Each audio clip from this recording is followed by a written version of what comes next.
Here. This video is 6.5 hours long. 4 live streams, combined and chaptered. The entire thing is modelling Boba Fett's Starship Microfighter, set 75344 in SolidWorks. About half the parts are modelled from scratch. A quarter were edits of existing parts that I'd done previously. The rest were already in the library and dropped straight in. You'll see all 3 approaches and the decisions behind each one. Most modelling tutorials show you one part, one technique, isolated and clean. That's useful, but it's not the whole picture.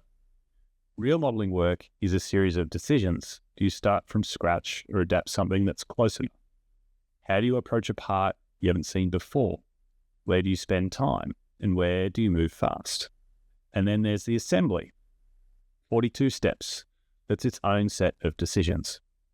This build answers all of those across an entire LEGO set. It's not produced like a standard tutorial. The process is live and you see the thinking as it happens. The chapters added below break it down by part. Each one is its own section, so you can jump straight to a specific piece if that's what you're after. The last quarter of the video is the assembly. I follow the 42 steps from the LEGO instructions, so if you have the set in front of you, you can work through it alongside the model. There's also a dedicated section on mirror components. Let's get into it.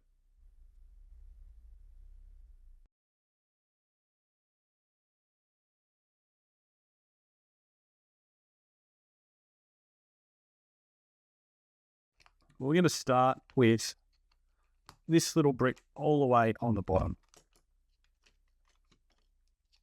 It's called a plate, and it would be referred to as a 4x2 plate.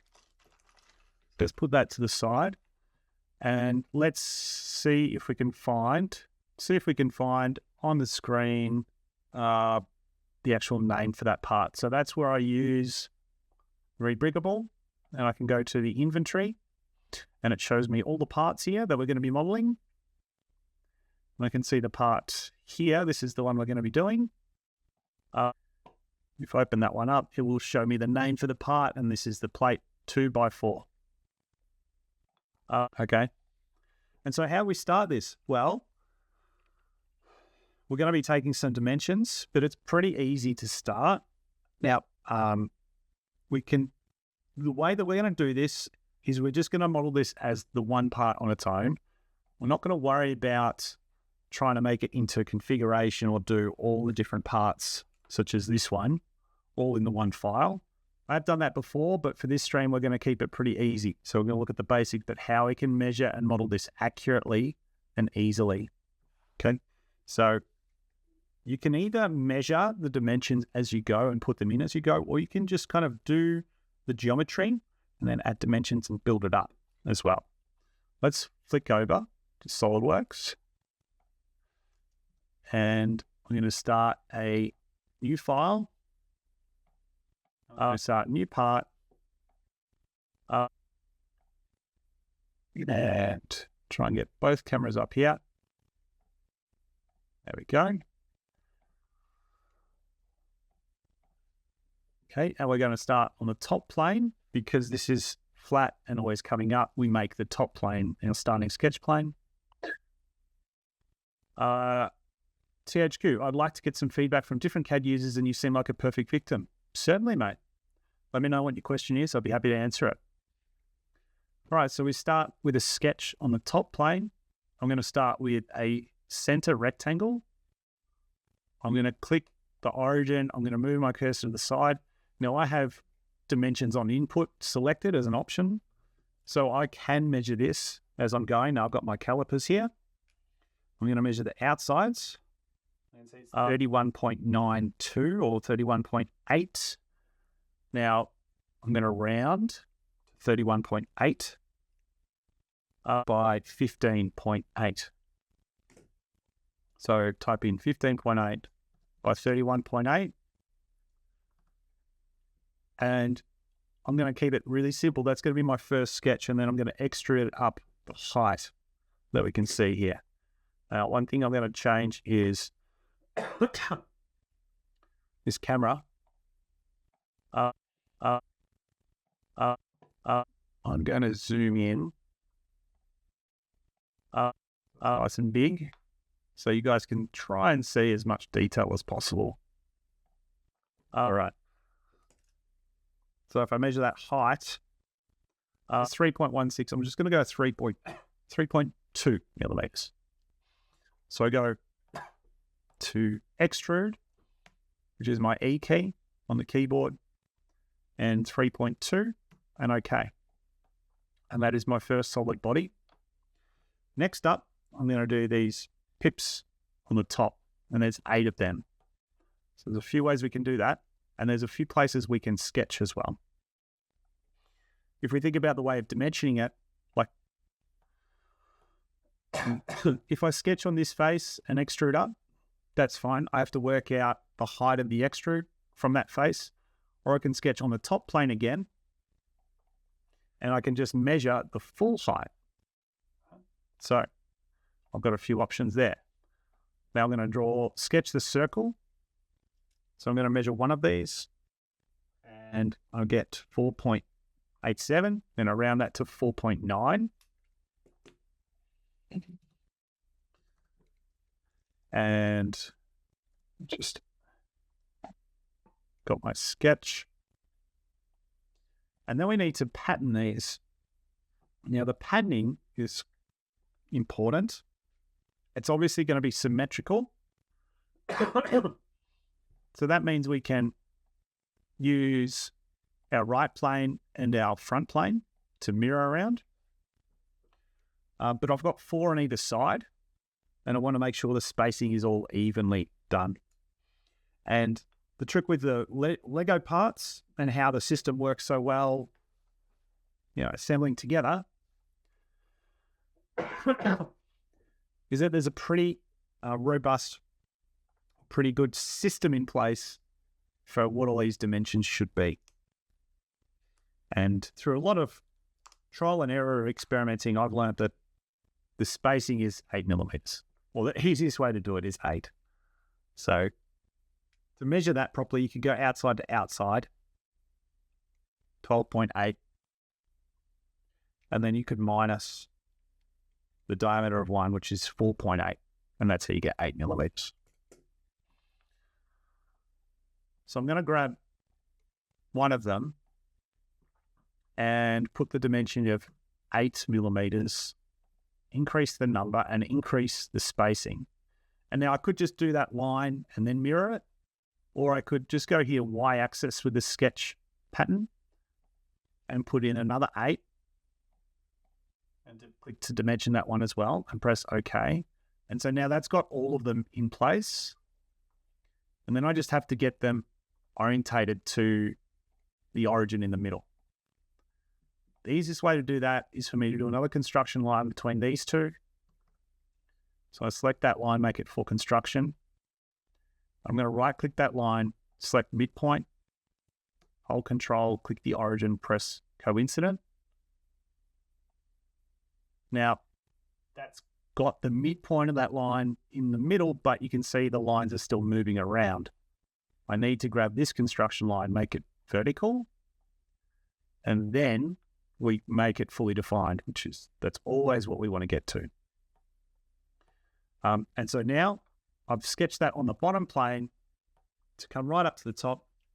I can measure from the bottom to the top, and it makes this part much easier. 4.95. I might round that again to 4.9. I'm going to extrude 4.9 and OK.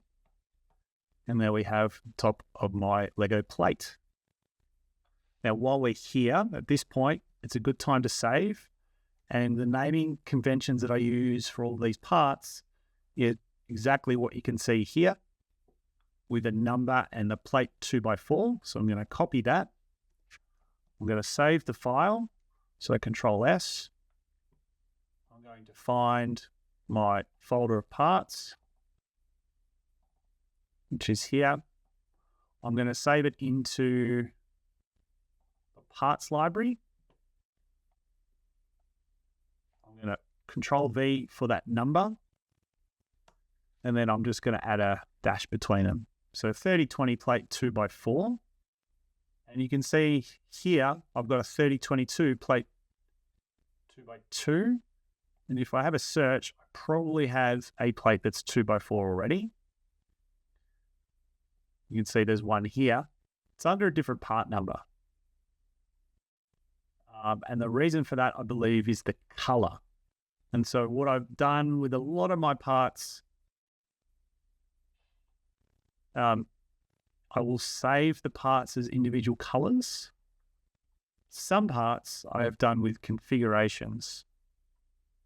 But I think generally I'm going with colors. So if we find this one back in our catalog, it's actually got a different number, 6249817. And if we look down in the catalog here on Rebrickable, the color of this one, it's this greenish color. This one, 378. It's called sand green. So if I scroll down, we'll find the number here, 6249817. I'm just wondering how that matches up with my library. Yeah, I'm using the full number and the color at the end. Okay. So we use that number, copy. Back here to save it. Plate 2x4, sand green. Save, and I'll show you how to get a nice match for the color afterwards. All right, so we've done the top detail. Now we have to do what's underneath. And for that, we're going to use the shell tool. And the reason we use the shell is all these little holes underneath here, they come after this part on the top is done. So if you haven't seen the shell tool before, what it does is it removes material, gives you a consistent thickness, wall thickness. So we're going to measure the wall thickness here, and we can see it's 1.5.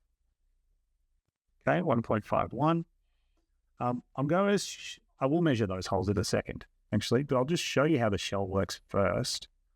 So click shell feature, and if you click preview, it's going to give you a preview at that thickness, hollowing out the part. So it's going to hollow it from the inside. When I click this bottom face, it's going to remove material from this face as well.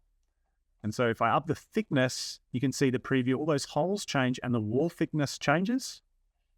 And then when I press OK, it removes all that material for me. And then I can see the finished result. And then here, I can validate, I can check and say, is the wall thickness the same throughout? So if I want to get my calipers, here I can measure the inside of one of those little holes. How about 2.4? And so if I measure it now in CAD, if you didn't know this, when you click on a face, down here in the bottom of your screen, it tells you how, or the dimension. Could be a line, could be a circle. In this case, it says diameter 1.9 millimeters. So the thickness of this wall, how is different to the thickness around these little parts up the top here, 2.4. I'll show you how to change that. There's another thickness I want to check before we move on, and that is the thickness of this section, from this face to this face. Pardon me. I've had some asthma recently. It's a bit hard to breathe sometimes. So measures at 1.5 in the CAD, because that's the shell. If I want to check this one, what I can do is use the back end of my calipers here. How I can poke that down, and see where I get a flat reading and see what thickness that says, and that says how I won. So there's quite a few different thicknesses happening in this part. All right, so the holes should be 2.4, and the depth of this should be 2.1. Now we can do that all in the shell feature. We're going to try it out here. So I'm going to edit the shell feature, and I'm going to go to the multi-thickness settings. So I'm clicking there, and I'm going to click this face, And nothing looks different right now because that has the same thickness. But when I change that thickness here to, what did we say? I think 2.1. How 2.1, that changes. That's actually changing the thick. That's making it thicker. I need to make it thinner. To make it thinner by another 0.6. So I'm going to reduce the thickness to 0.9. It's okay. And so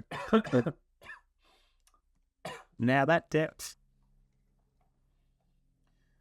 is at 2.3. So I went too far. I can come back here, change it to 1.1, measure again. And now I've got 2.1, which is what I was after.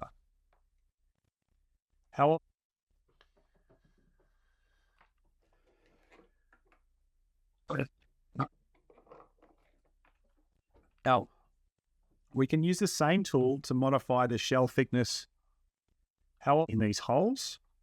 So they're at 1.9, they need to be 2.4. So the thickness of those needs to be reduced.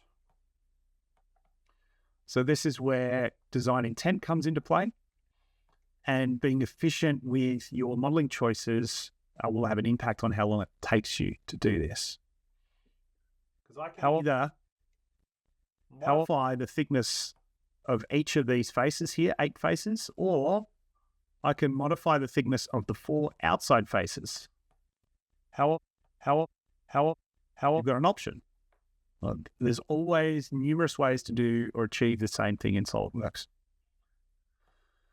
So let's modify the outside faces. And so we want to go from 1.1 to 2.4, so they've got to be 0.25 thicker. So they're going to be 1.25. So I'm going to select this face. Change this one to 1.25. Why? 1.5. Small. 1.25. Bigger. It's not, maybe not enough. Maybe it's 1. Let's press OK. And so if we look at this hole now, that is 2.9. Okay, so that one needs to be 1.25. I want this to be 2.4, which now it is. So you can see the difference in the holes. Now, in this example, there's only 8 selections, but 1.11, 1.25. So I can go this one. Like, it's pretty quick to go through and do this. But if you had to do 100 of those and not just 8, you probably do it in a different way, different process, because it's going to be more efficient. All right, we'll save that. So now we've got those holes. They're looking good. The last bits to do is the larger holes that we can see on the bottom. And for that, we're going to do a sketch on top face. First, I just want to check, are they all flat? Do they all hit the same face? They look like they do. So we can draw either on this face or this face. Let's start here. And we're going to measure one of them, and we'll measure the outside. 6.5. So I'm going to drop 6.5 here. If we look at our our sketch pattern, we might be able to use that to align the circle.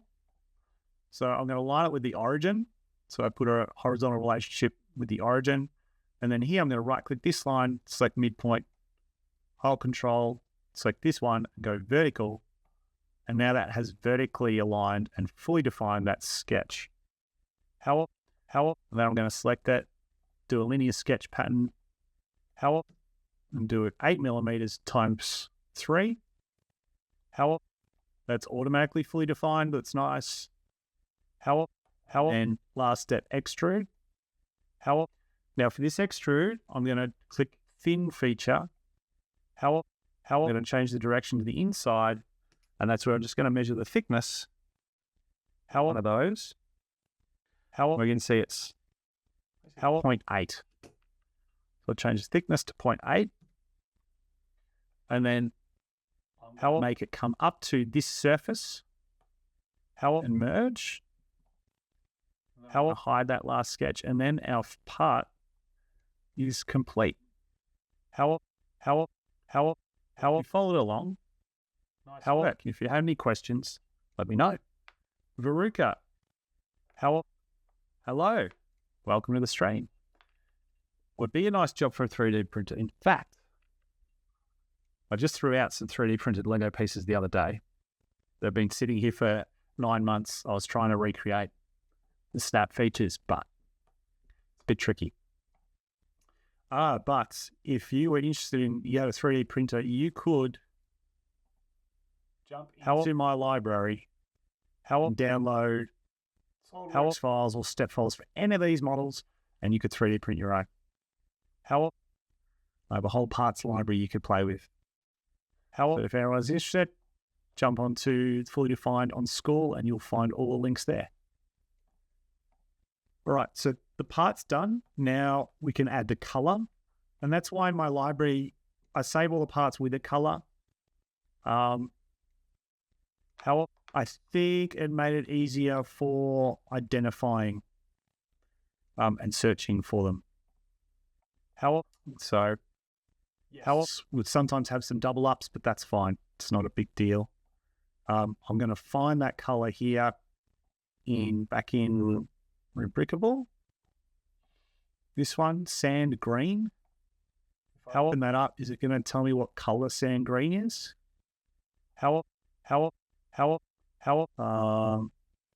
Really? Lego colors sand green RGB. Lego sand green is defined by RGB value 112, 142, 124. Perfect. So I'm going to show you how to add that color. 112, 142, 124. So we're going to pick a plastic medium gloss green. I'm just going to drag it onto the part. Then you can see the colors obviously different. I'm going to edit this appearance part.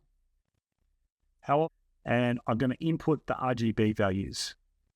112, 142.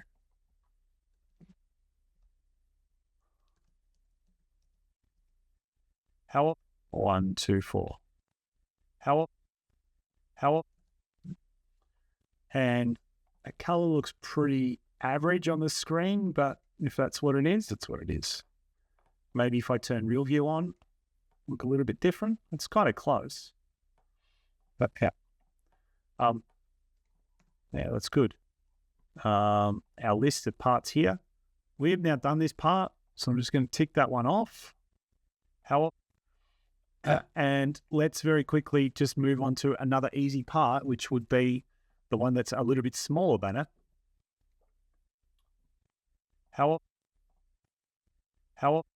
Same color. I think it's the same color. This one.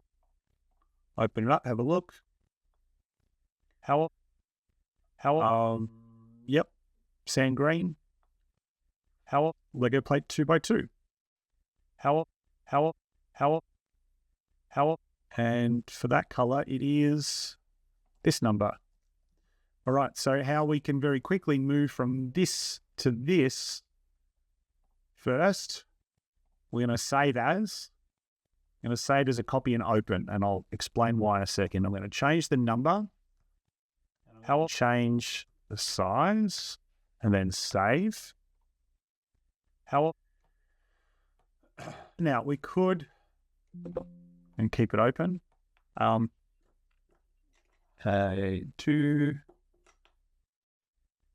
looking for that part here. It's just hidden away right under this one.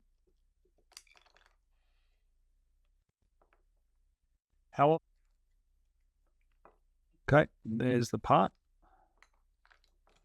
So we can see the difference between the two parts. It's pretty obvious. One's cut in half. But this one that we've done, if we cut in half, it's going to be off center. And we want to make things later. We want to make it as easy as possible.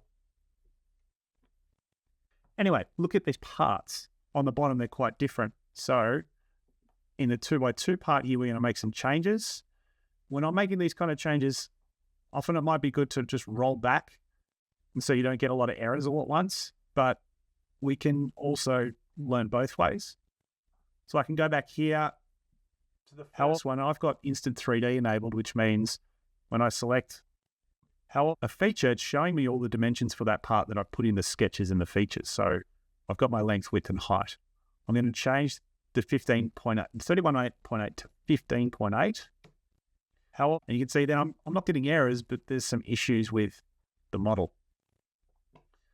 I'm just going to go through and edit the sketch. Now in this one, I can change this 4 here to a 2. That's going to make it underdefined. I'm just going to delete that sketch, bring this across, right-click this line, a midpoint and the origin, and make that vertical, and then do the same for this vertical line. All right, and so it's just a couple of clicks, couple of changes, but now we have a fully defined sketch. We expect that our shell is exactly the same, but now we can see there's an error with the shell because it doesn't have as many faces to select. So there's a bunch of missing faces in the selections. And that's where I can right-click in here. Sometimes you have the option to clear missing references. This shell feature doesn't do that for us. So I'm just going to delete those manually. Or if I press the tick, it will just remove them. All right, so press yes to automatically remove. Press yes. Okay, no problem. We don't have to do that one. And then the last step, because we did this sketch and we lined it up with our first 2 lines, the second 2 holes are out of place. We don't actually need them. So I can just delete them. So in this feature, all I have to do is delete some dimensions, delete some sketches. I don't have to redo anything. And then that feature is the part is now looking the goods, isn't it? If we wanted to check if any dimensions have changed, we could, but I'm pretty certain everything there is exactly the same. There's just less of them. So it's very quick and easy to create that next part. And so now we have 2 parts. And I could have done this with the first part, but I'm going to start doing it now, which is where I'm going to start my assembly file. And every part that I create along the way, I'll just dump them into the assembly. So go insert components, and I'm going to drop this one in, and this one in, and I'm going to save. Eventually, I'll have all the parts, and that's when we go and do the finished assembly. So here, I'm just going to look for my naming conventions. Let's just see what I did in these previous ones. Right, so I did something like that. So I've got my naming convention there. I'm going to go back to the new folder. I'm going to change the number. So 75344 and Boba Fett's Starship Microfighter. Assembly ready. So what I'm creating here is an assembly which I'll eventually share and publish. They'll have all the parts in it, and then anyone can come and download it and do their own assembly, following the Lego steps. All right. If I showed you one of the other examples of what this looks like, let's have a look at the motorcycle, for instance. There's an assembly ready file. If I click on this one, hopefully there's no errors, but what you'll see is it opens up and it's just all the parts you need to put together the motorcycle project.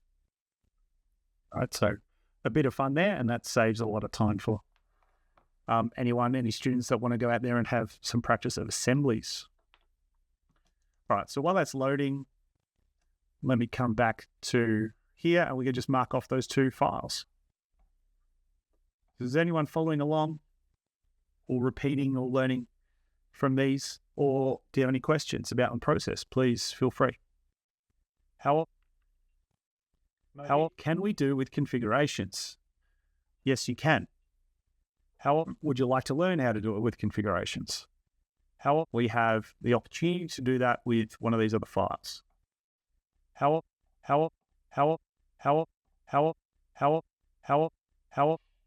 Technic Pin 1. Now, it's been a while since I did one of these Lego projects, and I think what I can see from this assembly is that I actually started going away from naming the colors and just doing the colors and the configurations. So before we go too much further, I think I want to address that. How I'll come back here and just rename these at the standard part and put the color in the configuration. How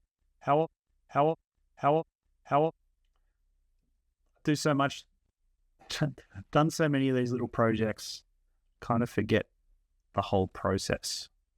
Because you can see in these versions here, I've done different colors of the same geometry. So it's a good little reminder.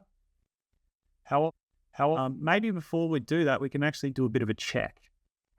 So I'm going to open File. I'm going to see if I can find, let's say, that 2x4 plate. So I'm going to go to my full library. I've got the 3022 plate there, which will come. We'll open that one. But I'm also going to open the Orbo 2, which we see we've got this one. And I'm pretty sure these ones will have configurations in them. And so there's the two new ones I created. Let's just open up these two variations. Now, these were created with my previous projects, and these ones were created with configurations. That's why they got a lot more detail to them. And when I taught those ones, I might have been doing it in a different manner. So that's why they might look different. Now, if we insert them all together, we can have a look and compare my dimension taking and see if that was accurate at all. Now, there is a way to do this without just putting them in an assembly, and that is to go to the Tools, Compare, and you can go Features or Geometry. And here you can actually open up two files. So I'm going to open up the 2x4 white and the 2x4 sand green, and we can check geometry, and it will do a comparison for us between those two parts. I do not use this tool very often. But it'll be interesting to learn from now. It's showing me here. Common volume. How to add. So they're in different locations. Material to remove. It looks like the dimensions are all exactly the same. Except for that little hole, it's slightly different. Right, but the orientation, this one, the white one, must not be properly centered. And I think that's because we've done the white one with configurations. But otherwise, my dimensions look pretty good, so not too concerned with that. Close that compare down, open this up, and I'm going to keep all these in the assembly. Later, I'll probably just replace those two sand green ones. I'll probably add a configuration to these white ones. But let me quickly show Mohit and anyone else that's keen how to change, let's say, this one to this one with a configuration, or even the bigger version. Let's do this one and convert it to, I saw one before, this one here. I should say that configurations in the Lego can be challenging because of all that kind of offsets. This feature tree looks very simple, but when you start going from 1 to 2 to 3 of those, it becomes complicated. And that's why when we look at this file, the feature tree is much different. Now, what I've created in this version is I had done the configurations. Pardon me. And you can see how the features there, there's a lot more linear feature patterns, a few move faces and different cuts. So it's not the cleanest version, but let's see if we can replicate it in the green one. So the task here is we want to create a configuration of this file, which goes from 4 wide to 8 wide. First up, we have our default configuration. Pardon me, I'm just going to have a puffer for a second. Should help my breathing for the next half hour. All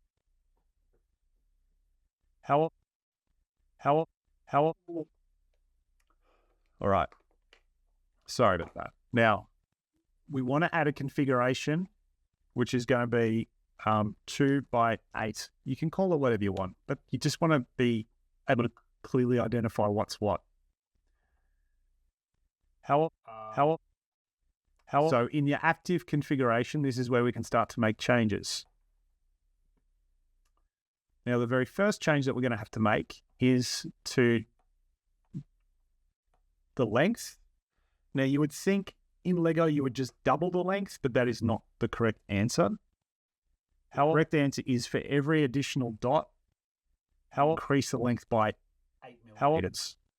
And the reason for that is for clearances between the parts. So if you put, let's say, I have 2 of them.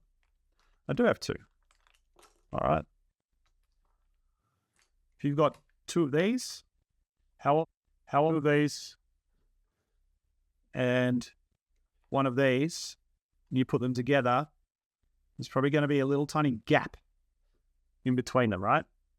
You can't see it, but it needs to be there so that if you put these 2 together, well, they can both fit. Yeah? You're going to have that gap in the middle. And that's why when you measure one of these pieces, which is 2 by 4, you see it's 31.77. I round it to 31.8. No, it's not 32. 32 would be 4 by 8. This one will be like 63.8.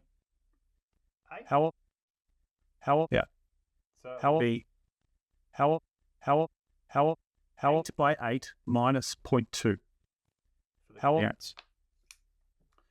What all this means is when I'm doing dimensions here, I don't just double the number. I'll edit the sketch. I'm going to edit this number here. I'm going to click and make it this configuration. Right, it's a little drop down, this configuration. That means that this dimension, what I change it to, is only going to apply to the current active configuration. And I'm going to go plus 32. Okay. You can see how that's impacted my model. And to check I've done it right, I'll go back to configurations and I can click on default. You can see the default one is still correct. That's good. If the default one stays at the wrong size, that means that you haven't selected the right options when you're importing that or inputting that new dimension. Right, so once we do that detail, then go to the next sketch and we edit that one. Now we can see from this one, well, we want to change this number to 8.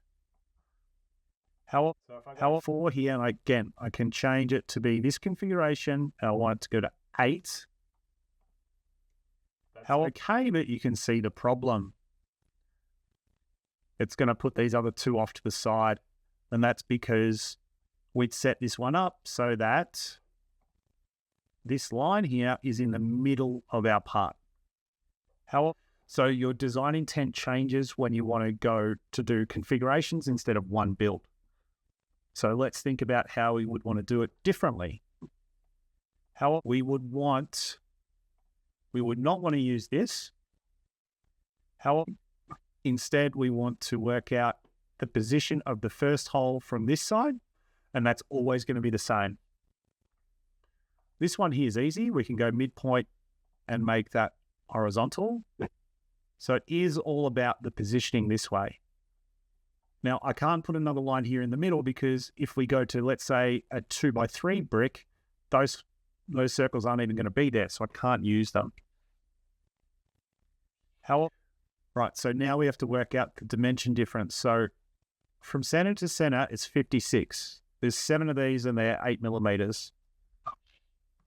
And this edge we know is 63.8. So we can do some quick maths. Or you can do it on a calculator, or you can do it in SolidWorks. And so I'm going to select this edge. I'm going to hold Shift, select this circle. Here. And I can do the maths here. 63.8 minus 56. Enter. But then I want to take that and divide it by 2. I've still got the maths wrong. Sorry about that. Divided by 2 again. That's the correct answer, I think. Let's check. And it should be the same on both sides.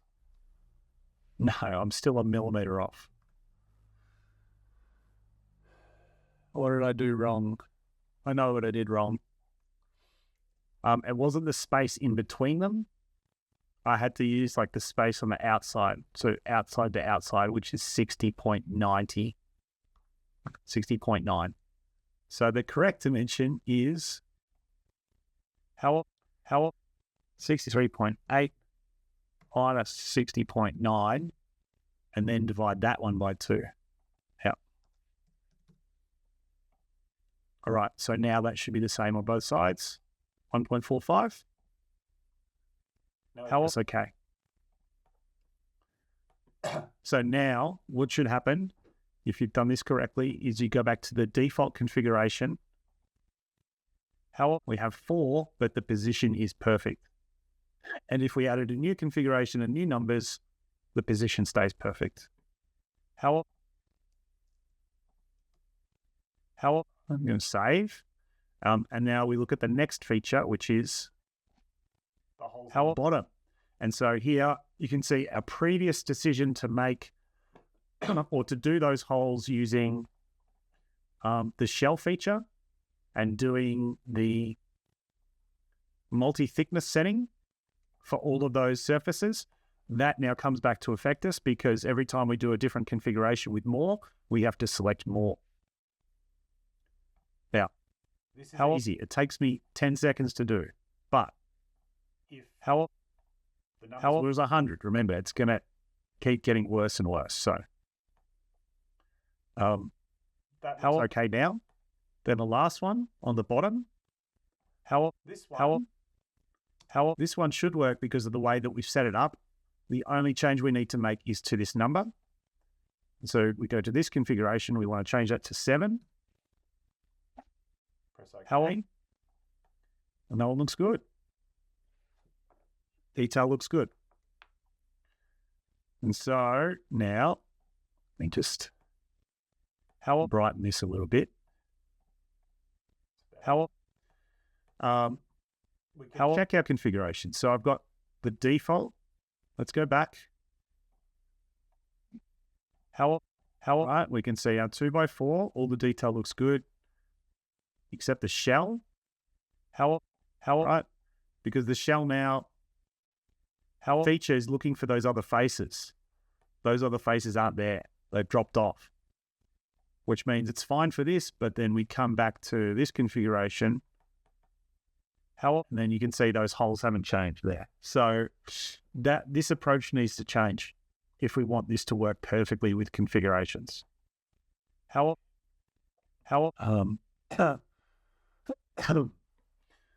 could you do it so it's always going to properly thicken? Okay, I know the answer. Which means changing how shell feature works. We're going to go back to the default configuration. We're going to change the shell because while these holes might increase or decrease in number, the other things that the shell are doing are not changing, which means these walls are always going to be in the same position and the same number of selections, and this face is always going to be 1. So, how I'll edit this shell feature, I'm going to remove all of these multi-thickness settings. Let me just delete them all. Right, don't want to do that. Let me try that again. Edit here. I'm going to right click and delete clear selections. All right. How face can stay at 1.1. I'm going to change the main thickness here to 1.25. That gives me the perfect thickness for those holes. And then how for face? How I still have to select this face. All right. Even though it's not 1.25, the multi-thickness setting does that for me. And then the other multi-thickness I'm going to set the outside faces, and I'm changing that to 1.5. You can see how it moved that wall. And so then I select the other 3 faces, press OK. Let's just check it. Dimensions. So these should be 2.4, which they are. The depth of this should be 2.1. And the width of this should be 1.5. We can now save this setting. We'll just save the file. Go back to the other configuration. And now we've got no error with the shell feature. So we've worked that out, got our design intent right, and now that's quick to do. And so if we wanted to create another configuration of this, how I've done one, it should be pretty quick to change them all. So let's say we wanted 2 by 16. Right. I'm going to come in here. I'm going to click edit sketch. This is a new configuration. It's only linking to this one. So I'm going to, perfect. I'm going to add 64.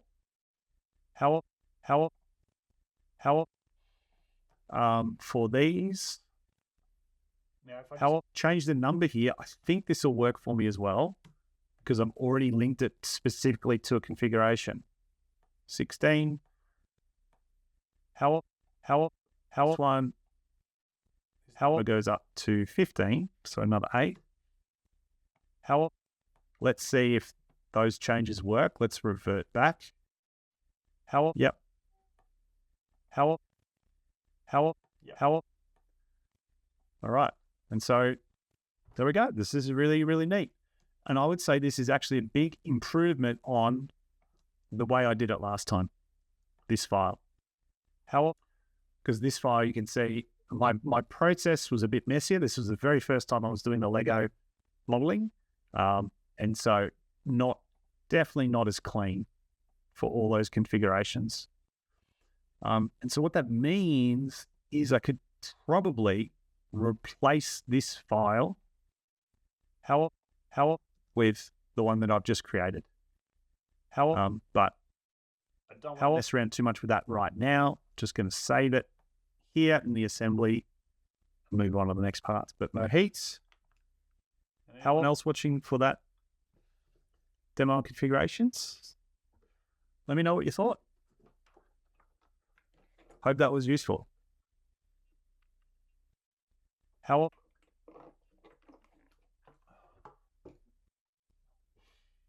Okay.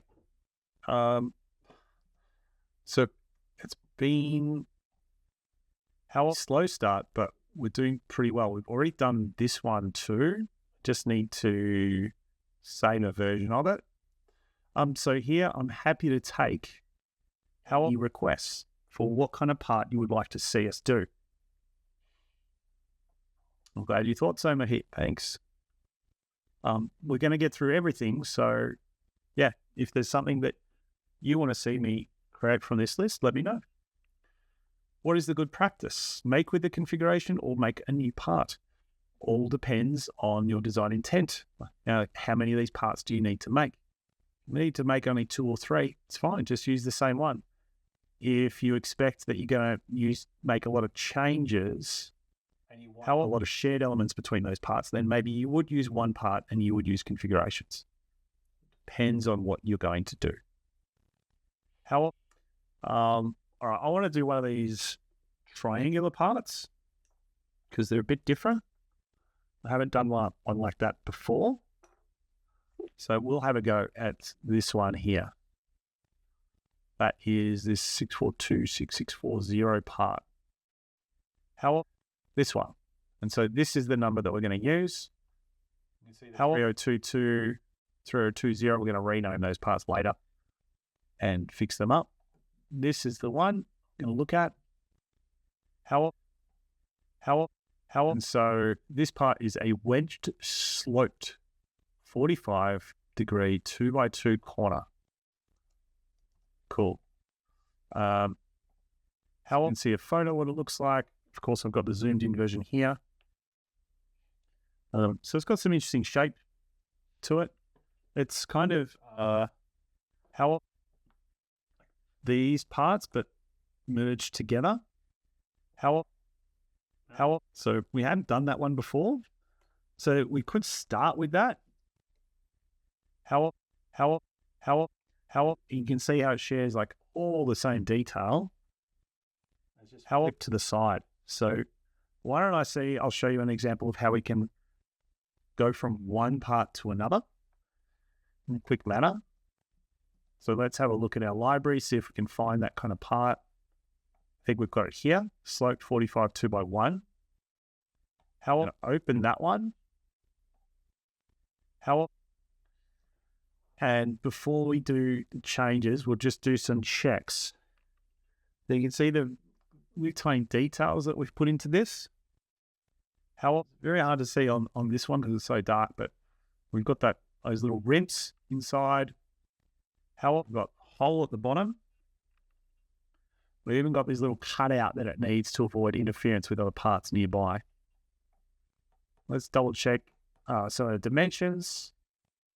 So we have a width, 7.85 or 7.8, I think. So 7.8, yep. 7.8, yep. 9.6 for the height. Yep. And then to the total height, 11.4. We can measure that. 11.2, so it's a little bit under. We can just bump that up, 1.8. And the complete width, 15.8. Yep, 2 for the front. Yep. 4.8 for the top. 4.9. I reckon we might get in trouble with interference later with that sort of change, but I'll put it in. If SolidWorks will let me. 4.9. All right, let's save that, and then we're going to save it as our new one. The name in. Wedge sloped corner. Great. Save as. Let's remove the color. All right, so we've already got this geometry. Now we want to convert it to this geometry.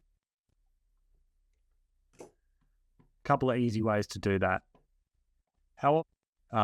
Let's first just check underneath to see what detail needs to change that we have to remove. So it doesn't have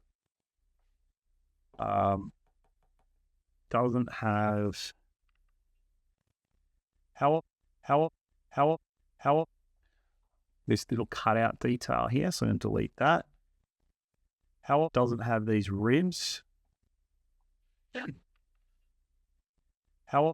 going to delete those. Doesn't have this one in the middle. I'm going to delete that. does have this little dot in the corner. It's going to stay the same, so we'll keep that. It's just these details that we're going to remove. All right, let's now merge that or duplicate it. There's a few ways of doing that. How I like to use move copy body. So insert features, copy. I can select my body and I can say I want to make a copy of this one, and then I want to rotate it. And then I want to find an axis, which I have here. So this is what's called a temporary axis. So anything circular is automatically going to have an axis, even if you haven't done a revolve or put one manually in there. I can select that as my reference, and I'm going to rotate 90 degrees and press OK. And that creates a copy of that feature or copy of the whole body.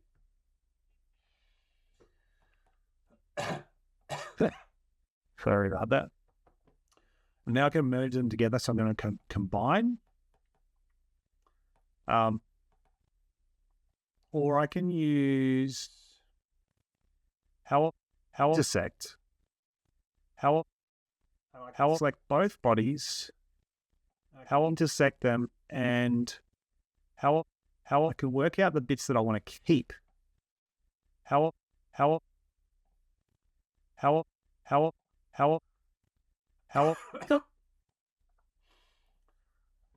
I'm going to keep these ones and remove those two parts there. I think I've done the selections the right way.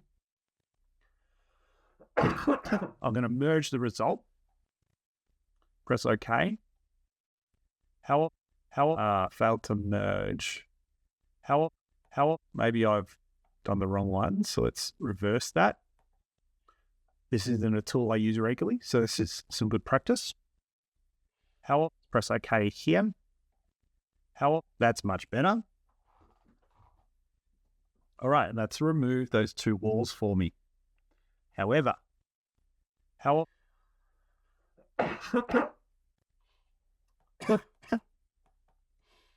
need to fill in this gap here. So there's a few ways we can try and do that. Let's see how delete body works. Maybe it will. How you use the delete face, delete and patch. I'm going to select these two faces, press OK, and that brings it out to a corner, but you can see that this actually cuts the corner. I don't necessarily want that. In fact, it might not be how the easiest way of doing it. Instead, what I'm going to do is a loft. I'm going to just go from this face to this face.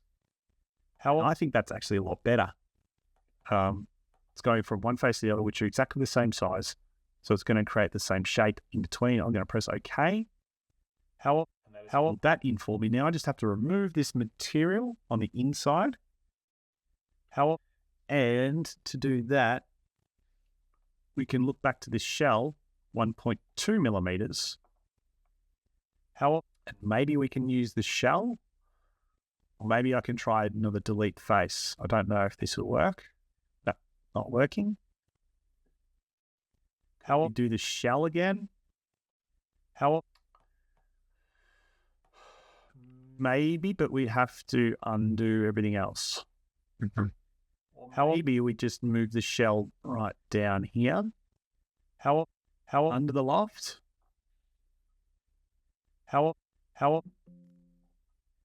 Select the shell. And select this face. And go OK. And there we go. It's reshelled it for us, and now it's removed all that material. And we still got the whole bottom there. That looks pretty good. I just want to check the thickness. Don't know if that's right. Yeah, 1.5. So we're going to edit that. Go to 1.5. Oh, that looks better. And now we have some new details to add in. So we have a cut on this face. That cut width is about 5 millimeters across. So we're going to put that in. Easiest way to do this one is with a straight slot from here to here, and then give it a diameter of 5. I'm going to use this edge, convert. And so I just want to cut this section here. I'm going to go extrude cut. I'm going to select this contour. And I'm going to go up to vertex because I want to come to this edge.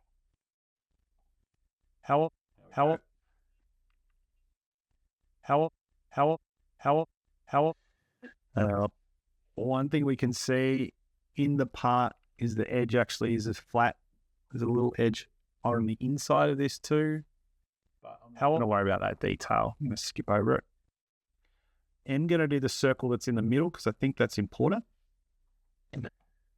We learned from last ones. This time it's better not to sketch on there. I want to sketch on the top. I think the dimension is going to be 6.8. 0.5. So type that in, 6.5. That's going to be in the middle of this one. Horizontal. On vertical. If the position is right, then we do a thin feature, 8 mil thickness.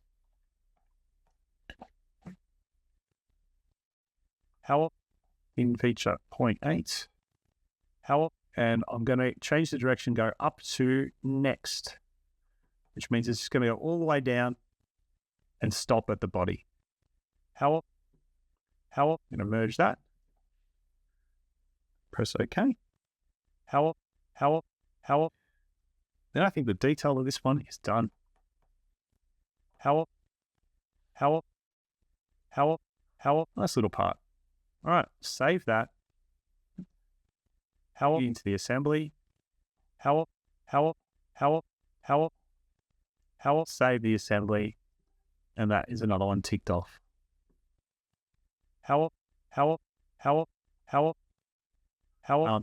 this little color swatch that I've got here, I can use that. And how I can use that is I can edit this color, this part.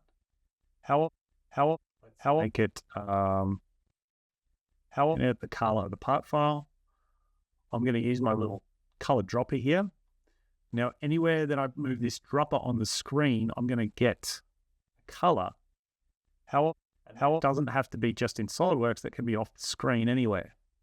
So I can move it to the little color swatch, let go, and then I get the color of that part straight from that swatch.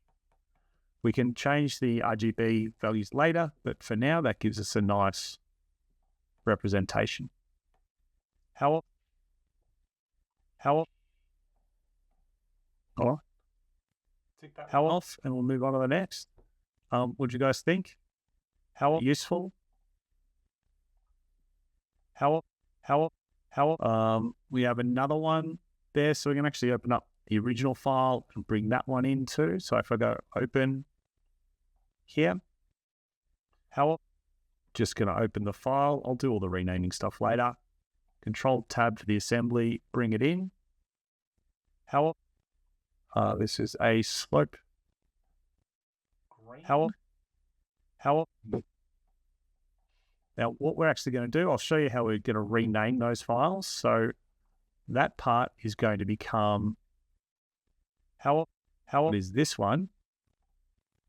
Look at this. That's the name of the part. I'm going to rename it.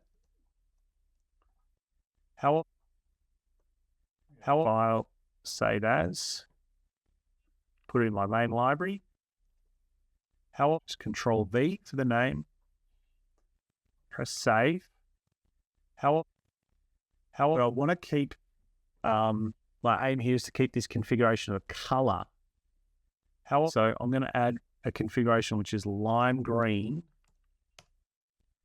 and that has the same color, but then I'm going to add a configuration which has the red, which I can see is 320 dark red.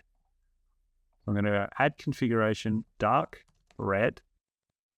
And I want to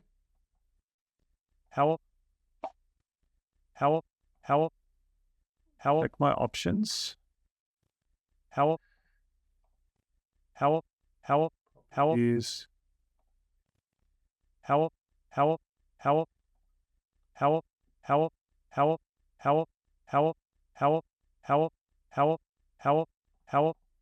think it should carry across okay.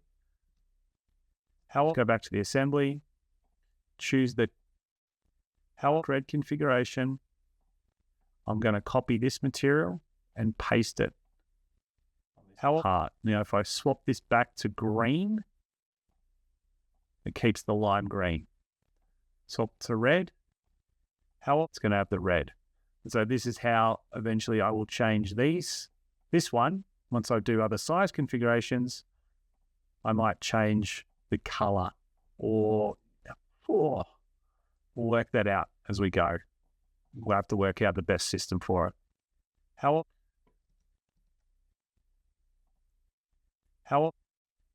Here's another one done. Okay. What other parts? There's a few that we've already done before that we can just bring in, but I'll probably bring those in off stream. That's a pretty basic thing to do. We've got half an hour left. A few more parts tonight. Why don't we do something that's a revolve, so something a bit different. Let's do this part right here. So that is this one. Now, you could do it with a extrude, of course, as well, or a series of extrudes, but the kind of shape it is, it suggests that the best way to do it, try and get it to zoom in, is with a revolve. It is called a Technic Pin with a bar extension. Okay, so we've done similar parts before, Technic Pins. We go through that process. Let's start a new part file. Let's start, choose which end we start from. We might just start it like this. And we'll go from the front plane, start, and we're just going to build it up bit by bit. So when we're doing one like this with a revolve, you can just get the total height. You can see 25.8. And we can immediately do a line right up the center, and that can be a construction line. And that gives us our scale, but also the line that we're going to revolve around. And so it will be solid for part of it, and then you can see it's hollow at the very bottom. So we can actually change it ever so slightly. Delete that dimension for a second. I'm going to change this back to a normal line. So I'm going to, either the end dimension is 25.8, I'm going to have this coincident with the origin. But then this point here, that's the one that is raised up a little bit, because that's how kind of deep that little section is in there. If I can stick that in and measure, I can see it's about 2 millimeters. So I'm going to measure, put in a dimension for 2, and then the side here, I'm down and out, and now what I'm doing is I'm just following the profile. And the way I'm going to do it is just follow it by eye, and then come back and add the dimensions, afterwards.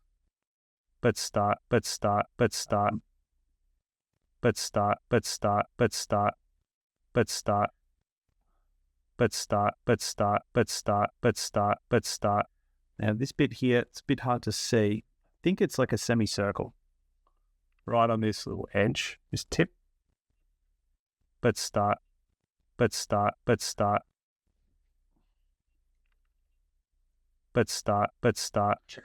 can't really zoom in enough with this microscope.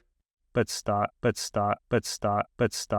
we change our sketch here to an arc by just coming around, go back into that point, and come out a different direction like that.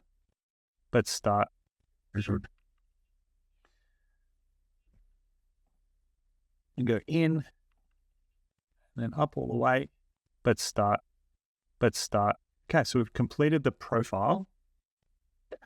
Now we can add the dimensions. So, I can add another construction line here in the middle. And then when I dimension from the outside to that line, I can go over and get like a diameter measurement. So it makes it a lot quicker to input. That I've selected that construction line, you see my cursor, it's got this little D and a construction line next to it. That means any other selection is automatically going to be the diameter. So that can speed up the process and lets you do multiple dimensions in quick succession. This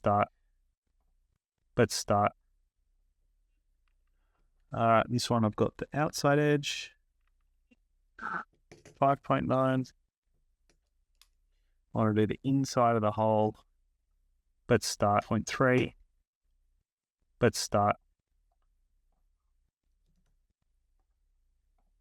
Do the outside of that top hole, 4.9.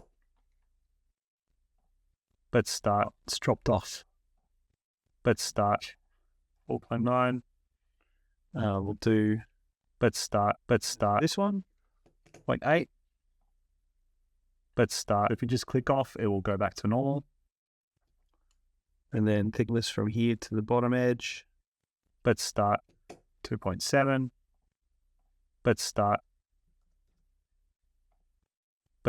And thickness from here to here, 1.7.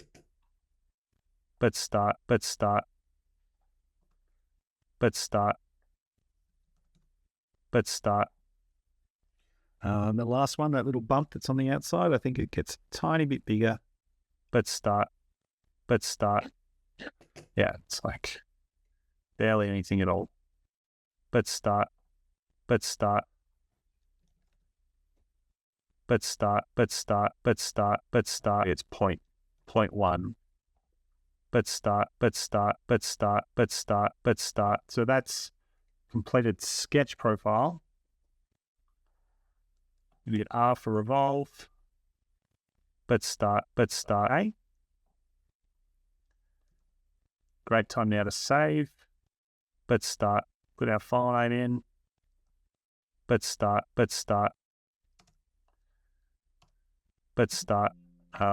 You can't do the little slash in the file names in SolidWorks, so I take that out. And then the only other detail to add is the slot that you can see in the middle. You go on the front plane and sketch in that slot, start from here to here. And if I can put my dimensions in while I'm doing it, it's going to save me a little bit of time. 6 by 1.2. But my 6 dimension doesn't go to the right place. I have to go outside to outside. Start like this, and then work out how far it is from one end or the other. 13.2 from here to here. And that can be a cut that goes through both directions. Okay.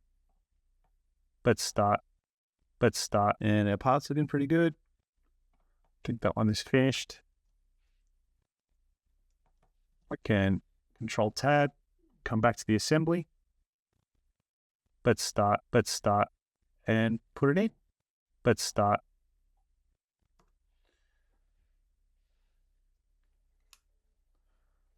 All right, so, but start.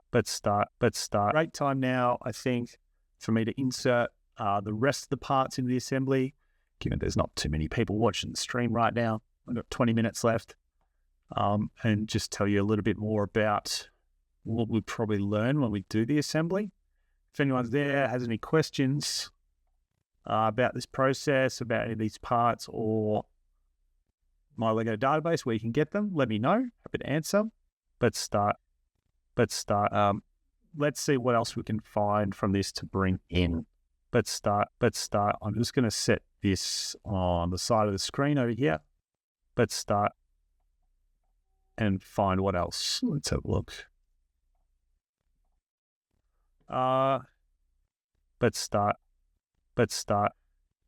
And hey, and this might be very out of context to what you're doing here, but what do you recommend to practice in order to be a good designer using SolidWorks? It's a great question, not out of context at all. Let's start. I'd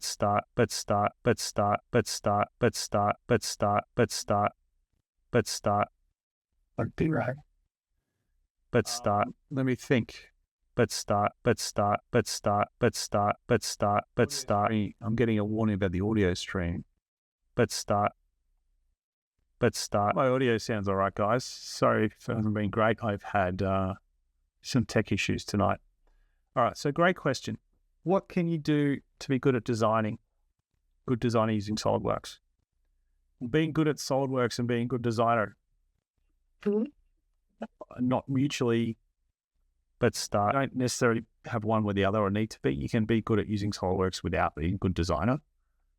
How to get good is to combine your SolidWorks skills with real other skills or knowledge, such as design process, project management, design for manufacture, understanding tooling principles, injection molding principles, things like wall thicknesses and ribs, material flow.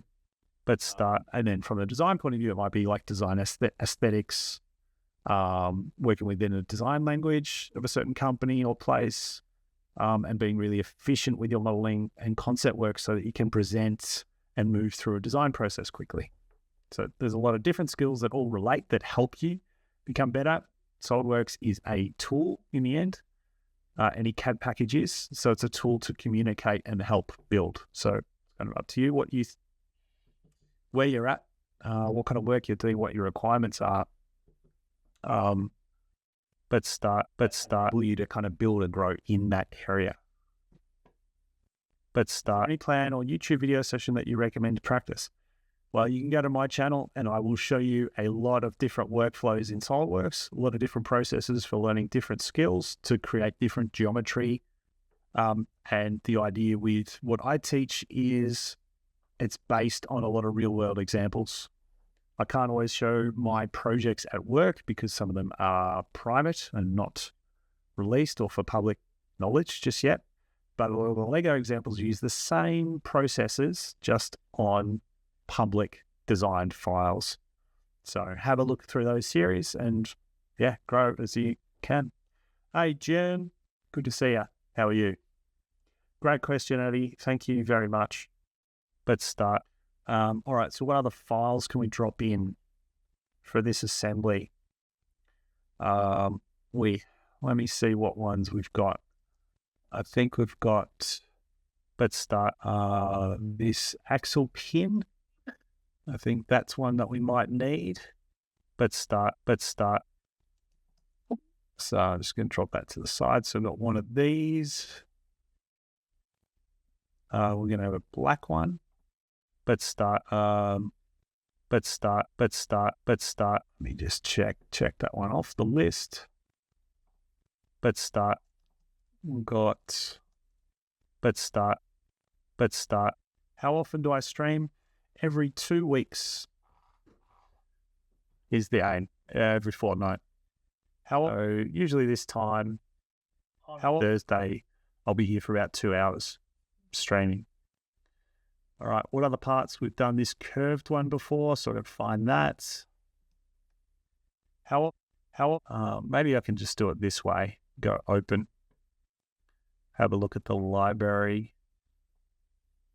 So you can open and import multiple files at once. So if I browse through, it's a little bit slow, but do it. Do we need? We've got this slope. You see, I've got some that are named and some that are not. So I've got this slope here. That's that one. And then I've got the angled ones. So I'm going to want that one. This part, bracket 5 by 2 by 1. I'm not sure. I don't want to open them. I wanted to insert them into the assembly. That's a little annoying bit. What just happened there? So go insert. Slope curved and one.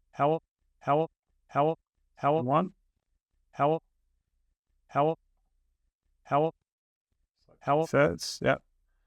What I'm going to do now is I'm going to save the assembly. I'm going to close all. And just open the assembly again, and that will just clean up my workspace.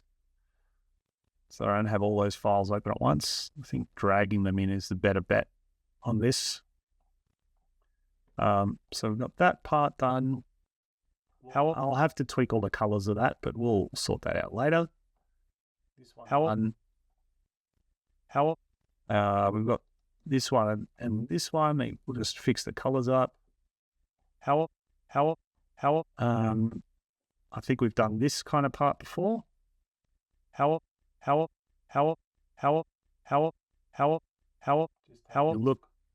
off screen. We might have done it upside down, so that might be different. Yeah, but we can probably use it. I'll just wait till we get there. We've done this little one here. Drag that one in. So one way of bringing files in SolidWorks easily is just got configurations. Having a folder open on the side. So if I just bring this here, I can show you how I'm doing it. Got this one open, and I got my SolidWorks. So I can just go from Explorer one into the other. So we've just ticked off that one. Right,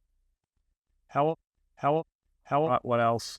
This kind of flat one. I think we've done that one before.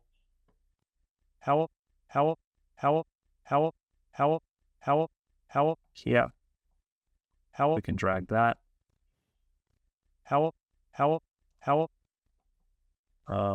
Default. Yep.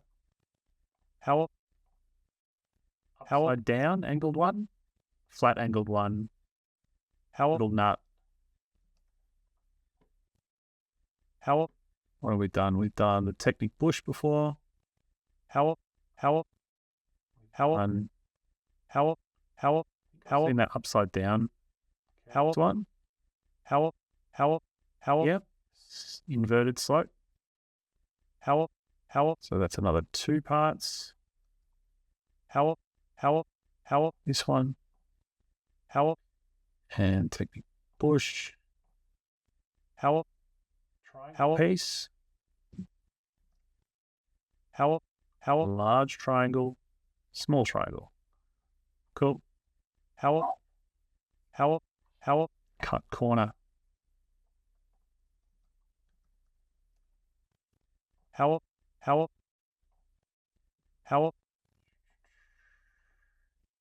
All these pieces as well. So those ones all look a bit different to what we've done before. This one I could say that we've done. We just need to save it. These two big triangle ones, I think we've got those. Definitely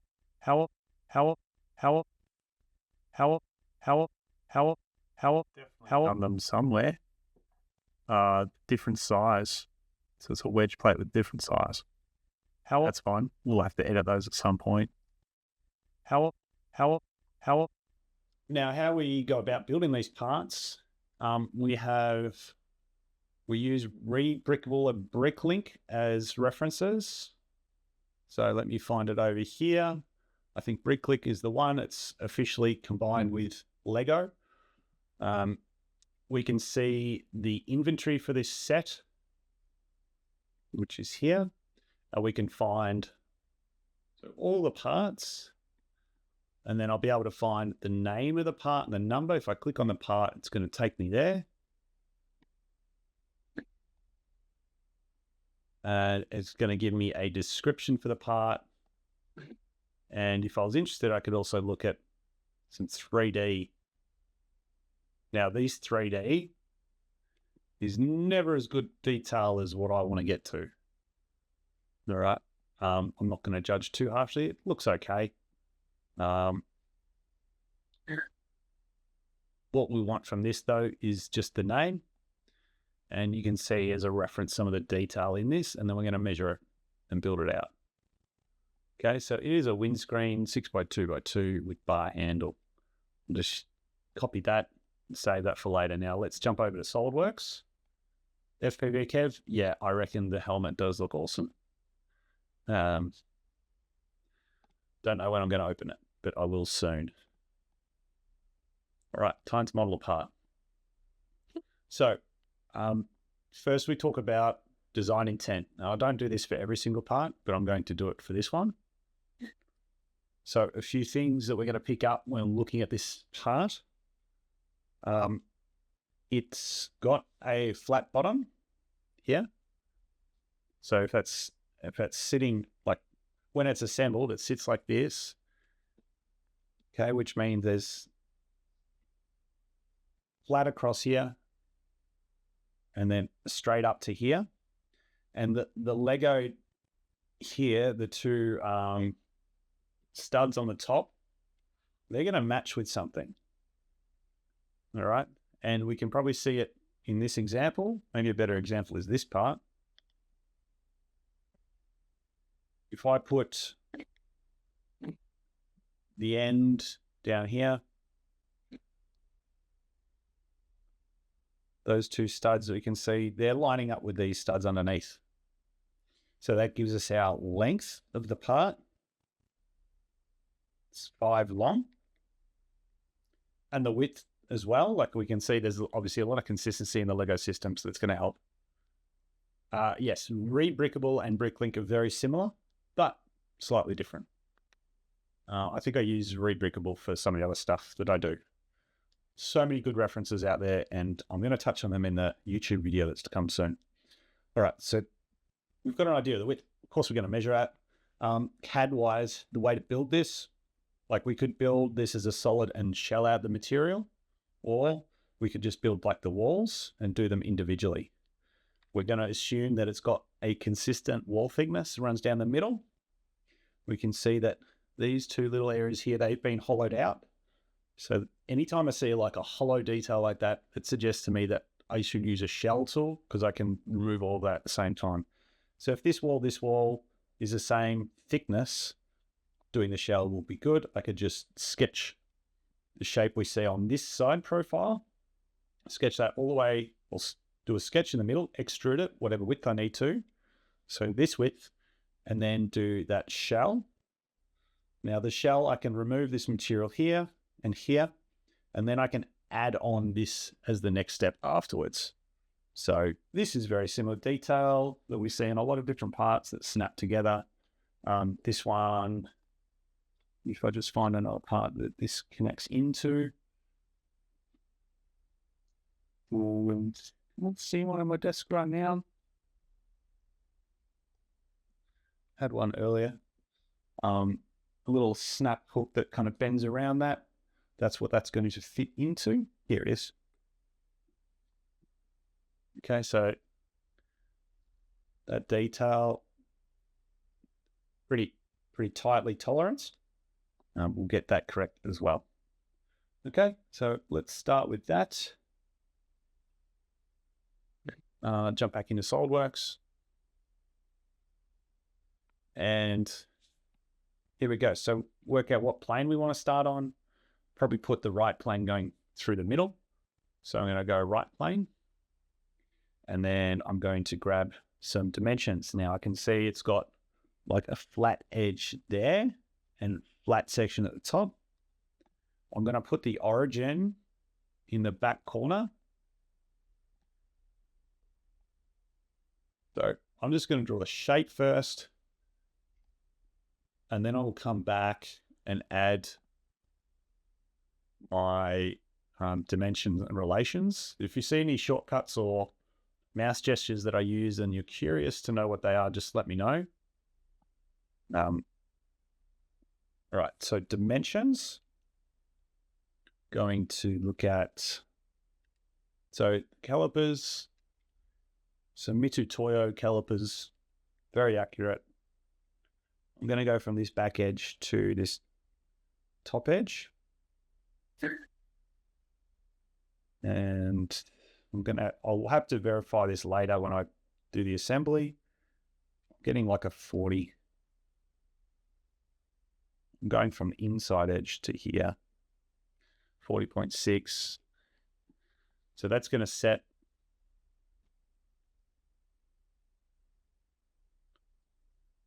the scale of the part. The first dimension rescales everything. And then the height. I think when we build this later, that's going to help us work on height when we assemble it later. Because it's a bit difficult now to actually get that fully accurate. Here I get like 18.8, about 19. It's going to be somewhere around that. Let's see what we've got at the moment. We're going to put the dimensions in. We can always tweak later. That front edge that's flat, 2.5.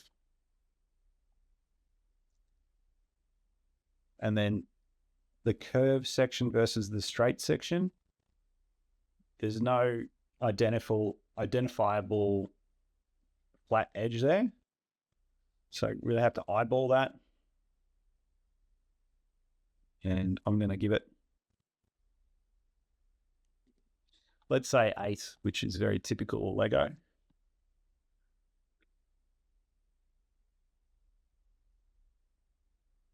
Okay. Now we're going to do this shape on the inside. So that one we can measure. That has a thickness there of 6.4. And on this end, 7.8.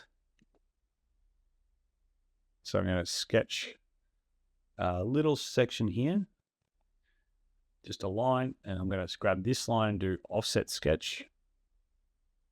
6.4. Reverse. Okay. And then put my dimension in here for this line, 7.8. And bring this back here. Could you clip it to that long flat plate to measure the height more accurately? Absolutely, I could do that. I could clip it. Like my point kind of is for this cab, if I just wanted to do this individual part and not worry about the whole series, I could do that now. Or what will happen later is when it is assembled and I get to the assembly step and I do this, right? Once I've built everything up, all the other flat parts are going to have the right dimensions, which means I'll be able to work it out then. So like I can go to extra effort now, or I can just wait and the natural course of things will get me to the correct dimension later. If I'm a little bit off, which kind of looks like I'm a little bit off. Those two kind of match.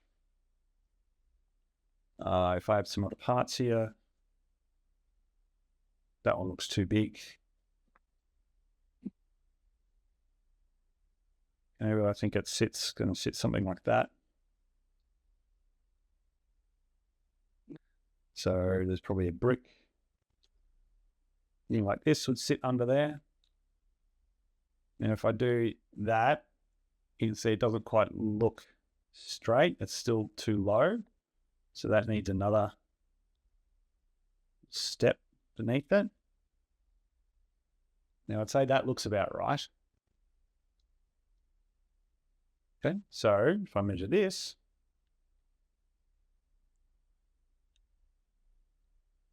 from here to here, 22.2 minus 3.2. So it'd be 19, which we've got 18.8. We're pretty close. So I'll just round it to 19. But yep, great idea to use other available parts to get more accurate with your measurements. Okay, now this has this little bump on the end. Or if it's just rounded. Got a very small fillet there. I have a fillet gauge set, but probably not small enough for this one. I think this one here, R1, show you what I mean. So there's that edge fillet, and get a good video. Probably looks pretty close. One of these. You can download little fillet gauge set from lots of 3D printing websites. So, or make your own. Right, so we'll put that fillet in later. I'm going to finish this sketch with a straight line across the side. Make this tangent. And now, at this point, with the sketch is done, ready for this extrude. If I trim these lines, I'm going to lose my dimensions in some of the relations. So you don't have to trim. I used to do this all the time, but a lot of speed modeling through Too Tall Toby stuff, seeing how other guys use SolidWorks has actually lent me more towards just leaving the sketches there and the geometry there, and using selected contours much more often. So if I look at the width of this part, it's going to be like 15.8. Okay, pretty standard. I'm going to press extrude, and because I've got multiple contours there, it automatically asks me for the contour. Like that's the first selection that SolidWorks brings up. Select the contour,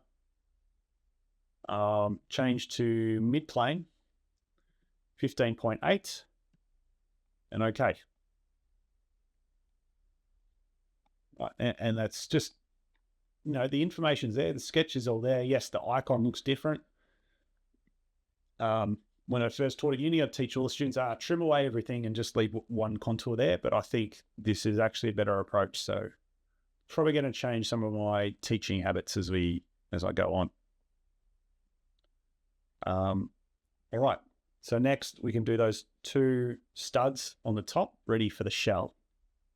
So for the studs, sketch on that flat plane, grab a circle, and these should be 4.8 or 4.9, 4.9, we'll round up. Pardon me. We've got a mirror, so use a right plane, mirror, select the sketch, okay. And then distance between them, I know that these will be 8. And if I wanted to measure and check that, I can measure the outside of those two and get 12.8. And so if you take the diameter of one off that dimension, that'll tell you how far they should be apart. Now I'm going to round it. I'm not using 7.95 or anything like that. I'm going to go to 8. It's going to be 8. Later, we'll work out the exact position that this should be relative to its length. It should be something like 4.9 from the edge. I think that overall length might be a bit wrong. It's okay. Let's put in 4.9. We just want it fully defined. We can always update the dimensions. Now to dimension how tall those are, I don't need to try and just measure the height of that stud. I can grab the whole height of this part. Okay, across that section, we get 8.2. If I'd done my sketch on this bottom face here, I could extrude straight up, 8.2. But another way of doing that is put in the dimension 8.2 and select offset from surface, and actually select, like I can select this face and do reverse offset, change the angle, like that. And so it's going to extrude this up offset 8.2 from the selected face down here. So I can put in the exact measurement that I got from the calipers and measuring the part. One way of doing it. All right, so that's the start of our part. At this point, let's save. We go back to name of the part. Now I use the number as well, 92474. Let me just check. I think it's going to be the same here. Yep, 92474. Just try to remember the process that I went through for saving. I'm pretty sure I used the rebrickable name, but break link for the references. So I'm going to copy that name, go save here, and I'm going to save it in my parts library. And in the parts library, you'll see some parts with different colors, saved with different colors, but where I'm at now, I don't save different geometry as colors. We do the colors as configurations. So you'll see plate 2x2, and that'll have different configurations for that part. So save this one, and then let's keep going. And the next step is going to be the shell. So let's try and measure that thickness. So I can measure the thickness of one of these sidewalls, 1.35. And I want to try and get this section here is a little bit thicker right on the edge. 1.55. Wonder what that top section is. Don't know if I'll be able to measure it actually. So we might do a shell with a variable thickness. All right, so if we want to get 1.4 on the sides, 1.3, 1.5 everywhere else. That says 1.7, 1.5. And I'll have a look at those holes in a second. So we'll go shell. 1.5 is our default. Press show preview, always turn on preview, so we can see what it's doing. I'm going to cut away this, and this. And so then when you select this edge, it means the shell is going to come all the way to that face. If I don't, it's going to leave some thickness there. Which actually I might want to do. I think I do want to leave some thickness there. But on the bottom, I want that to come all the way down. So it's going to do 1.5 everywhere. But if I want custom, I go multi-thickness. I put in the dimension, 1.3. And then I'm going to change this face. So watch what happens in the preview.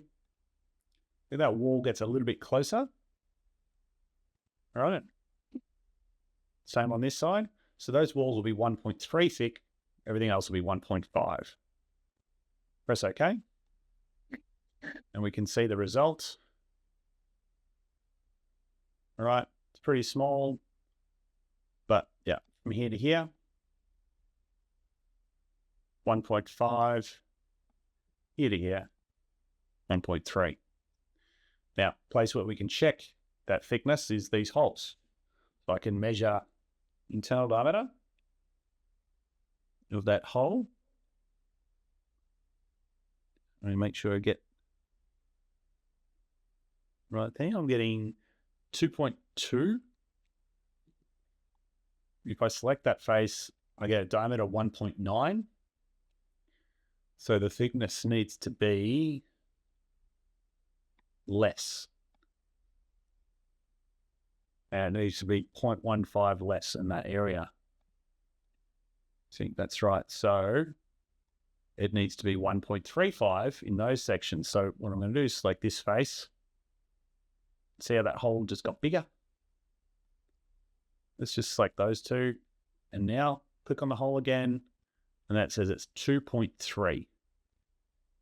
I want it to be 2.2. So I can click on that and make that 1.35 at 1.25. All right, now 1.35 was the right way. Now that's 2.2, that's the right dimension.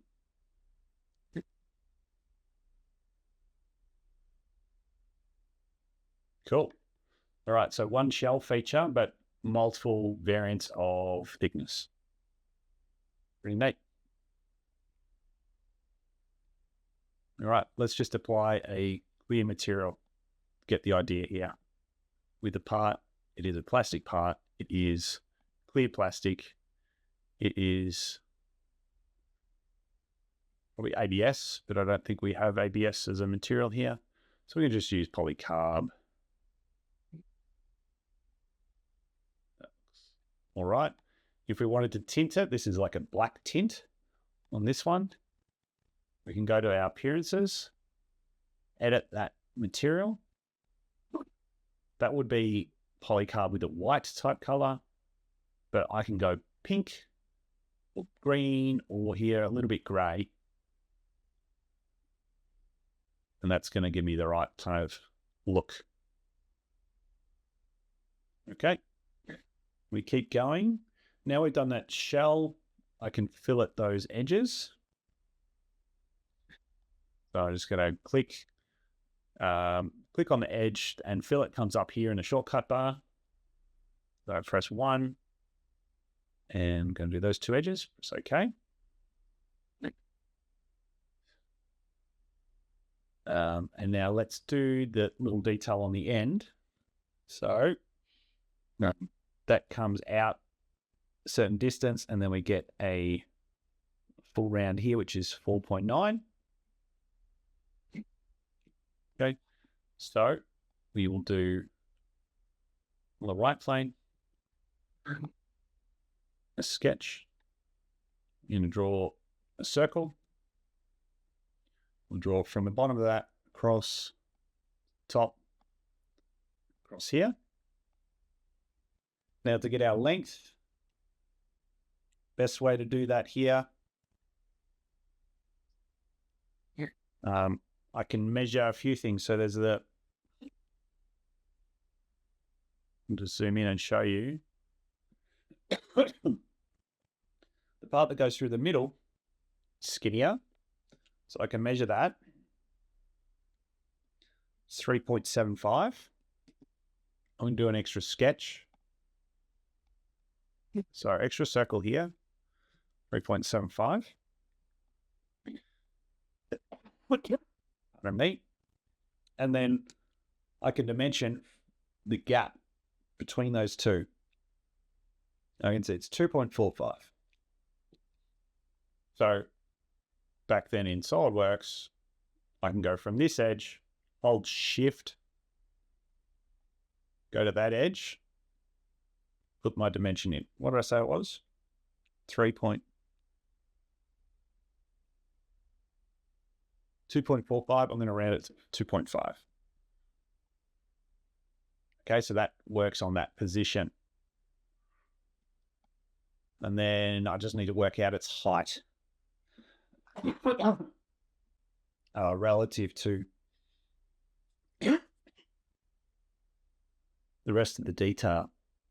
To do that, we can measure from the top edge to the bottom edge. So that face to that face, and we get 8. Perfect. So I'm saying from down here to here, 8. That looks pretty good. All right, now we can extrude it. Now again, we it goes all the way to the edges. Pardon the asthma.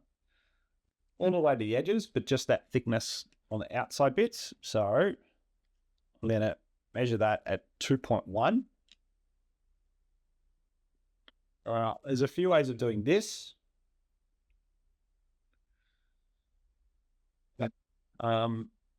Keep it simple. I'm going to do an extrude of the whole thing. I'm going to go up to surface, and I'm going to do the same thing in direction 2.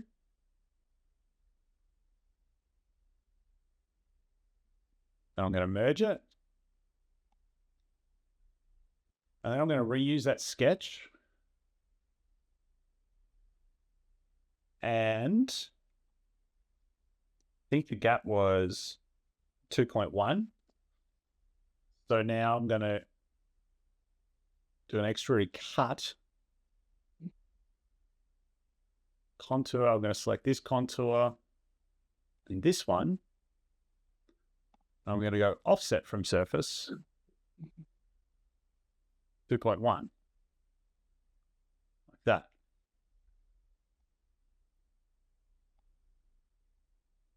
Now I do have 2 different dimensions here. Sorry, they're the same dimension, but 2 different inputs.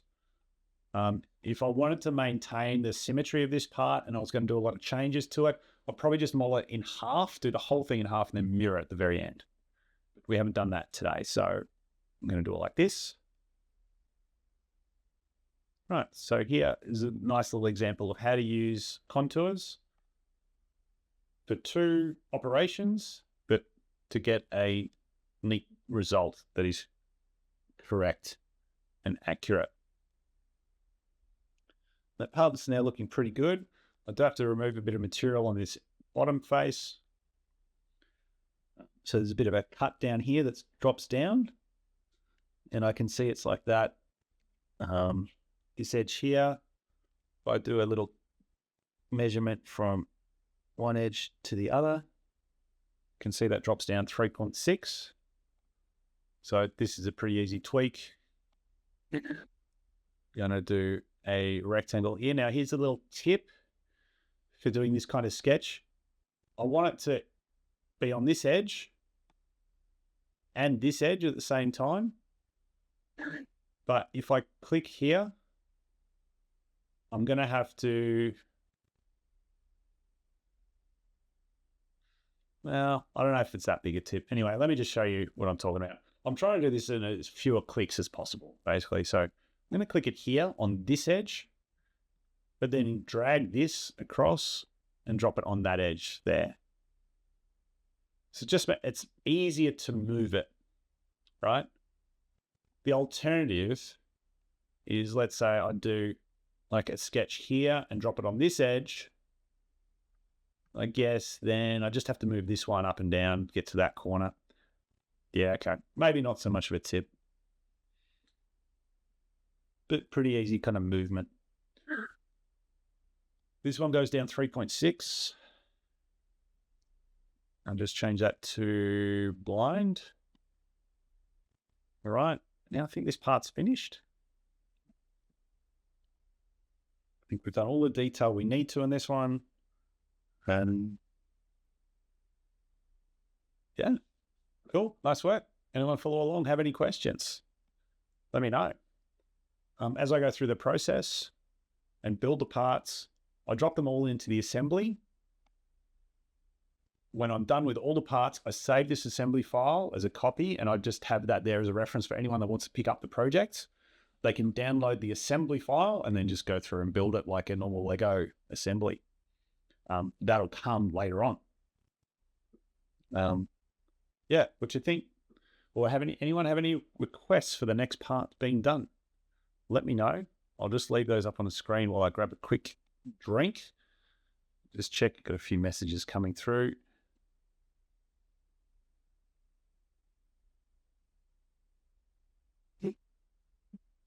Cool.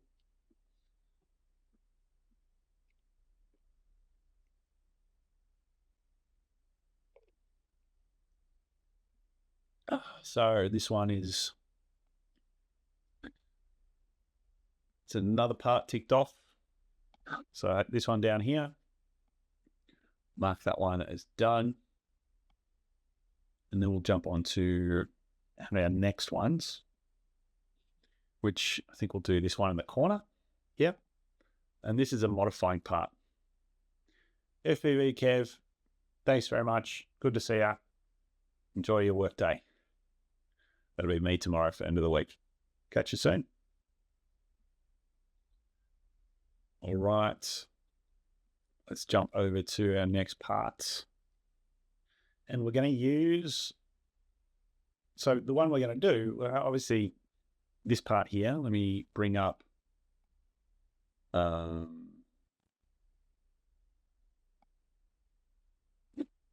inventory, part inventory, and then find the part which is here. Open that up. So this part is a wedge plate, 6x3. So we've already done some plates, did some in the last lesson, did them a lot easier this time around than we did have molded them previously. This is a modified version of that. Obviously, there's going to be some details the same and some completely different. If we have a look at, example of two parts here, we have the wedge plate, and it's 6x3 because even though there's no studs here, it's actually kind of three wide, and then it's wedged. Let's cut. You can see this one, which is 8x2. It's only got that sort of one row up the middle of the bigger circles. But we can use something like this to then modify and get this kind of result. Let me copy that name and jump over and open up this one. So I haven't renamed this part yet, but I will do that now. We have this one, 3034.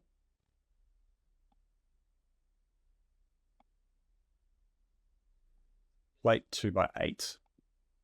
I'm going to save this as a copy and open.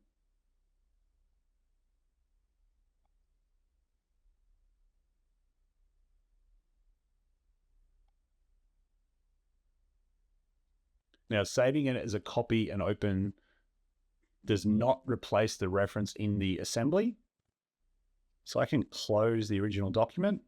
This is the new document. You see the file name has changed. And if I come back into my assembly, what I want to do, this one is the old plate 2x4. That's actually the same file as this. No, that's 2x2. This is 2x4. This one here. Now that one's got the right name to it, so I'm going to keep that. This one had the wrong name, so I'm going to replace it.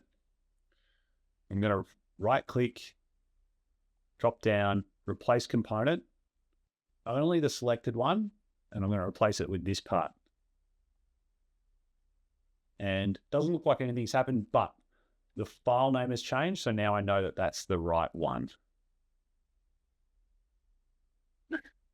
And you'll see at the top here, I've got 3 parts, all a different file name. They look very similar, but now I've got the correct name part in the assembly. If I edit it, not going to get too many issues. Shouldn't get any issues. And so now this one I'm going to start with this. I'm going to go File, Save As. And this time I'm going to save as a copy and open. And I'm going to change the name. So I'm going to use this name. And I'm going to put that in. Wedge plate left. Save. Copy, open. All right, close the original document. And this is my new part. Now, when I did this one previously, I'd done some work on configuration. So this is what we did in the last lesson. And these configurations that I'd set up enabled me to change from what was the 2x2 or 2x4 to a 2x8 and 2x16 in configurations very quickly and easily, right? We're going to change that now, and we're going to create a new 2x or a 3x6, and then we'll cut the wedge off. So I'm going to come down to this size, just minus those two there, make it wider, and then we're going to modify other detail after that. So put that one aside. I'm going to go to the default configuration. I'm going to delete these other configurations. Don't need them. In this part, I will end with just one configuration, but I won't have variants, except for the colors. And now we'll work on just changing the size of this. So I'm not worried about the configurations now. I'm just going to go and make the changes that we need. So first up, the size. The rule with Lego is a 1x1 plate is 7.8 by 7.8 millimeters. And for every extra stud you add on, adds on another 8 millimeters. So this one is 31.8. We want to add on another 16. So I'm going to change that number and go plus 16. And then for the width, it's 7.8 plus 8. And we want to add on another plus 8. So I go here, plus 8. And now that's the correct size for this brick here. 47.8 by 23.8. If I want to verify that, get my calipers, pop it in. You can see I'm getting 47.8, 0.83, close enough. And then here, 23.8, 23.4. Now, this is useful to know because this is part of the cut here on the wedge. So the wedge is obviously cutting a little bit more. That's good. We can use that. 23.4. But I'm not going to change this dimension. I'm going to change that when I cut the side off. And I'll explain why in a second. So that's the starting plate size. Then we roll down, and now I get the studs. But now the studs, originally were in the right position because they're in the middle. Now the number of them needs to change. So I'm going to go here. These were set up as a sketch pattern. So this number 2, I'm going to change to a 3. And the number 4, I'm going to change to a 6. And now I need to go in and edit the relations that are set up. So I put a construction line here, and the midpoint of that was with the origin. That needs to change. So I'm going to delete this relation. And then I'm going to grab this one that was in the middle, and I'm going to hold Control and make that. Let me try again. Hold Control, make that one horizontal. And now that was the only change I needed to do. They're in the correct position because this 1.45 was setting the exact distance this needed to be from that bottom edge. Right. Now we need to change to the right shape, which we're going to cut an edge off. We may as well do from this view, which is we're on the top view. I don't really think it matters which angle. The isometric angle is going to be like this. Should I have it look like maybe like that? So maybe I cut this bottom edge off. Probably looks a bit better than this. Probably doesn't matter too much. So top view. So we're going to get rid of a lot of these studs here. Now the easiest way for me to do that is just come into the sketch pattern, just select them. I don't want to delete them. I just want to make them for construction. So it's just going to turn them off. For construction. And so now the extrude's just going to do those 9 that were there previously. And then we see the next step in our feature tree is the shell. If I do the shell, roll that down. Okay, that works, and I get all the holes that I want on the bottom, but I probably want to do the cut here before the shell, because you can see how the detail comes around this wall and around the corner. So I want to keep that going. So I'm going to come back into this, roll back above the shell, and I'm going to do my cut here. And so this is where those dimensions before pay off. I'm going to do a sketch. And from here to here it was 23.4. And then I want that dimension.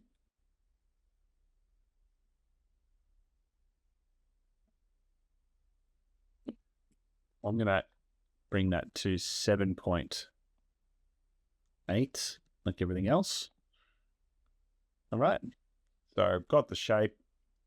Going to extrude cut through all. Right, so that's got my wedge shape now. But when I roll down the shell, I had a custom wall thickness for one of the sides. So you can see it's a missing face at a 1.5 thickness. So I've just got to replace that, press the tick here,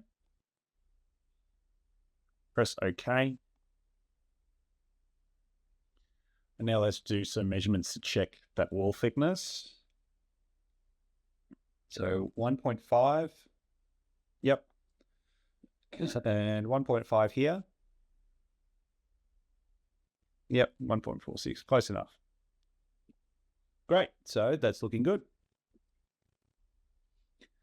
Now we roll down again for the next step and see where that leads us. We can see that that sketch also needs to be modified. Now that was central to the origin, so we're going to change that one. Bring that down. I'm going to increase the number to 5. I'm going to keep this one vertical of the origin. Nope, don't need that, because this one is already it's already referencing some of the other sketches we've got, these ones here. That's handy. And it's handy to use some other references there, because instead of creating new geometry or new relations or sketch points, I can right click this one, select midpoint, hold Control, make that horizontal to get that position right. So that's my 5 holes across the bottom. I've got 2 going that way. So I'm going to select just these 2 here, do a linear sketch pattern on the y-axis, and make that 8 millimeters. Dimension it. All right, so I've got those 2 holes. And then we can see in the part that that one is pretty normal, but that one and that one are modified. They've got some different details in some of the edges. So we will create that. I'm going to press OK on this extrude thin. We've got some detail sitting on the outside. Let's clean that up quickly. There's a few ways of doing that.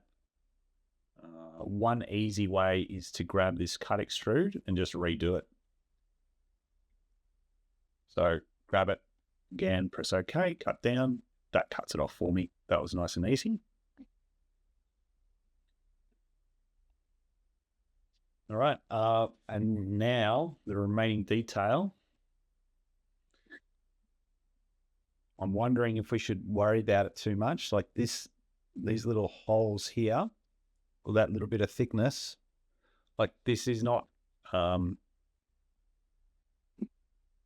probably some of the rules that I follow when I'm building the Lego is I'm worried about the main geometry and what connects to other parts and avoiding interference. But little stuff like, and I'll do the ribs, but a little bit of thickness on the inside of this and this, probably don't go to that level of trying to get that super accurate. What I will do is just cut away these holes here, and then I think this part's done.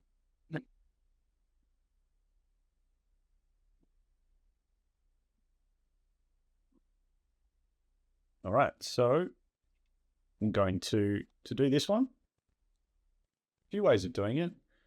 The sketch, if I convert, that's going to give me the outside edge. And then if I grab a line here to there, that's going to kind of give me the inside. And because there's a few ways of working out where exactly those gaps are, I think the easiest thing is to just measure them. Just to say, okay, this one starts at 10.5 and then draw it in, just sketch it in. So it's going to be perpendicular. And I'm going to go from this edge here, 10.5. And then I can look at the gaps. So I can say, okay, between those two edges, there's a gap of 5.3.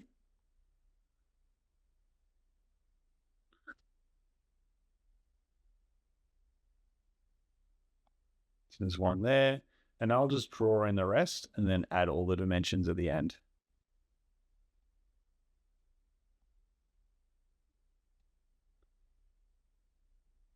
So one right on that corner.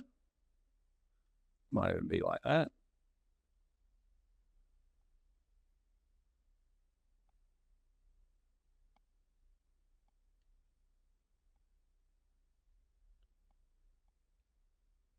All right, so a couple of dimensions.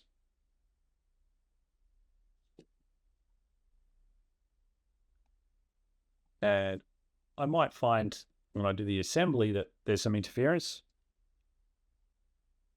That's when I'll just simply adjust the dimensions to remove that, unless it's intentional.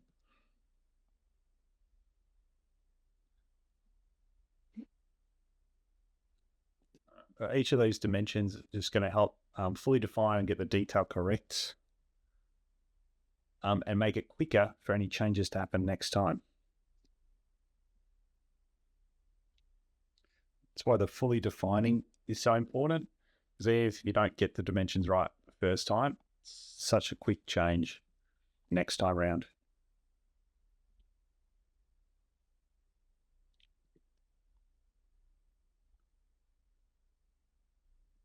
And here we can check our dimensions. We got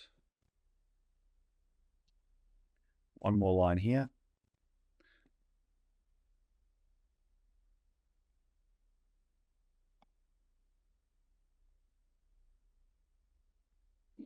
But this is 2.3. That last gap, 5.2. I think we might be a little bit under.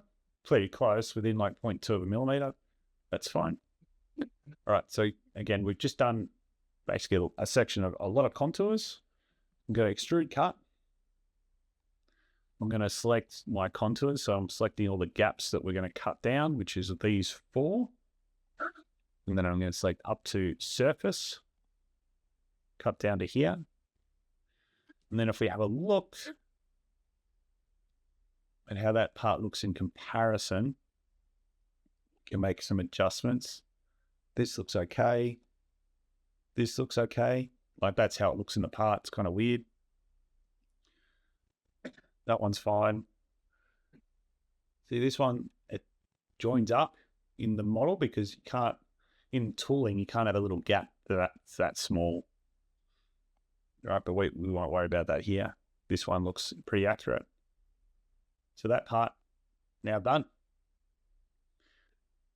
That is our wedge plate left. Drop that into the assembly. And you'll have noticed that in the instructions, there's a left and a right version there. So we need to do the right version too.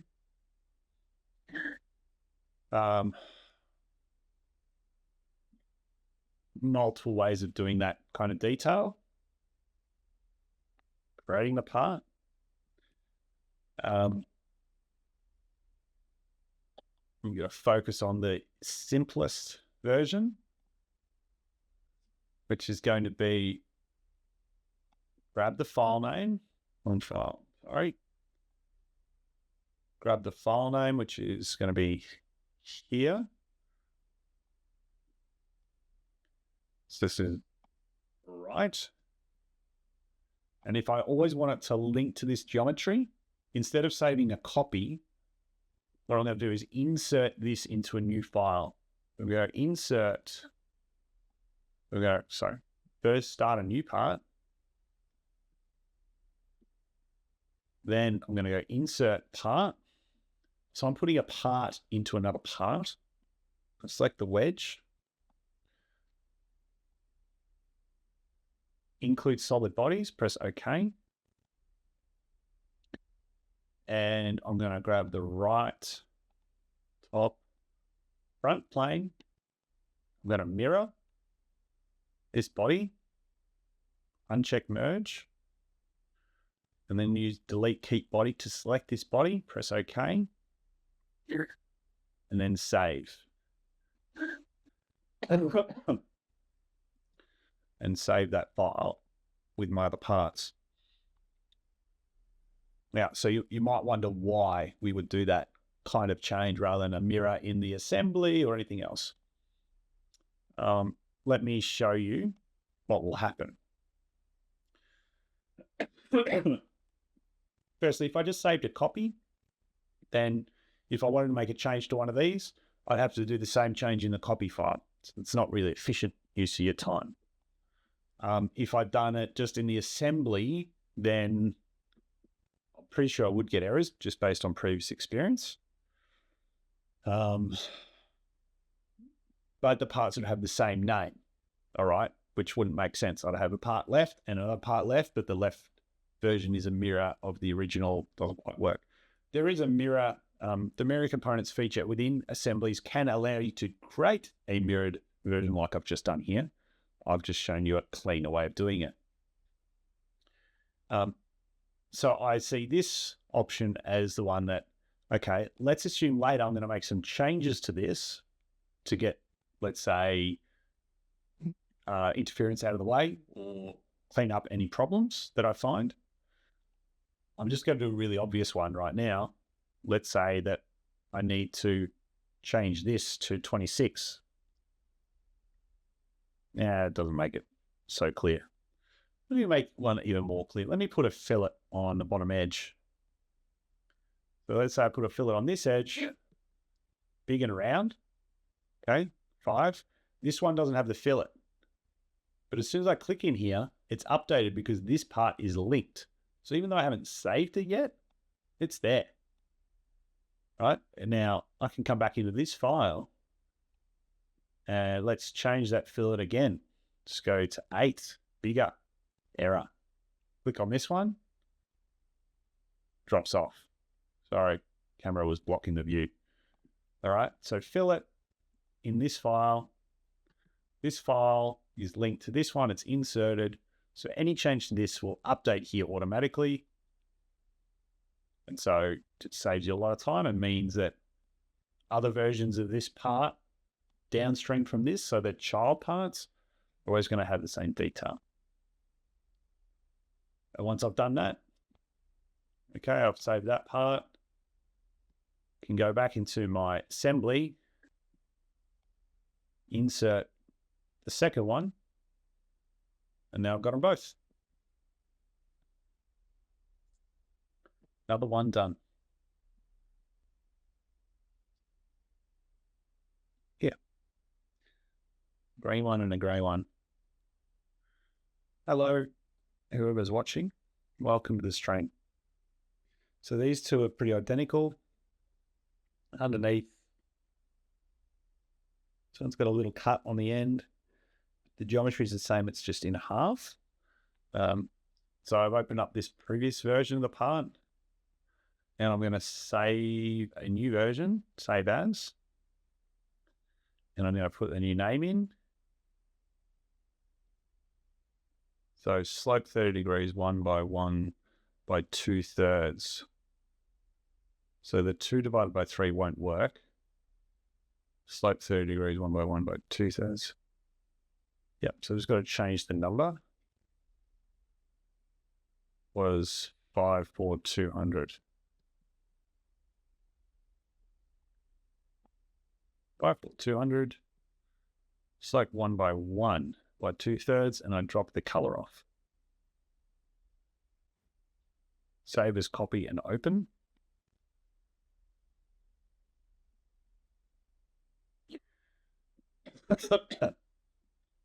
Close original. Configurations, no configurations, that's fine. Let's remove the appearance and let's change the details to match. 15.8 wide, I think it will be 7.8. Yep. So change that. And this will cause some errors probably. See this cut going all the way through. If I remove that, how does that look? That part looks much better. This cut needs to just change to a circle in the same position. So it's going to be a 5.2 diameter circle. So delete that, put 5.2 here, and line this up in the middle. So get that vertical and get that one horizontal. And it's just creating this little cut on the underside. Very tiny detail, but that's going to be needed to avoid interference later. Roll down the feature tree, and that last detail that's not there, that this kind of boss support. So we can delete that. And save that. Move that into the assembly. Worry about colors later. It's a pretty straightforward process to add the colors as we finish off. So that was a very quick update. That one is done.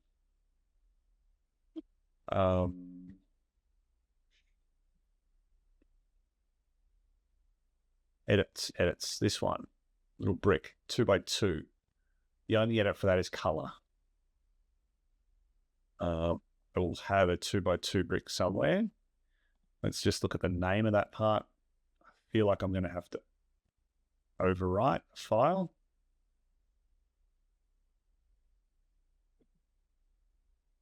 This one. 30 plate 1 by 2. Let's first see if I've got any of those. Got 1 by 8, which has configurations. So we're going to open that one.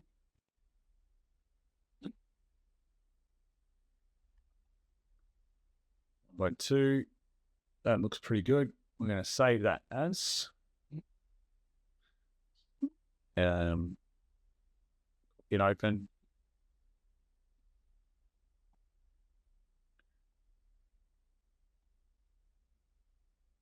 Nice and easy with configurations already built in. Close the original. bring this into the assembly. Another one done. Cool. Close that back here. And we tick that one off. Okay, this curved, this round one. Wonder what an edit of that one's going to be based on. So I'm going to open up my files. Shows you a bit of the library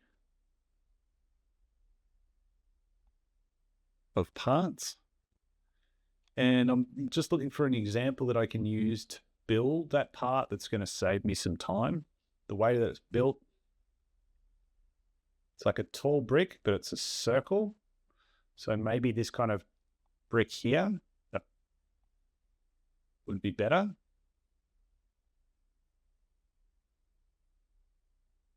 I think it will. So I'm going to open that brick, which has configurations.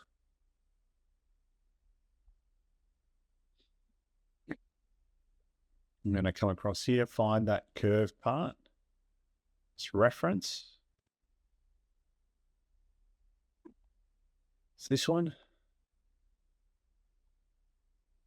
Round brick corner, macaroni with stud notch and reinforced underside. Such a long name. Just going to use that part there. And save this as, I think we might totally rebuild this part. We will see in a second.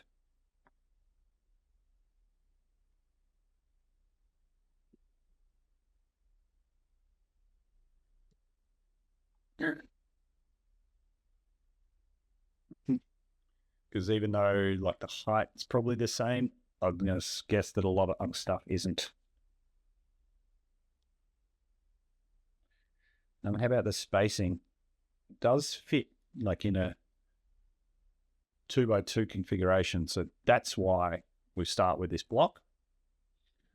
We're going to remove the design table. So there's all these configurations here, which I'm just going to delete because we're not going to need those. And so anything here that was originally as part of those configurations, I've got no need for those anymore. So I'm going to just delete those too. It's going to clean up my feature tree and maybe make it a bit easier for what I'm about to do. Now, a lot of these features are probably not even needed. But with the way that this was built so that the whole thing could have different configurations and work for a lot of different sizes. Don't think that's applicable anymore. And all of the detail on the inside's completely going to change. So I don't need, for instance, I do, like it does use some of the little ribs. You can see like here. All right, but this structure is a lot different. We definitely don't have this in the middle. Delete that. Delete those big ones.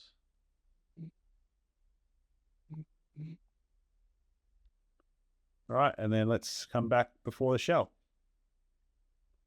Okay, so this is where we want to start because it's a circle. It will make a circle. And I'm pretty certain that the edge of this would match. So you'll hear that line is straight there, which makes it very easy for cutting this shape out. Go on the top plane. And I'm going to create a circle from here that goes to this edge. And then another circle from here that goes to the middle. See if that works out. So select midpoint, coincident. Don't know if that's going to work perfectly. Let's just measure. 7.7.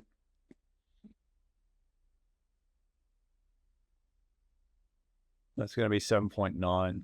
So it's a little bit bigger than that. We're going to spread that out. Grab those two, make it 7.7. And then going to extrude cut through all.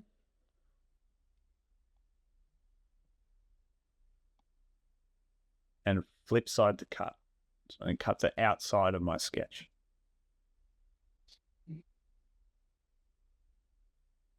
And then to get rid of this little section on the top, use a delete face. We can easy, if you have the right settings on, to remove those two faces and clean up your geometry. Okay, so that's the start of this part. We want to do our shell, which removes the material on the underside. And then we want to add a bit of extra detail. It's interesting, you can see the shell here is not consistent. We might find later that we get some interference in this area. If so, we'll deal with it then. This has a couple of ribs, which in this mirror, I'm going to get rid of those. And instead, I'm just going to add in those structural elements. So I'm going to go to the top face here, the bottom face, and sketch a line across. Actually, looks like it comes like this. Convert that edge. Going to convert this edge and you could do a mirror here.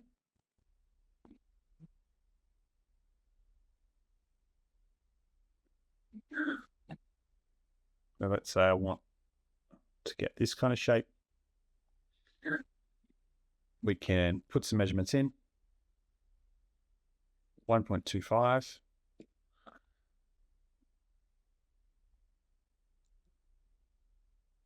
And how far is it from the inside on that side? 4.9.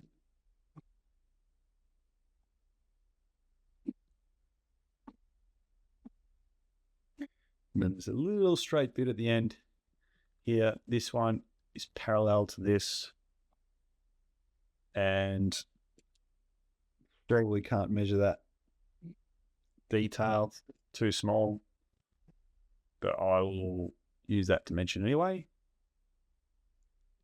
2.3. All right, so we've sketched one side, put a construction line here. So if I select those elements and press mirror, it'll do it for me straight away. I don't need to do any other selections. Then I can extrude. I'm going to up to surface. I want to go select the contours. I want to select this area and this area, but uncheck thin feature.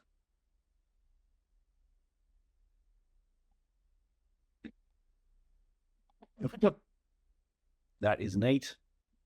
My last step, cut this material in the middle. So 5.2 across and 7.3 from the top face.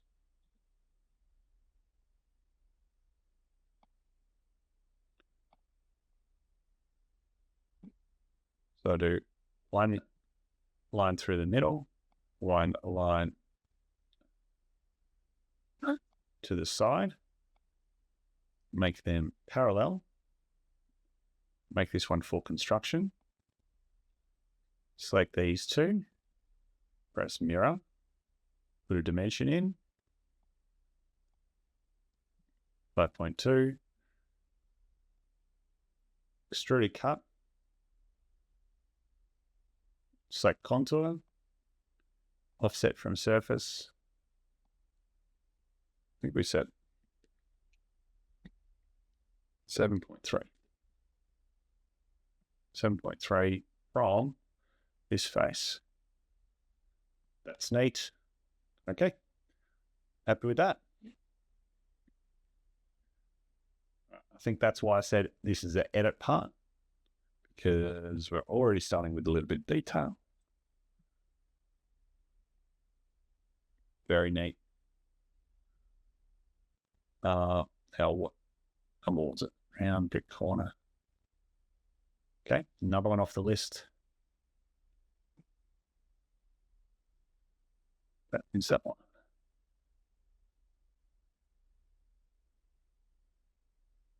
Okay, I reckon 2 more we might be done. Anyone watching out there has any questions for me? Needs help with anything, just let me know. Love to help. So we've done similar parts to this one before. And should be able to find and build that pretty easily.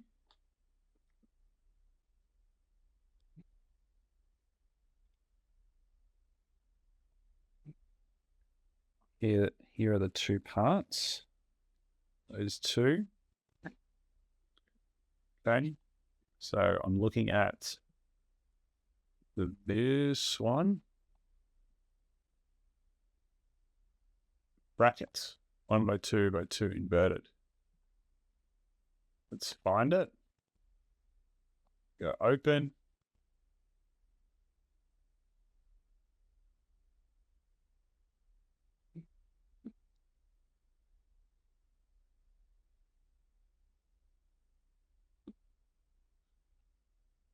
So we've done this one before. This one is the inverted one. We'll use that. Going to open that one up.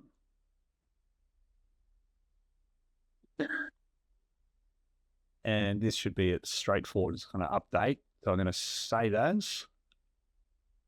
Now, this is not in our current assembly. So if I just update the name, shouldn't be a problem at all. It's going to save a new version with a new name, bracket 1 by 2, 2 by 2 inverted, save as. And so, like all the detail we've already got. Even the bottom, yep. We've just got to increase the top size. Here's the interesting thing. This was all done with a mirror. So this is like a hack on a hack. So all I have to do is roll back past the split, come to here, and make this bigger. So I'm going to increase that.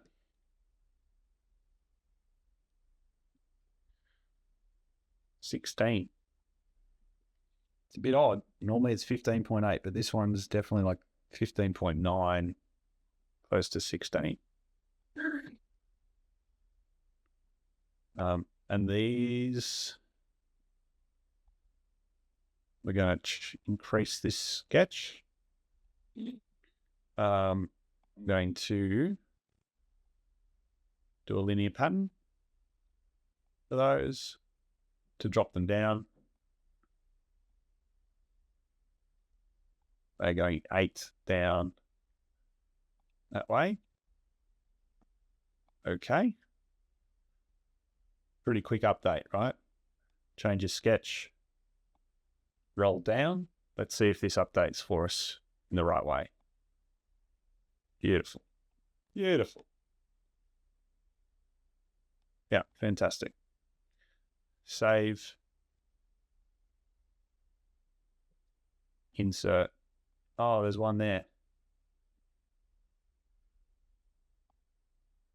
We did have one there already. That's fine. I'll have to just reinsert the original. Now, I want to get rid of the other configurations in this one. Don't want to use them anymore. So here's a trick to get rid of your configurations and just have the one. First thing you need to know is whatever configuration is active in the assembly, I can't delete it. So I've got to leave that one there. I'm going to delete the default configuration. I'm going to add a new configuration, rename it default. I'm going to Control Tab back to the assembly. I'm going to change this one to default. Part doesn't change at all. It's just the naming configuration that we're changing. And then back in the file, now I can delete the other configurations because they're no longer active. Save it.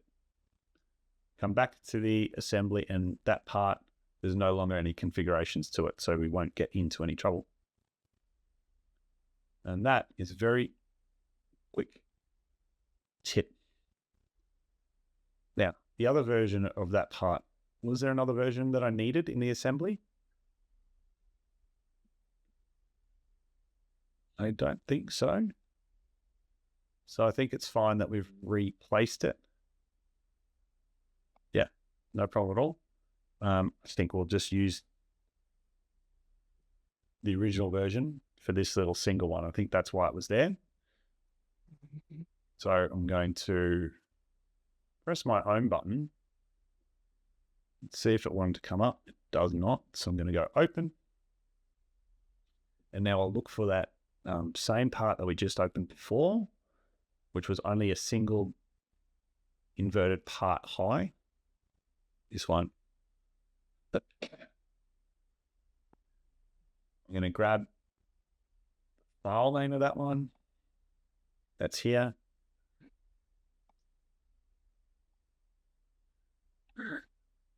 I'm going to save as, quickly save over that name to create the new one. And then just convert this to a single piece rather than a double. Now to do that, I might roll all the way back, just see how it was built. Oh. Cut. Where are my planes? Front planes right in the middle.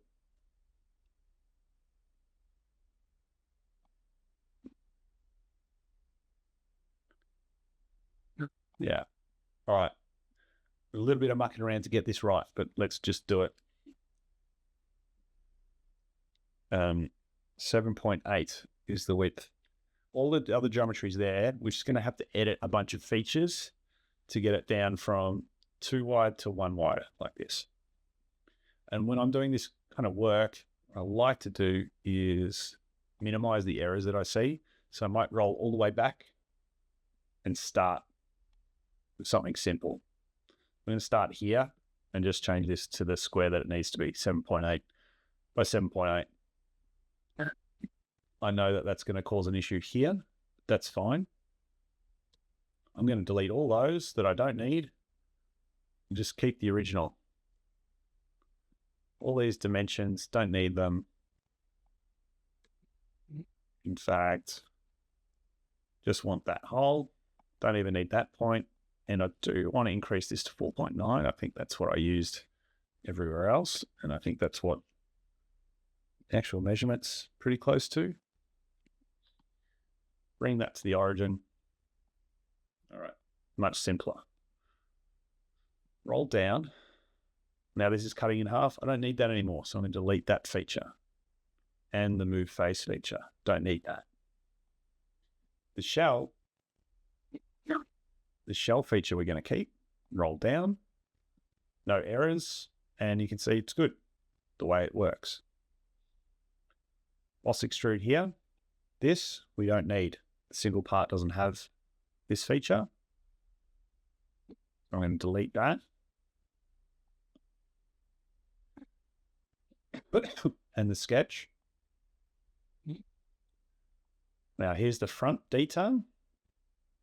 We're just going to change it to 7.8.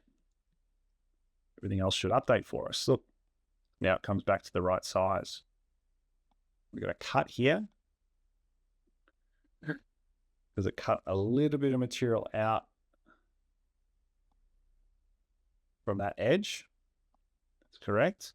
And then we've got a little extrude here for the rib. Keep the one in the middle. That's fine. Delete the one on the side. We will just have to update then some relations. that are dangling. You can see this one's dangling. Let's just delete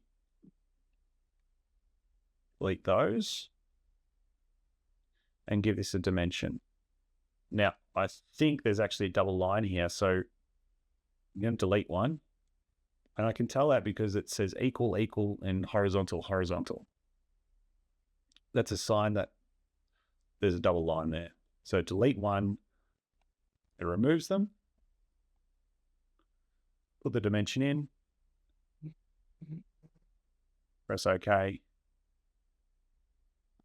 Save. Now all that detail is looking really good for this part. Roll down. Pick which one we want to delete. The one that doesn't have the dimensions on it usually.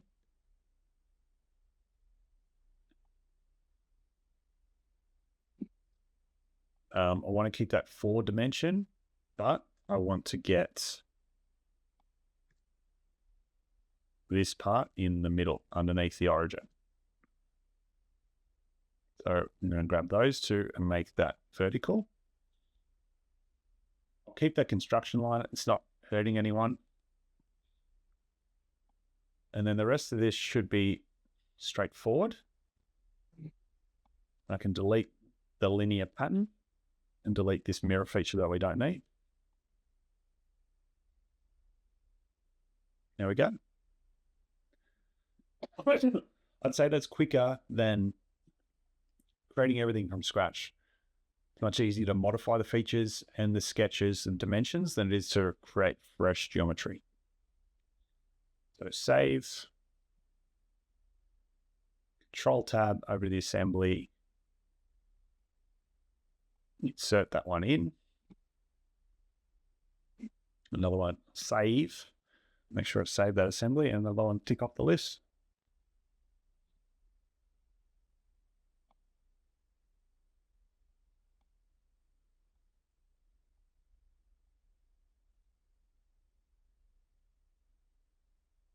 All right, last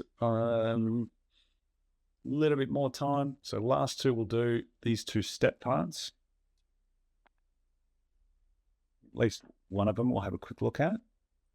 And the reason for that is this is, again, a part that we've created before, so it's another modification. A couple of changes. It's got some holes in it, that one. This little grey one's a little bit different. But we have done very similar before, which you can see here. So let's just see if that is the same part. I think the height looks different. So I'm going to open that one up. And we're going to find a part here. And get the correct name.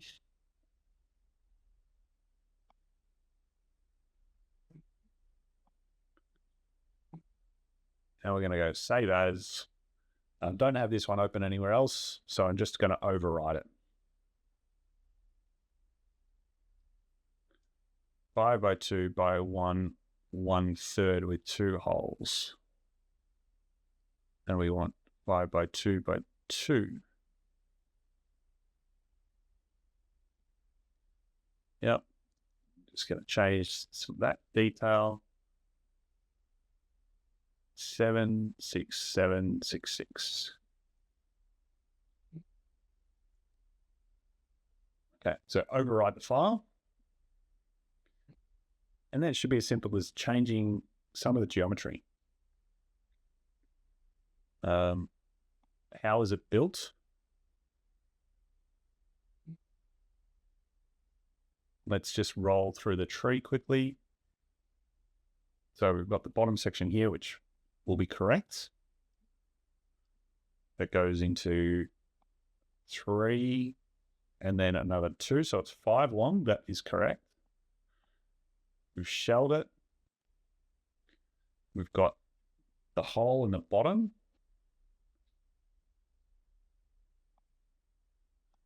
Now, just remove that transparency. This ends up being a hole that goes all the way through. And that hole size is 4.9. The inside of this, 4.8, very close. I'll change that to 6.5. Then it's going to be 4.9. So what I can change here is I'm just going to move face. Select that face there. Flip the direction. Change that to 2. Doesn't want to do it. Might just do a simple cut extrude. So grab that face. Convert. Extrude cut.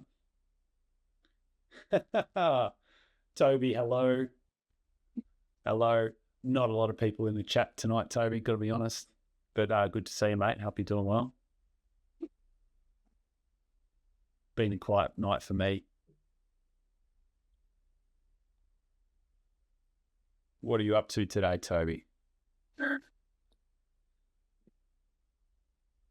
All right, we are modifying some Lego pieces. We're building a...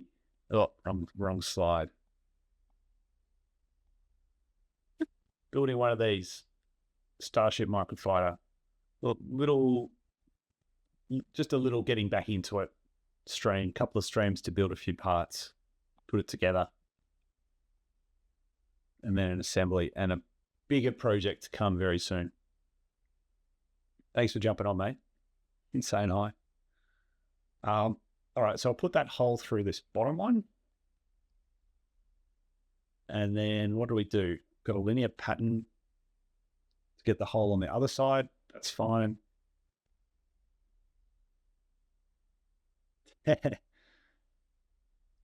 Thanks, Toby. Appreciate it, mate. There have been a lot of tips in this video, in this stream of nearly 2 hours. And not a lot of people watching it live, but I reckon a few will jump on the replays. I'm getting a few replay streams, which is not bad. A couple of hundred.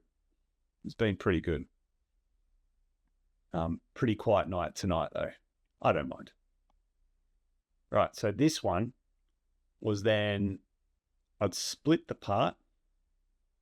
So this is where I think I should do that second cut at the same time. So I'm going to edit this feature, the linear pattern feature, and include the cut. So I'm going to jump in the tree here, grab that cut extrude as well, because the 2 holes carry across. So get that in the pattern. And then when I move this body up here, it's going to have that feature for me. And now what I can do is also change that dimension. So grab the calipers,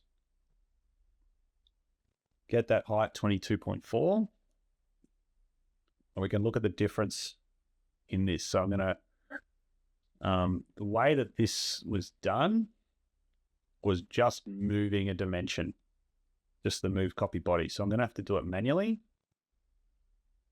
I want to get that dimension to 22.4. Use our calculator. Want to move it up another 9.6. So I grab this feature here, that number. Oh, look at that. It's already in there. So just go times 2, 9.6. And so now the overall height should be correct. 22.4. And then we can just roll down the feature tree. Now I'm just going to remove the appearances just so it's a bit easier to see. Roll down the feature tree. All the features we've used last time should still work because that was a up to surface extrude.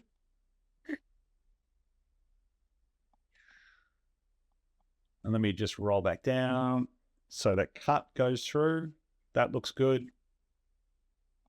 The other details, I can't see that boss in there. It's pretty dark.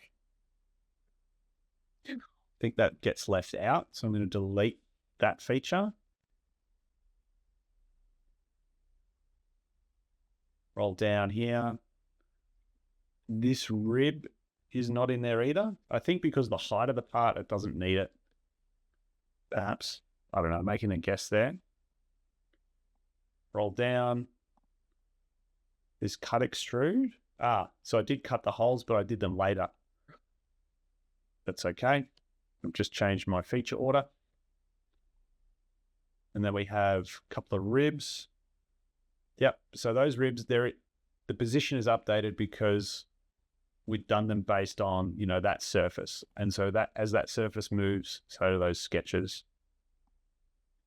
Roll down here. Those ones are in there too. I just need to get another rib going through the middle of this, which I can do here. So I'm going to edit this sketch. And I'm going to draw a line all the way through this one. And a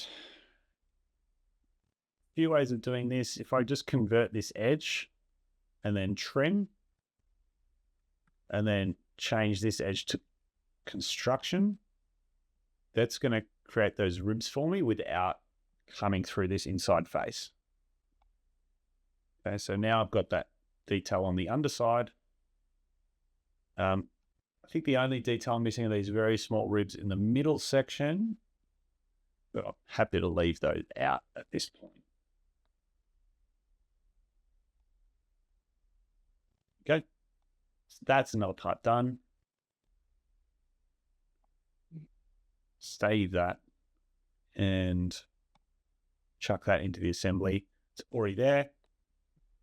Then we can create its little mini version. And so like we did earlier,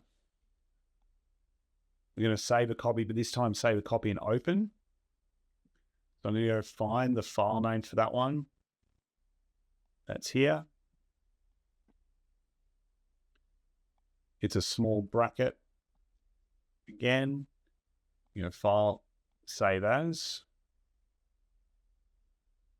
And I'm going to save a copy and open.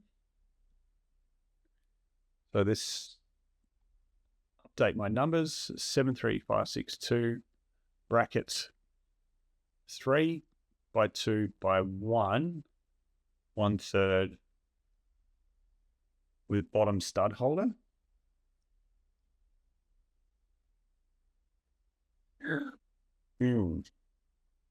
See those little ribs, how they're in both parts? Maybe I should put them in. I think we're going to leave them. It's okay. Just update the name. So delete this little bit here. So save as a copy and open. All right, so very quick to modify. We've got our copied version.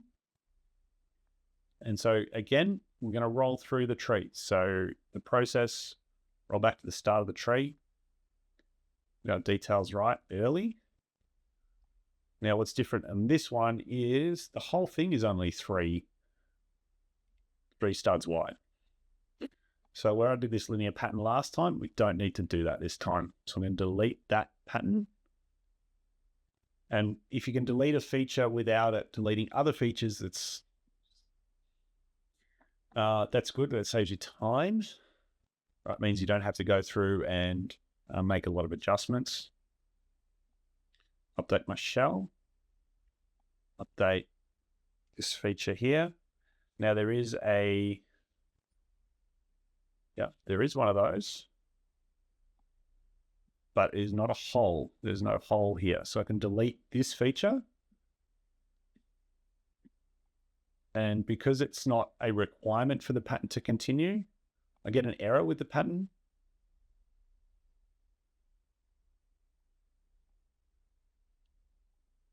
But it still should work. Let me clear those instances to skip. Press OK. There I get my second circle down the bottom. This sketch needs to change because now we're going to split it at a different point. So I'm going to grab these sketch lines and I don't want to delete them. Just want to change its position. Because I want to move them both. So I'm going to grab that. All right, this is interesting. I'm going to move that one. And I'm going to put this one over here. And I'm going to move this to the center. That. Move this one to the center of this circle. So that should give me the right spacing I'm using the same lines. It's going to do the same split when I roll down to the next feature. So you can see it's split that body.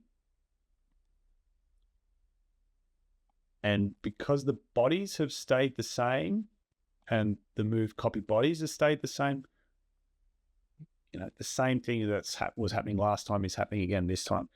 The dimension here, I think we just have to bring it back to 9.6. I think that's going to be the dimension we need. So from this face to the bottom face, 12.8. 12.8, perfect. All right, and keep all that. I'm going to delete face feature. Going to remove that. Don't think that one is needed anymore. The extrude works.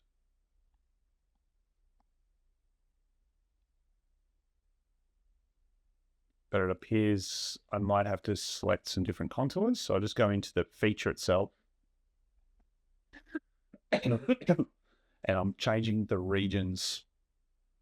And I'm going to delete all the regions because I want to use that whole sketch. Kind of seals it up. That's looking much more like what I can see here. And then the cut, good. That cuts exactly as I expect. The ribs here, they have an issue with that line that goes through the middle. So I'm going to delete those two.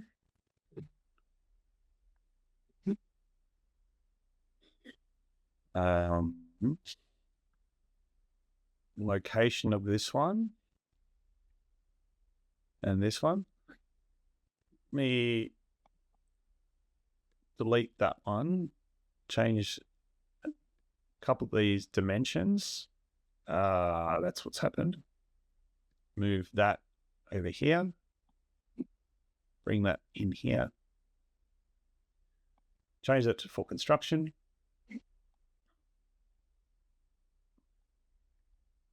And then get these aligned with these points. There we go.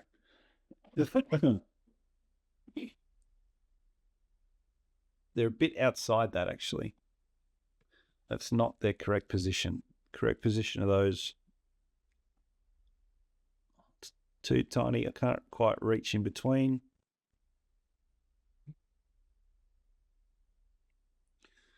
.4 minus whatever the thickness they have.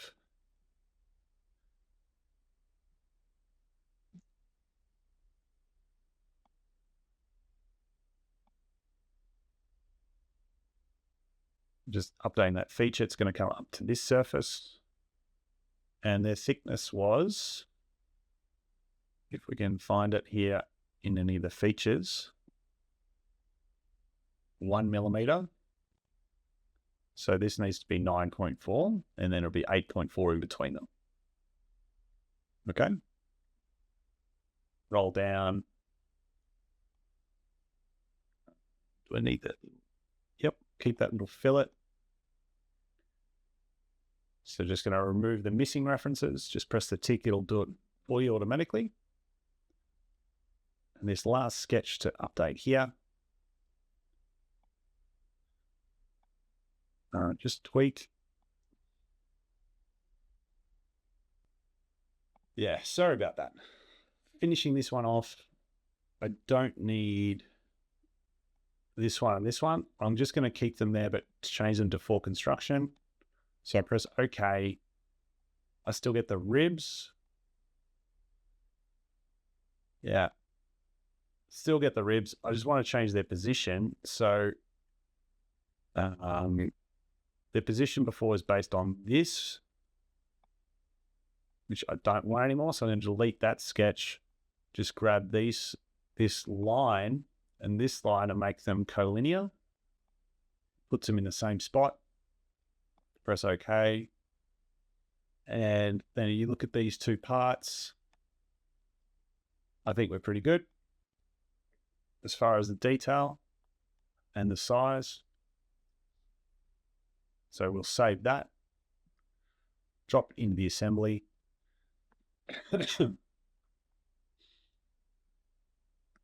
And which one was it? Nope. No, not that one. Not that one. This one. There we go. This part here looks pretty similar to the one we're creating. So we might use that as a reference point to start. So I'm going to open that part. So the process of this part I'll show you is how we can use some existing geometry and modify it to create the new one. Okay. So you can see it here. I might zoom in on that very quickly. Let's just see. Zoom. Something about there looks pretty good. Okay. All right, that's a little bit easier to see. Now, so the part we're looking at is just solid on 3 sides. And then it has the same detail here on one side. Very first step, we want to save this as,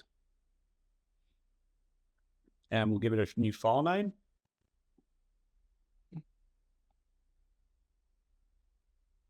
Brick special. Now I've pasted that in, but this backspace won't work here, so I just change that to a dash. And save it. And now I'm going to modify it. So when I'm modifying, I'll start by deleting any features I don't need. First feature I don't need is this little cut on the bottom. I'm just going to go and clear that one out. Second feature, the shell on keep, this cut here in the rear, I don't need that, so I'm going to delete that feature. Now the shape of this, I think it's going to be slightly different. See, it's got this front that's kind of cut off. We don't have that in our one. So now I'm going to roll up to the top of the tree and look at how this one was built. And we can see it's got that cut in the sketch geometry. Now, there's an easy way that I can modify the existing geometry by using a delete face tool on these 2 faces, and that's going to square off that section, but I'd rather go in and edit the original sketch because then I can update the height as well at the same time. So let's just double check some dimensions. So I've got the length there, 7.8, and the height, 15.9. So I'm going to trim these 2 lines. And when I trim the line, when I trim the line here that has the dimension, that's going to remove the dimension on that line. Same for the top. And then I can just trim them off, and they're already dimensioned with these other 2 lines, so it still is fully defined. Then I can update the dimension on the side. Let me just double check that size again, 15.9, good. And press OK on the sketch, and that updates the detail for me. Now the width, 7.8, that's going to be correct. So now I can roll down the tree and see what features come next. Now it's got the stud on the top. I've got a dangling sketch there. So the dangling, that's what any that are yellow or brown are called, these relations. So because I removed the original edge, it's lost its reference. I just need to bring that back. That's fully defined. So that'll be correct. And then we've got our one on the front. Now the one on the front, it's going to be the same, but there's 2 of them. And I'm going to change the sketch plane. I'm going to put it on the back side. And the reason for that, I'll explain in a second. When I'm doing the extrude that goes all the way through, this means when I measure it from one end to the other, like this, I can put that dimension straight in. So 9.6, 1.6, and that's going to stick out the front, the correct dimension. So all I've got to do here is update the position and increase the number of those. Now there's going to be 2 of them. So we'll go with a linear sketch pattern. We're going to change it to the y-axis, 8mm spacing. Now, that looks wrong here, and I can tell it's because the bottom one's in the wrong position. So how can we try and work out the right position from here to get a dimension from edge to edge? There's a few ways. One might be, like, you can do it by eye from the middle, or the calipers won't go down all the way here and get that edge exactly. They'll get very close.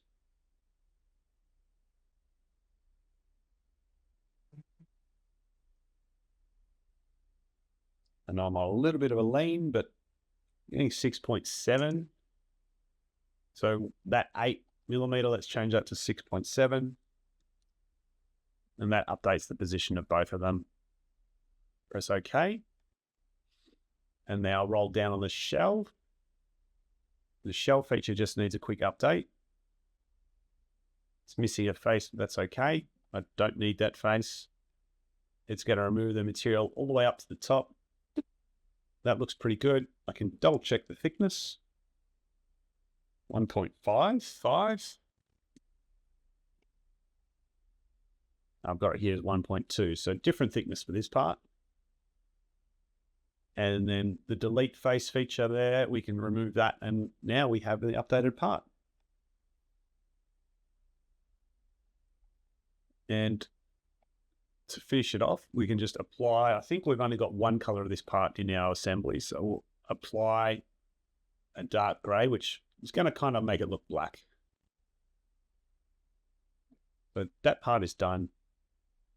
Alt or Control Tab to flick across to the assembly. I'll insert the component, just drop it in, and that is another one checked off.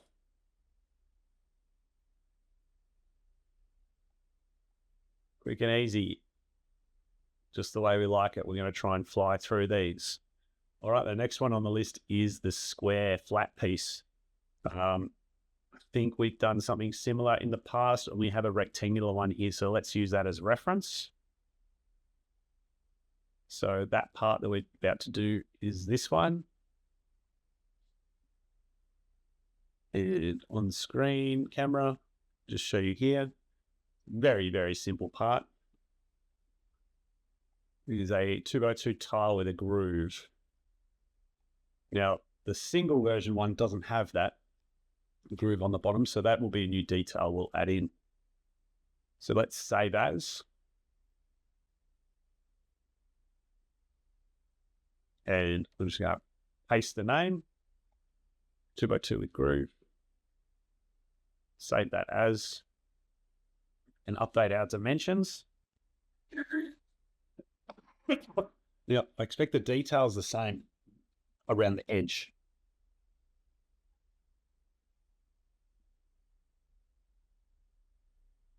Just getting a tool.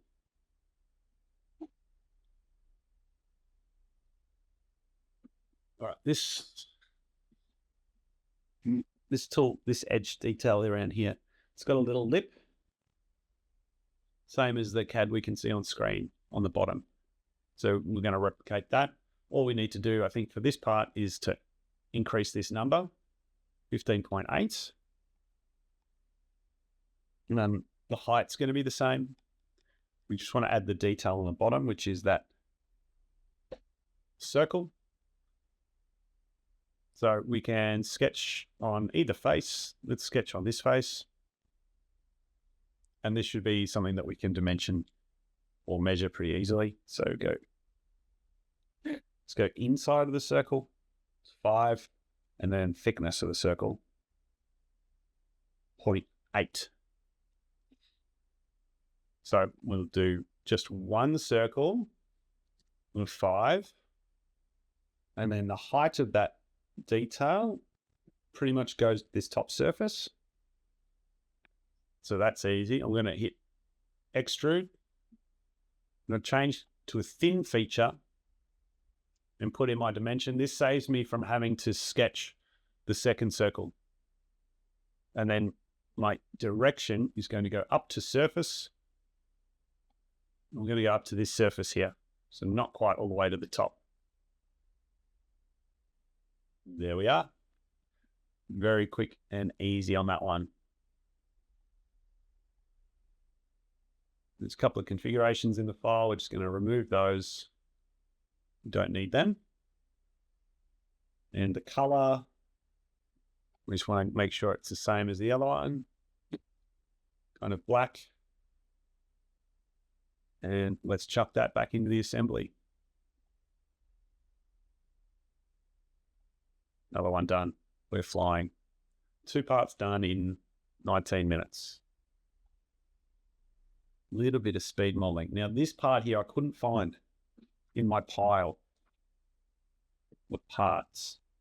So we might have to save that one. I'm sure I've got some part that's very similar. It's just a singular around cap that's not the tire. See, this one is very, very similar.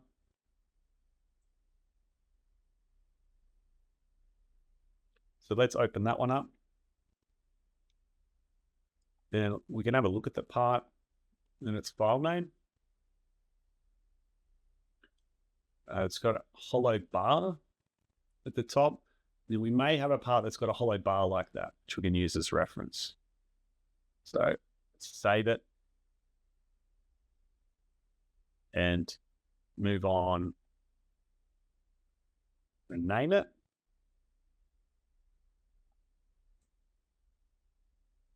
So if we wanted one that had a hollow bar that had a similar detail, I think I saw one down the bottom. So this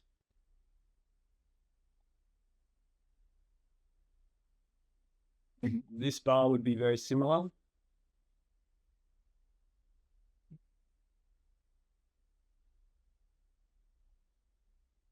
It's hollow.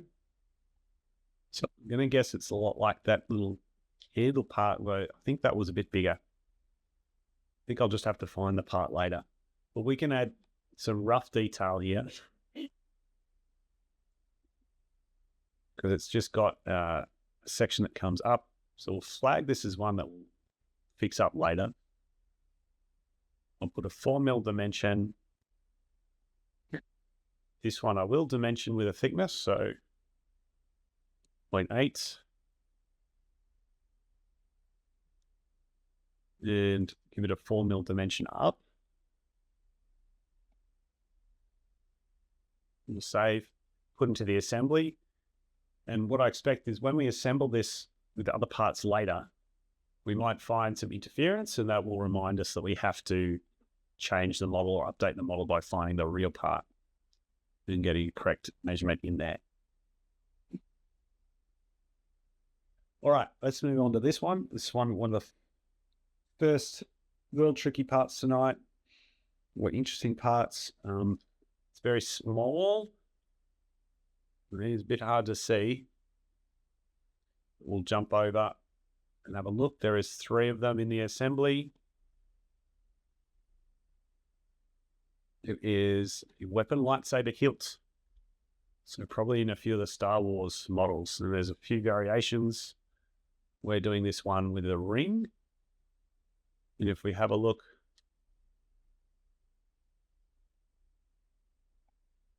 at our zoom, here we go. We can see some of the detail. So it does have that kind of linear circular pattern. I don't know exactly how we'll do that yet, but there's detail around the bottom edges. Okay, but everything else is a revolve. So it's a nice simple one to do with a single sketch profile for a revolve feature. Hello to anyone that's joined the stream. Recently, we are modeling some Lego parts. All right, we'll save that, copy that name, and we will start a new file.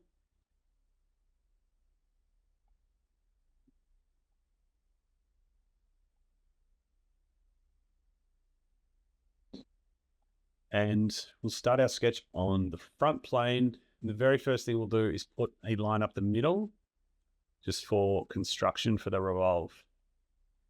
Hello, FPV Kev. How you going? Thanks for dropping by.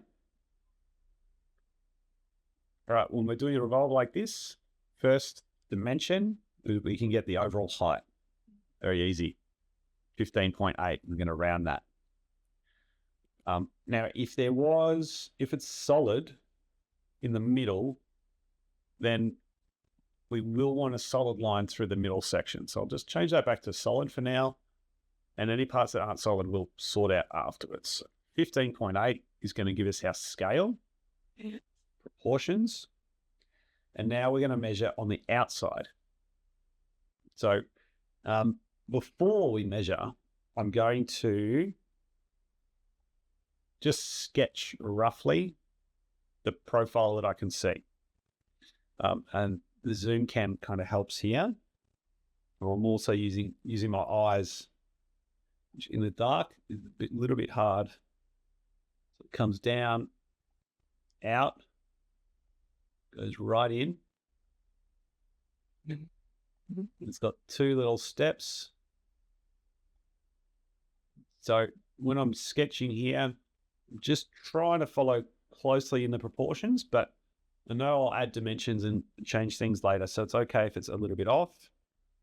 Now this part at the very bottom, I'm going to skip the additional sections. I'm going to add that on afterwards. So I'm trying to just look at the main shape, which looks like it comes down straight, goes out a little bit, and then comes down the very end. And then the bottom is hollow. So that needs to have an opening, something like this. Okay. So it's not perfectly proportioned, but our sketch here has the rough shape that we're going to end up with. Now, this top section here, I want to convert that to construction. So I'm going to use the split entities tool. It's going to split that line. And what that lets me do is select this segment of the line and make that for construction. I can do the same in this section. And so when I zoom in, I can just move this one down and move this one up. And that's going to simplify my revolve when it comes time to do that step. All right, so now some dimensions. So we've got our sketch in place. Now we're going to measure some of these elements. So outside to outside, when we're doing this, I can select the outside, select the construction line, roll over, and then put in my dimension. And that's going to give me like a diameter. Now, it might stuff up some of the sizing. Okay, you might find it goes like this. That's fine. Just adjust your sketch afterwards. Hello, hello, Kalila, and Adja, and Himan 3503. Welcome to the stream. It's going very well, thanks. How are you? What are you up to? Hanging out on YouTube, I would guess. Very good. Just doing some SolidWorks modeling here. Modeling some Lego parts as part of a model set, which I'll show shortly after finishing this part. So I do the inside hole here. And then the next outside measurement, 5.9.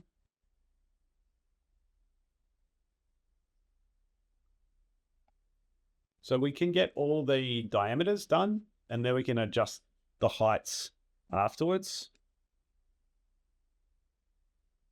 3.2. This middle section.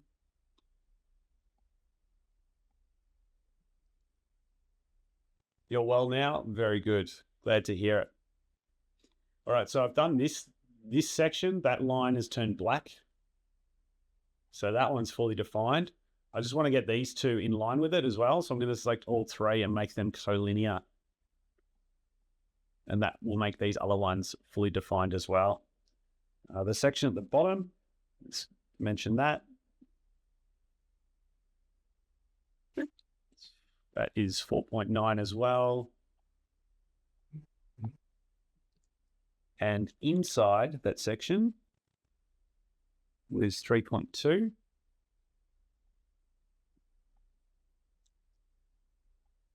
So I think that's matching on both ends. Yep, 4.9, 3.2.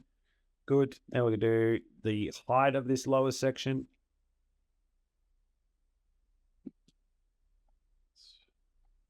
3.2. And if we look at the wall thickness, so one way that we can dimension the wall thickness here, it's probably going to be consistent wall thickness with what's on the outside. By what I mean is this section here, this thickness. So I'm going to select this edge and this construction line that I've just put in and make them equal. That gives a consistent wall thickness through that area. All right. If I turn on shaded contours, you can see a bit more clearly what we've done.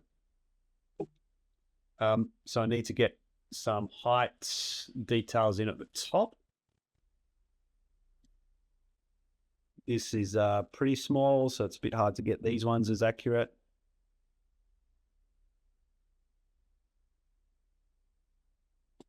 We go 1.8 millimeter here. And then for the outside of that section, 3.6.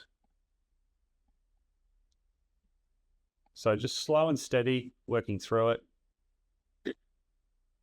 Let's assume this thickness is the same as at the bottom. So I put a construction line in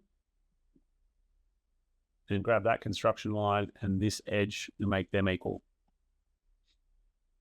Fully defined that. So then we've just got those two details in the middle to get accurate. I'm going to do the gap between them. 5.2. And then each of those little ribs, it's measuring at like 0.8. So we're going to make some assumptions here. I'm going to assume that they're all equal, including the little gap. It hasn't quite worked out. Let me try that again. So I'm going to say, like, let's say those are all equal. Now we bring that down. And that these are equal as well. Oh, might just adjust it a little bit more first. Try again. That's better. And then let's go to say that that's 0.8. And now that section's all fully defined. Looks close, but maybe this one, that isn't correct. So I'll keep these two collinear. I'm just going to bring that gap up a little bit because I think it looks a little bit closer at the top. So 1 millimeter. All right, that is done. I hit revolve. There's two construction lines, so I'm going to select the top one. Press OK. And there is my finished shape. Now, don't think these bits stick out as far as I've sketched them. And if I measure the diameter, I can see they're 4.2. So I'm going to go back and actually change those relations that I put in. Don't think they're all correct. So just remove a couple of those and use this one here. Put a new dimension in. So instead of 4.8, that becomes 4.2. I'll keep these two lines equal, which will keep the distance in between them the same. Now that looks better. All right, halfway there, or over halfway. Let's save the file.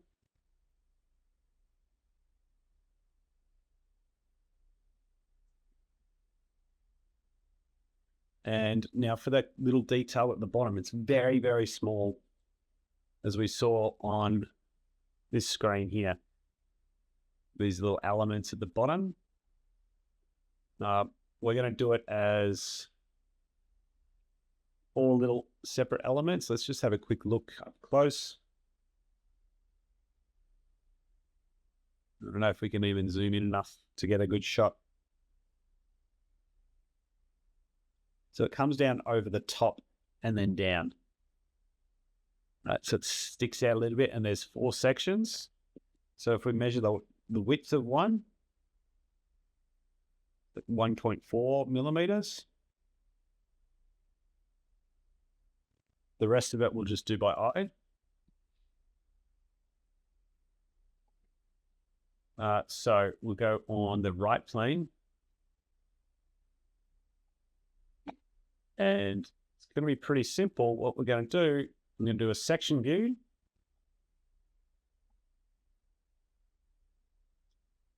Then we're going to make sure it goes outside. Starts inside the feature, comes out, up through an angle, inside the body, and then we'll extrude it out. What did I say? I think it was 0.4 or 1.4. 1.4.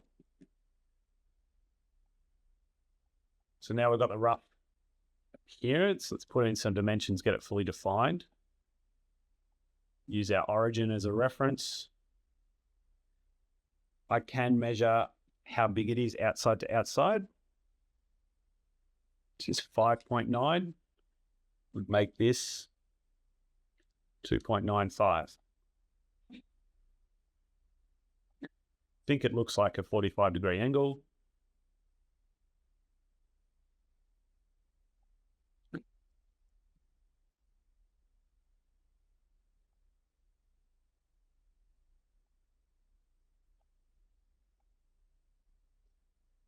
All right, so quickly putting in the rest of the dimensions that we need.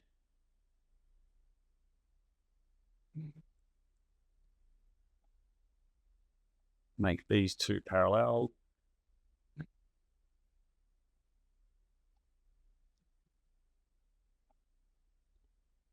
All right, and then the key thing that we want to see when we extrude this, we're going to go mid-plane and put in our dimension of 1.4.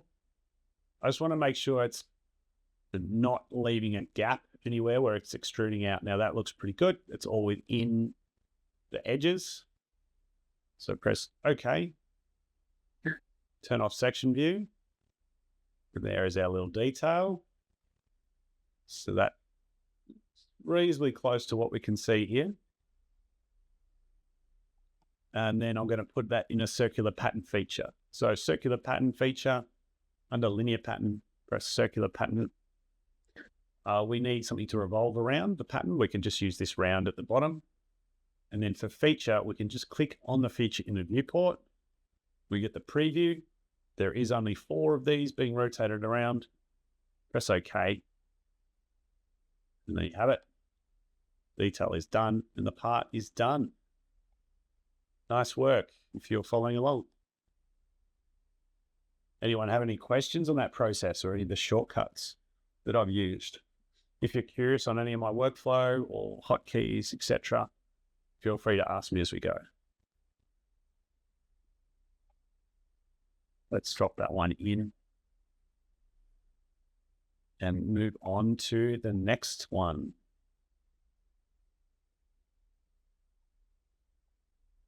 So another one done. 4 parts so far today. That's good. This gun part, I'm going to leave that one. Not actually used for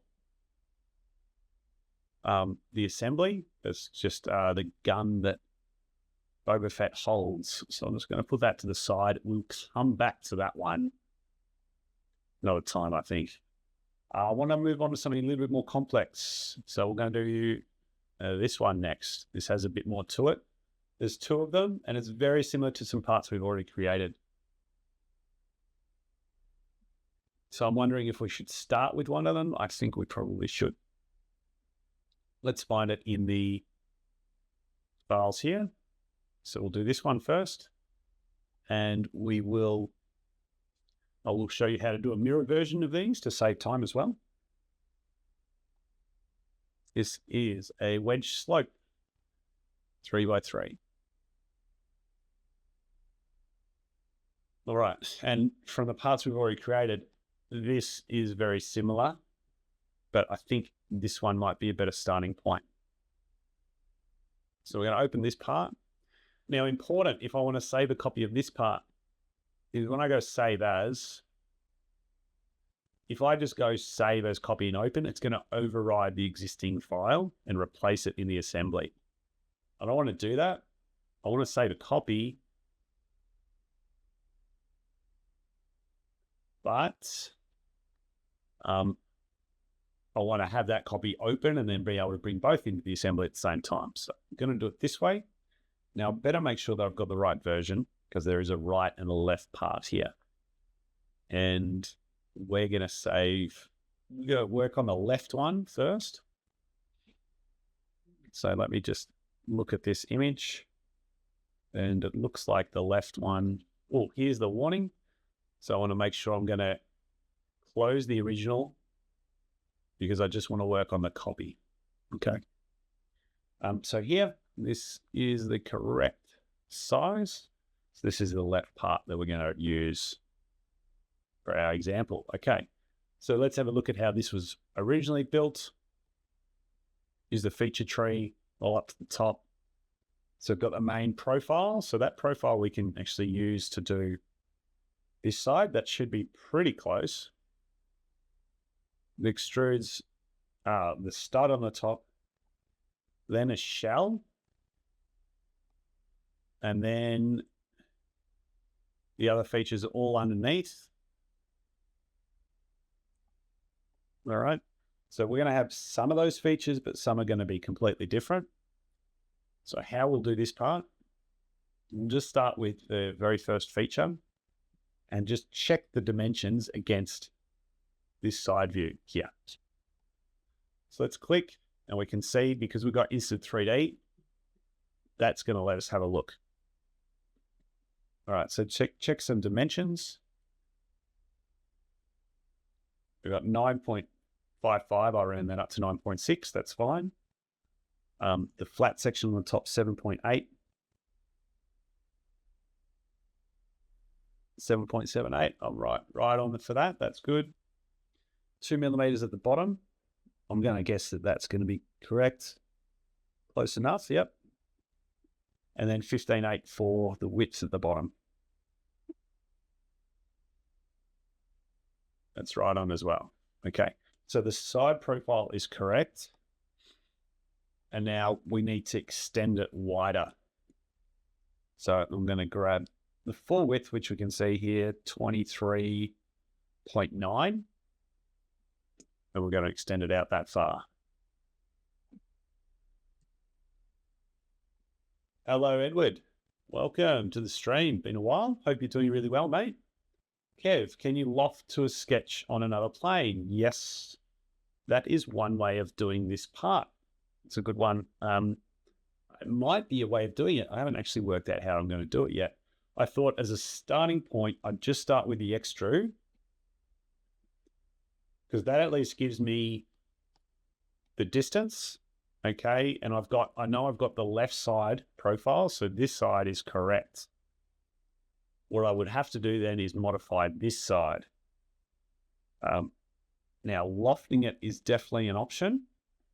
I don't think draft is an option, because just drafting this face, it's probably going to be pretty hard to control, like the end dimension. So if we want to get it really accurate, we'd probably want to dimension this side separately. And having it here as a starting point makes that quite easy. So I'm going to use this face as a sketch plane. And let's here look at a little bit of a tip for how you can use converted entities. okay, for something like this. So I want to convert the short side into a long side. So I've used my convert entities. I use the C hotkey. So I've converted those edges, and you can see the convert relation on each of those edges, okay? I want all of those edges to be exactly the same except for this one and this one. All I've done is delete the converted or the convert relationship. But the line still is black. It looks fully defined, and it's kind of deceptive because I can click and drag, and now it is underdefined. It's a little bit different, right? The other three edges still have their convert entities relationships in place. That's important. Now, I can add new relationships. So I want this line and this line. Pardon me. So I want these two lines to be equal. And I want these two lines here to be parallel. So I add the new relationship, and now I can drag out. And all I have to find now is the end distance, which very easy to measure. You're going to go on the bottom shape and just find the maximum, pardon me, which is 23.4. Dimension that line, 23.4.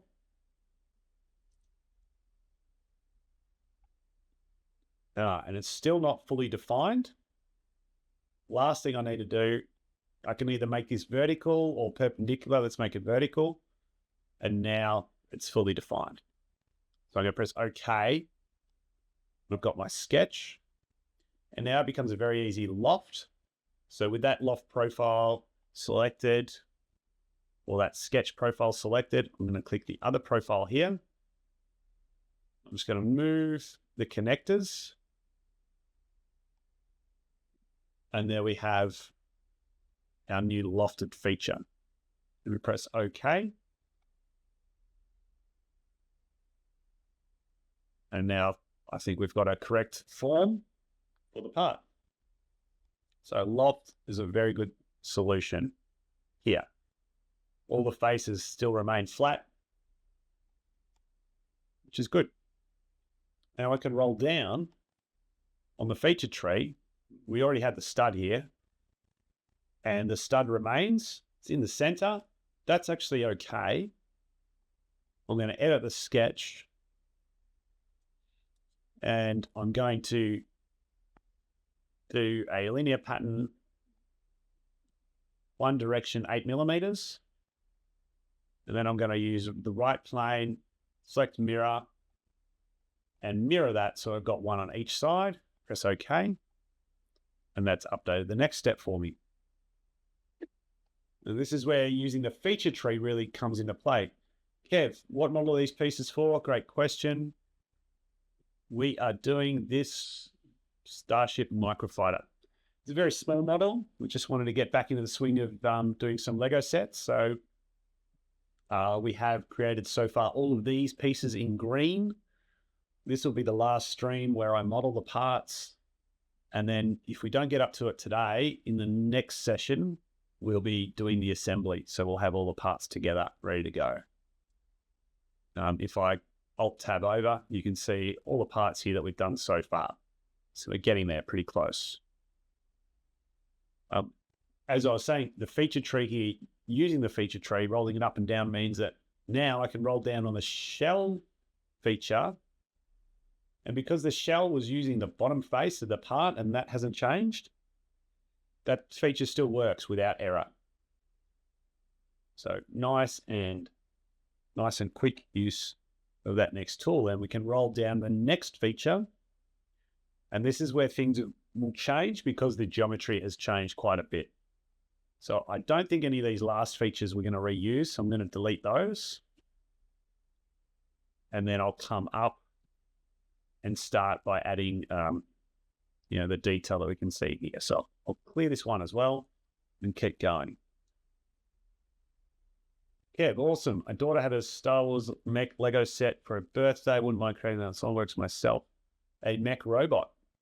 There's a lot of good Star Wars Lego out there, which would be pretty cool to do. I picked this one. Yeah, it was one my son got for his birthday, I think. A pretty easy one. Before we do a much harder one very soon with some surfacing is the plan. I might show you guys on stream what I'm planning to do next a little bit later. But we'll get this little series out of the way, and then we'll get that next one in planning. Okay, so I've got the detail on the bottom to do. It's all very much at this, just slightly below this top surface. And we've got the opportunity to see it here because if I put, although we don't have great light behind this, but if you put a flat on a surface from edge to edge, if I can see a gap, so when I hold that up to the screen, like this, so I'm putting a flat thing across the edge and I look at the screen, if I can see light between what I'm holding on the top of it and where those faces are, that means there's a gap. So I can see that there's a very small gap between these faces and this face on the outside, which means they're not on that top face. They're going to be offset from it. So if I start the sketch on that face, I'm just going to offset them when I do the extrude. So there's 4 of those. And if I just measure the inside of one, 4.9, and then the thickness, 0.8. I can do 4.9 and offset it by 0.8. And then I want to do, there's going to be 4 of those. Those top 2 get cut off a little bit, particularly that one on the top left. But look for a good way to do this. I'm going to go right plane and mirror. That gets me those 2, and then I'll put the dimension between them of 8.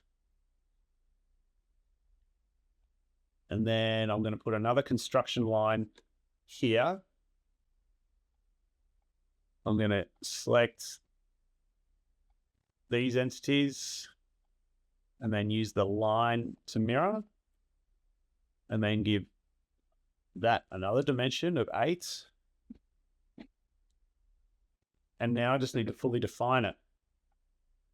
If I put this one, make those 2 points vertical and these 2 points vertical, I can use the midpoint of this line and the origin to line up those details. And the next one I can actually dimension, because I can go from inside to outside, and I can see that's 5.7. So I can get an accurate dimension there. That should fully define those details. All right, we can see that one on the top edge that's getting cut off. I'm going to ignore that for now. What I'm going to do, I'll do the extrude and then we'll see what happens. So we're going to go, and then we go up to surface, and I'm going to offset it 0.2 of a millimeter down. And I'll just change the colors a little bit so you can see a bit better. And turn this one on. There we go. All right, so by going to this surface at the very bottom, it means these parts pop through on the outside. I don't really want that detail happening. If I change the feature to up to next, which is probably a better way of doing it, it calculates for me where this one ends and says, hey, there's no actual material there, and then you're on the outside of the volume. That doesn't always work that well, but this one is working pretty well, this option for end conditions. So press OK on that one. And that is a very good result there with what we can see. Now there's a couple of ribs between all those parts, and there's a couple of sections that are cut out at the front. I'm not too fussed about doing those little ribs. They're pretty deep down, a bit hard to measure. But I do want to get this little cut done at the front, because that's going to definitely cause me some interference when I put this into an assembly. So let's put a sketch on that face. We just need to do a couple of rectangles. I'm going to grab these two lines and convert entities. I'm going to measure how far from the edge it is. That was 2.4. So if I go here to do a straight line, dimension that from the edge, 2.4, and then the gap between them. So there's another one which will be, I should correct that the line is not vertical.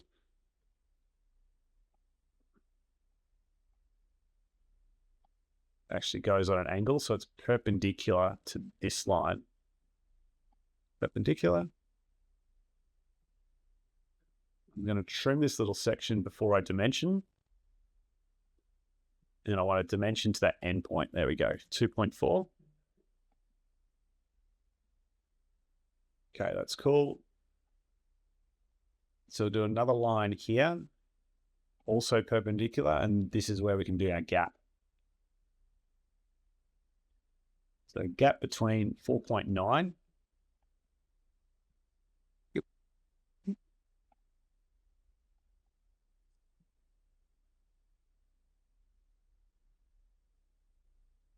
Cool. We have another solid section and then another gap. 2.5 and then 5.3. So another two sketches. 2.5, 5.3.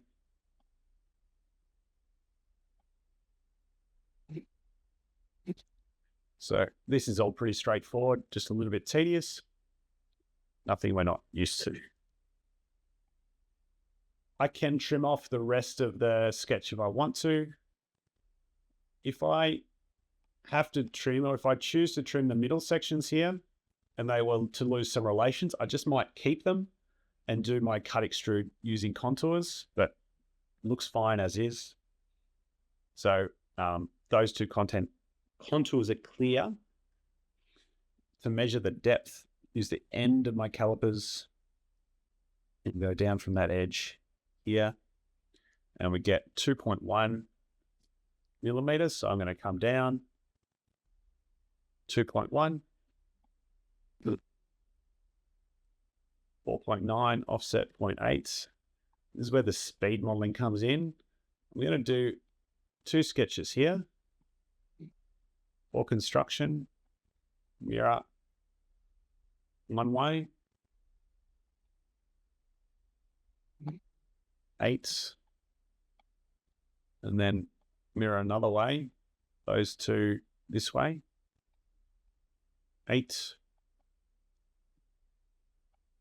and we measured one of them to the outside edge by sticks. So we'll put that in. It's okay, Kev. Just a little bit of a hiccup. Mirror these two. This one. Normally I save a bit more often, but I forgot to on this one. So it's cost me about 3 minutes. Oh, why is this one not? It's in a different location. Offset wrong distance. There we go. Okay. And then save. Yes. All right. And then we're quickly going to do this shape here. And those two edges. I really like working top down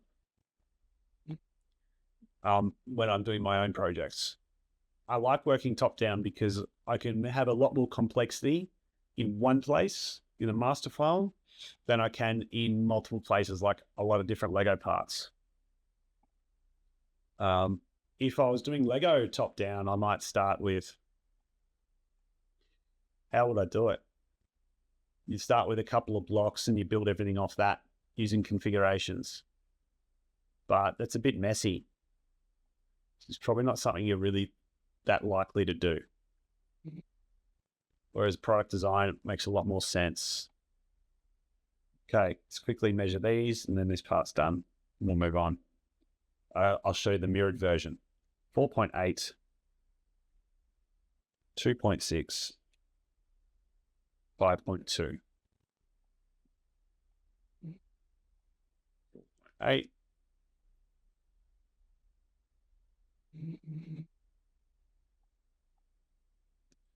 You say 2.6,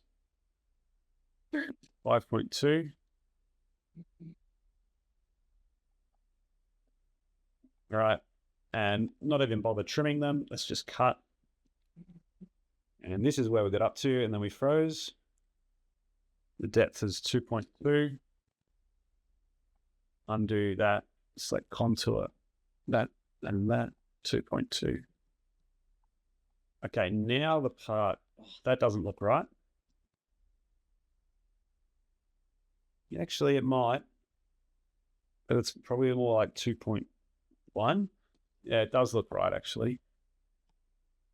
Bring it back a little bit.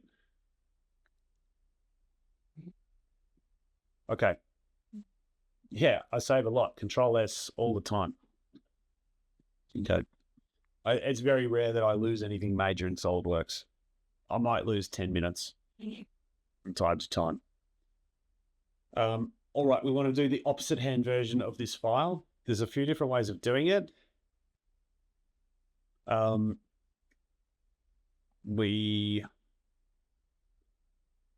Let's do it kind of as we're talking about here, like driving, having one drive another. So even though this doesn't have multi-bodies to it, off-road, I'll show you how to insert it and then create geometry from this version. All right, so this part I put in, and all we're going to do in this part, because I'm just trying to create the right-hand version, I'm going to do a mirror feature, and I'm going to select this body.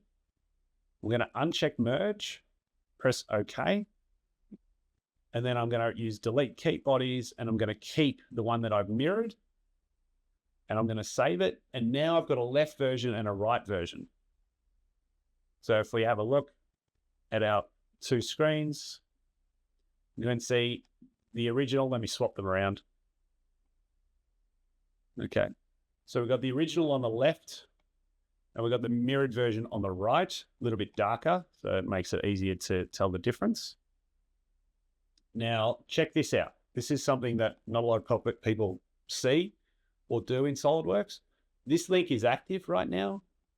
So if I go into this part here, and let's say I just delete, let's do something really obvious. So I'm going to chop this one off. Okay, I'm going to do a cut all the way through. Okay, while I'm clicked in this file is active, nothing updates. As soon as I click in this file over here, update. And you can see that feature's pulled across. That's your top-down modeling system in a very simple example. All right, and so obviously you can do stuff that's a lot more complicated than this. And this is how I create some really complex product designs. The cup holder mount that's on my screen that you can sometimes see, that is one that I've done top-down modeling for. There's a couple of videos. There's one video from a demonstration I did on that project that's on the channel, YouTube channel, which you can see. It'll tell you a bit about it. And there's a few other examples as well, which you can check out. So off-road, are the dimensions features linked to? Yes, they are. So, like, for example, if we change a dimension here, 23.9, and let's go to 35. I click over here, update straight away. Yeah, so it's really good. It's really powerful. What can happen, like some of the downsides, is sometimes you'll save all the files, close them, open them up again. Sometimes they can lose the link. All right, so it won't update immediately. You might have to force it to update. You might have to go edit feature here. That can update it. Other times you might change the version of that file. So you made changes, you want to save version 2, but this file, if it wasn't open at the time when you saved the new version, this one will be linked to version 1. But you can manually update those links. So there are ways to do it. And as you get more experience, things become easier. Yeah.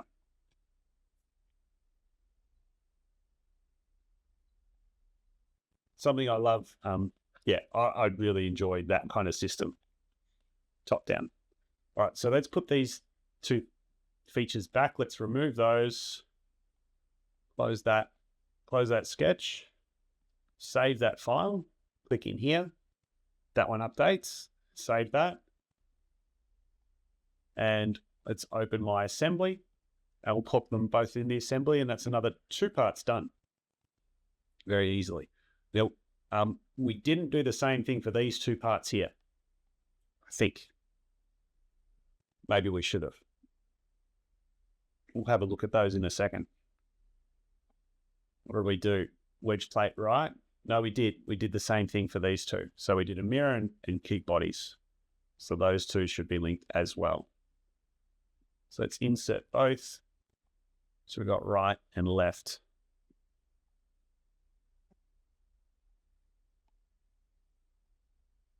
Very good. Another 2 done.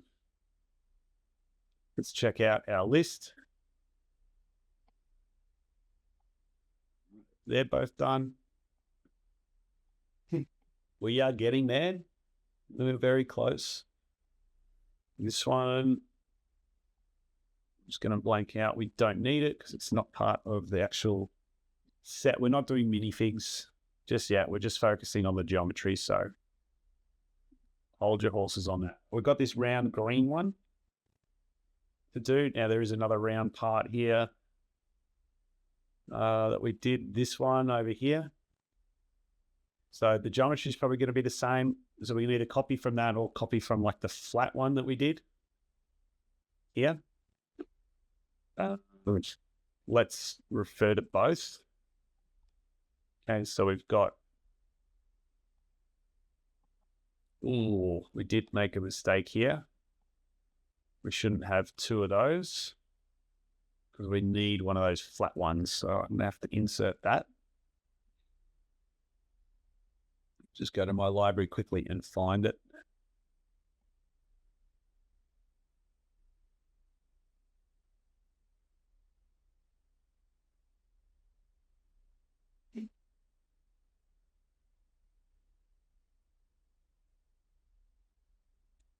Probably should search.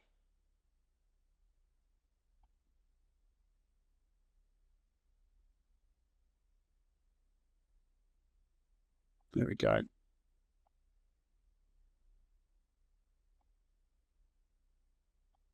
Okay, so we've got that one and we've got the round one. The round one's going to have the dimensions for us. Now, let's go find the file. It's here. So we know when we're saving, we're going to go save as copy and open so we don't override the one that's currently in the assembly.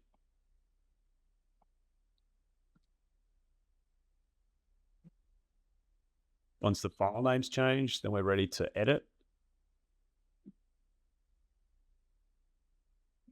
Okay, so this part underneath looks a little bit different.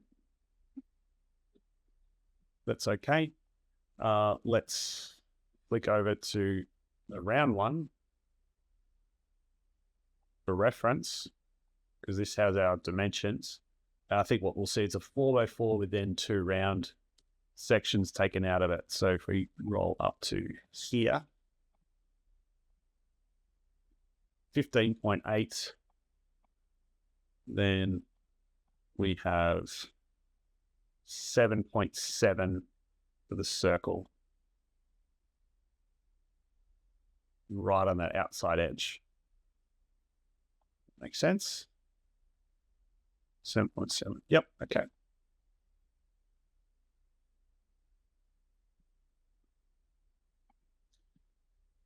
So for this, we'd roll up. We change this to square. We then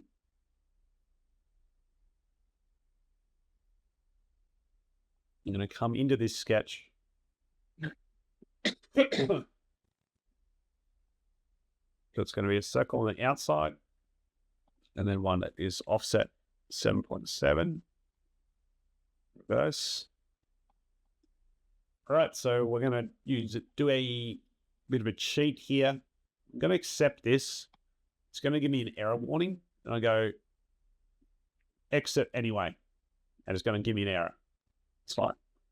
I'm going to edit the feature, and I'm going to click contours, and I'm going to click into this section, and that's going to keep my square there, keep my circle there, but just extrude the section that we need.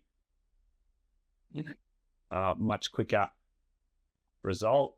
Now the shell going to get an error because it's lost the surface, the face.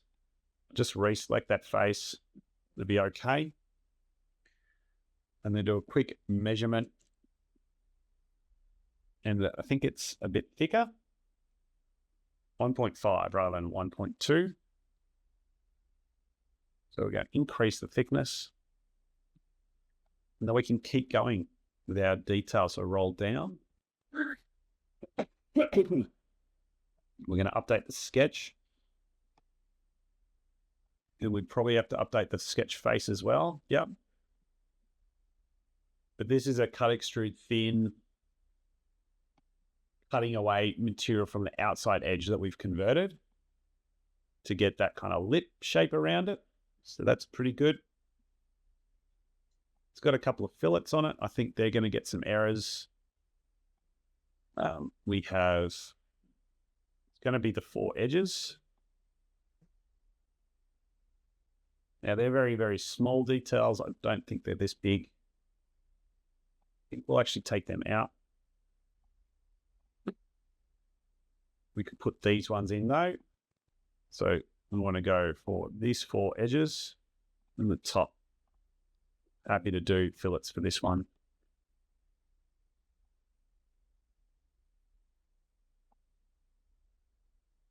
Okay, and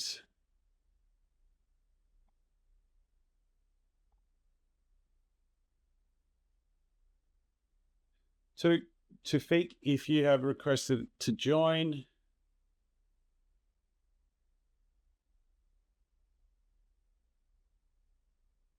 you can let me know your initials for your join. I'll be happy to accept you. I can see it's come through. Just let me know.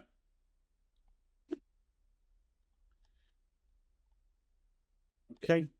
And now on the underside,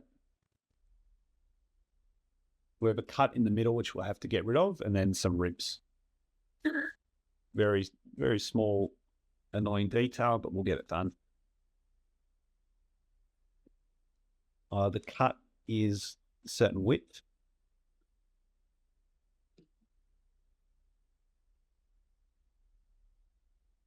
.4. For something like that, we can do like a slot from here to here.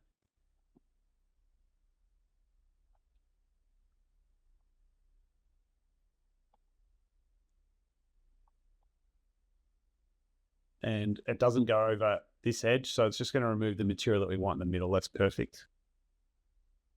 The tab is up against Dom in the speed competition tomorrow. Speed modeling competition over on Too Tall Toby to Toby's YouTube.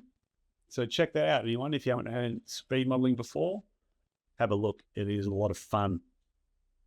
And the tab is very fast, 2-time champion. Congrats. Right, the rib on the bottom. We're going to do this with a singular sketch. Right. And I've put the cut on the wrong side. Put the cut on the wrong side. I'm going to have to change that and flip it. Nope, I'm going to have to put it somewhere else. And that one has to move as well.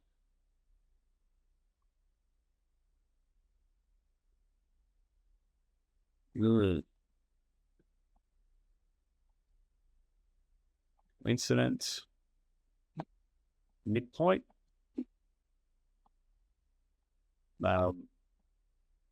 Coincident. Yeah, that's better. I'm going to right click and change this to driven. That's much better now. Okay. Now we can do our sketch. So we've got, this looks like comes across, down, and one through the middle. Going up to there. Dimension-wise, it's a bit tricky to get accurate. 3.6.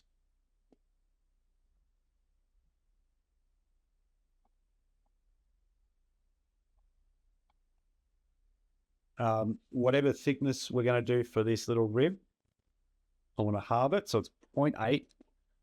So I'm going to add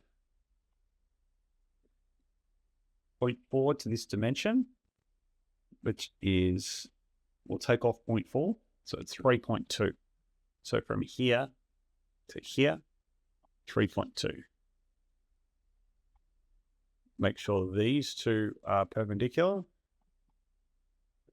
Then I can dimension inside corners as a reference, 7.5. And we're going to take off 0.8 from that. 7.5 minus 0.8. All right, now it's fully defined. So we extrude it. Mid-plane, 0.8. Down, going up to surface. The one thing with this, those little sketch endpoints there, I'm going to have to move those. That doesn't look right. To get them to join up properly. So I'm going to edit that sketch. Bump that back up. Move these. Just move it inwards. I want to make them equal.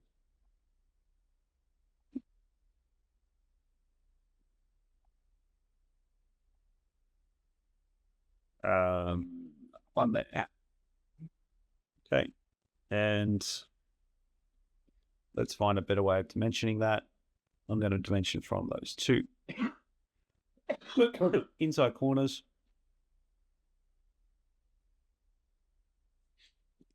3.8.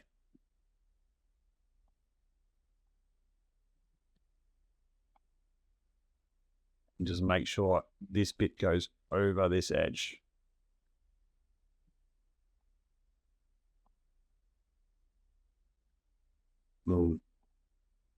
Hold shift when you do it. 5. Okay, now it joins up all the way. And we're happy with that detail. Not going to worry about those two little ribs in there. All right, save that one. That is a green part as well. Delete the feature we don't need. And insert it into our assembly.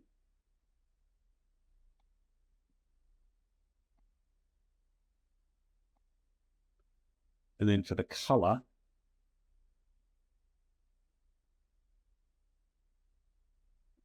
This is what kind of color is it? It's a dark green.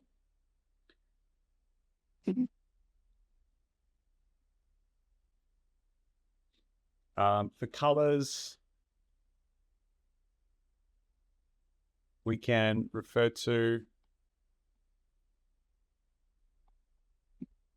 rebrickable. It's going to tell us. I think it's green.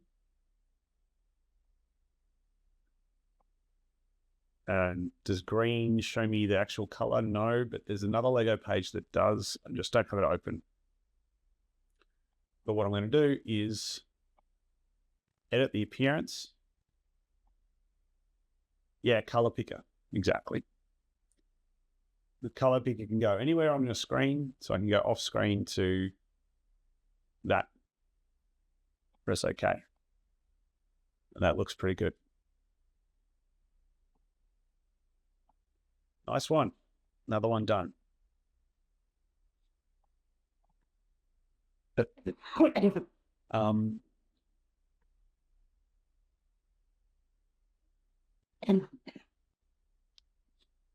This one's going to be gray, but I think we'll change the color later. It's just on here. Now we have these two parts. These are the parts we got left. Not many. Very close. About half an hour to try and get them done. So let's try and go fast. Let's do this one. Cut corner.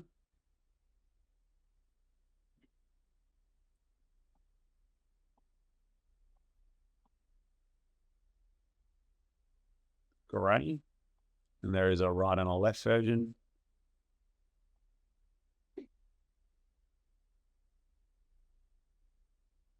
Wedge plate left. We're going to save as a copy and open. So this one was done as a configuration. It's a great tip from Toby, for sure. Save as copy and open.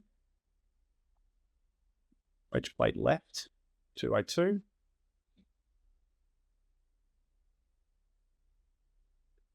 Left is this one.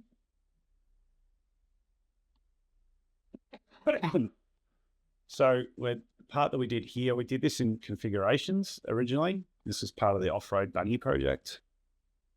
So I've got a lot of varieties here, which I've gone away from doing configurations like this. What I'm going to do is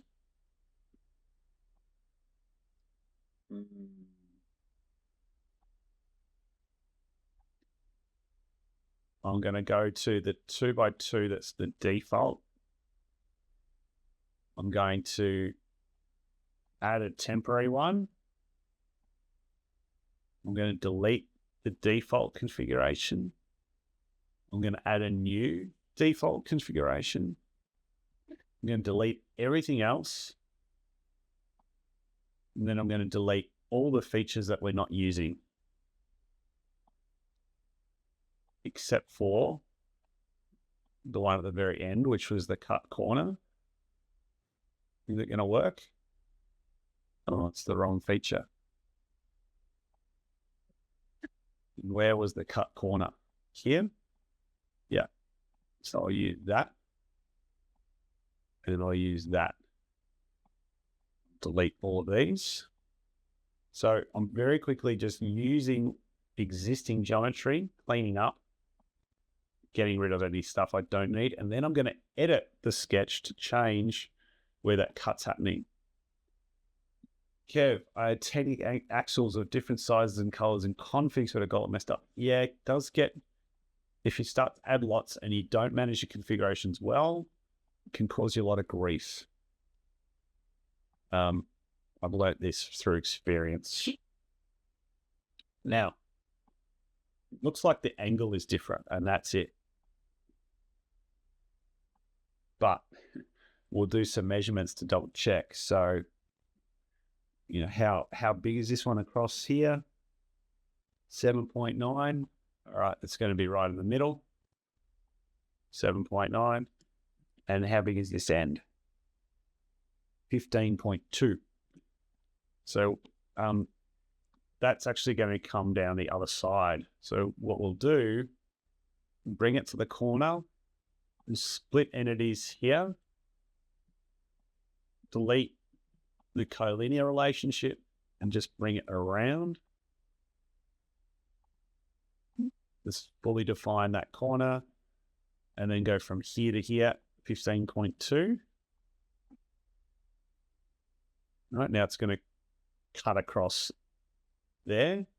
Then I'm going to edit the delete face feature and also delete this stud here. So I've got rid of both studs.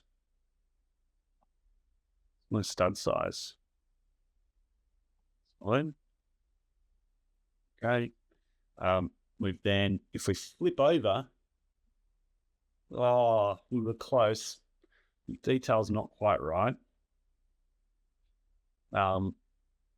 We can see we do have a little boss thing happening in the middle, but it's at different dimensions. It is 3 millimeters with a 0.9 mil thickness. We'll keep the 0.8 there, that's fine. Change that to 3. Edit this sketch and move it so it is between those two.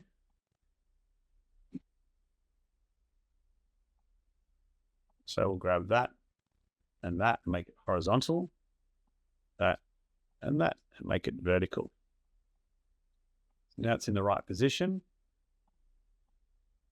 We also need a line going across. You could put this in the sketch as well. That line section is 1.2 thick, and the gap 4.9. Go here to here, 1.2 and 4.9. Toby jumped on the stream last week, actually. I think he was up early doing some setup. That was good to have a quick chat with him. Seems to be going pretty well with the websites and different platforms for all those that have been paying attention. All right, so then it's got a cut on the end. It's got a little groove here, a little bump section there. Don't know if we'll worry about the bump, but we'll get the cut in. Oh, no. So there's a section, very small section here, 2.3, and then a gap, 5.3. So quickly draw this, 2.3.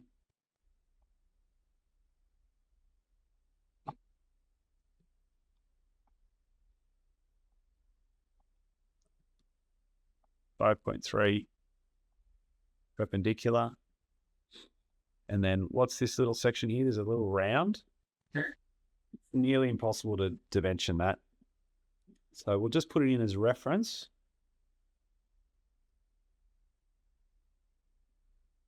.4, 3.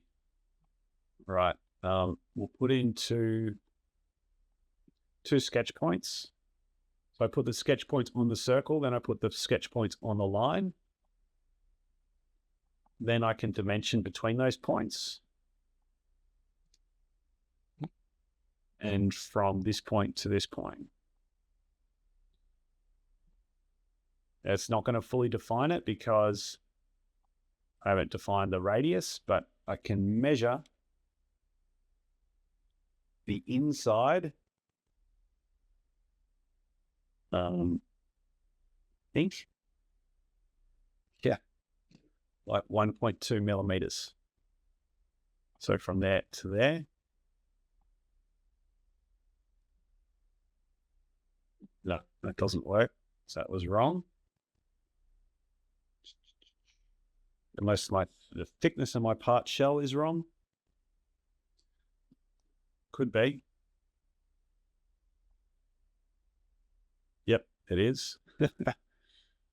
Accept the sketch, change my shell. Shell should be 1.5. edit this sketch, change this dimension, 1.2. Now it works. There we go. And then extruded cut all the way down to surface. Okay.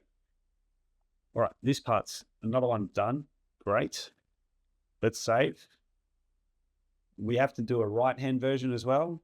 So again, we repeat the process that we did last time. So we bring up our file. So we'll get our file name. So we did the left. This time we're going to do right.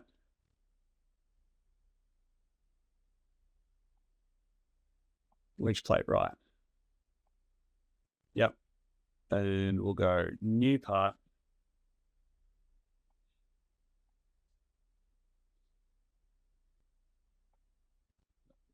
Get to that in a second. Let's first just finish this one off. Mirror that body, not merge it. Keep. Save. Paste. Space. Insert to assembly.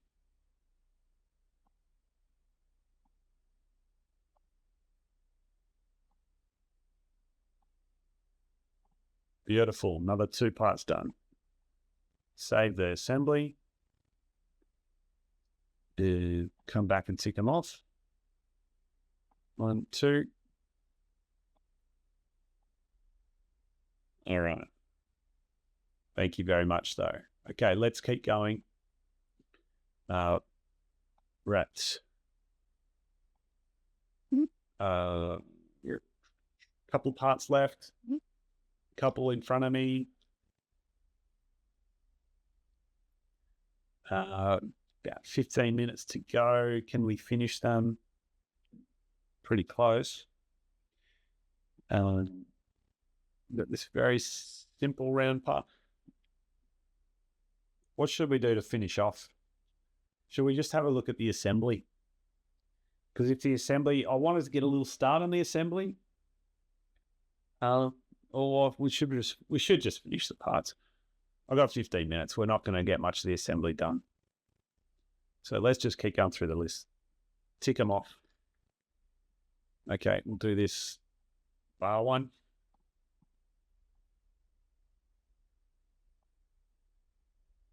A panel 1x3x1 looks pretty boring, which it is, but we need it. So it looks a bit like this one. Yeah, off-road, have you heard of GrabCAD? GrabCAD's been around for a while. I have a profile on GrabCAD. It has some very old SolidWorks models from me. Nothing too interesting, but it is a place where people can post public files. So maybe someone's done it or done similar. Check it out. All right, this one. I picked this because we've already got the same detail on the bottom. Okay. And we've probably got the right size. We've just got to change the profile. So I'm going to come back here and change this shape, which I'm pretty sure is done on this side, to what we can see I'm holding. And to do that, I'm going to use split entities. So split entities, I'm going to split this sketch here into 3 sections. I'm then going to delete the collinear relationship that's been added. I'm going to make the top section and the bottom sections horizontal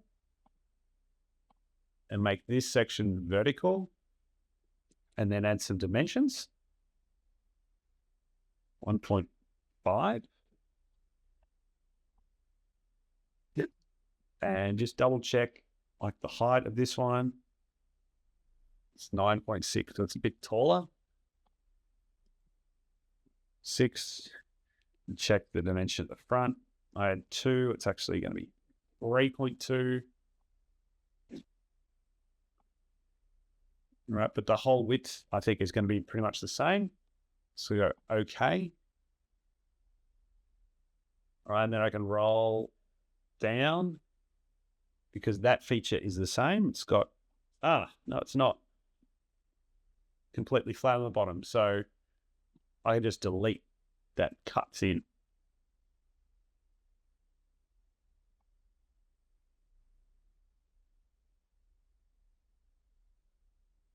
Yeah, FBB Kev has found some stuff on GrabCAD. So check that out. Put that into your search bar on GrabCAD. There's a library search feature that will probably go a long way to sorting you out. Now we have a cut extrude on the bottom here. Thickness around the sides, 1.5. So I've got to edit the cut extrude. I want to change the surface to here. It's going to go offset from there. Make it 1.5. And also edit the sketch. The sketch which was offset. And change that offset to 1.5. Looking good. I'm not going to keep those fillets. Get rid of those. Cut extrude here. I'm going to delete. Don't need that. And then I'll just keep the last feature on the bottom. And that makes it nice and easy. Just make sure I've got all the sketches. Update the dangling dimensions. Simply a midpoint to horizontal relationship here. All right, that is another part done. That does have the corners rounded off though. I'll just put those in. So very small radiuses there. I'm going to guess 1 millimeter. Save those. And yeah, chuck that one in as well. Off-road, yeah, it's a little too detailed for a part-time YouTube series in your free time. It's always as complicated as your real car. I kind of want to try myself, but not sure if I'm at that level. There's only one way to get to that level. And that is to try hard projects. So what are you going to do off-road? 5246. You want to get there, you have to practice. Now, I do this practice, a little bit of fun, a little bit of content, a little bit of lessons for people. Even for me, this stuff helps, makes me better and quicker because I'm learning new little tools and tricks and shortcuts all the time. So don't be afraid. What's the worst that can happen? Give it a go, I say. Just start with something simple and try and build on it. This round one, I think we've done that before. We can find that one. But if it's a good project, if it's fun, yeah, go for it. 3 years, 3 years of, imagine what you could learn in that time doing it.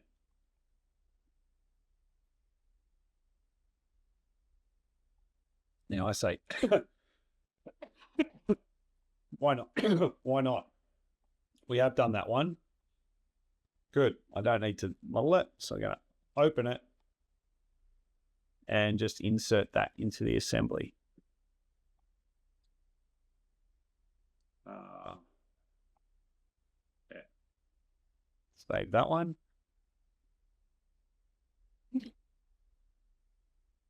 Okay, 5 pieces left. This brick, this will have to be really easy.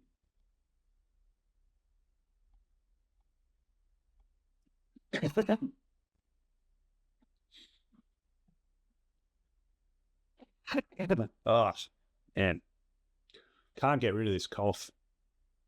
Just staying around for weeks and weeks.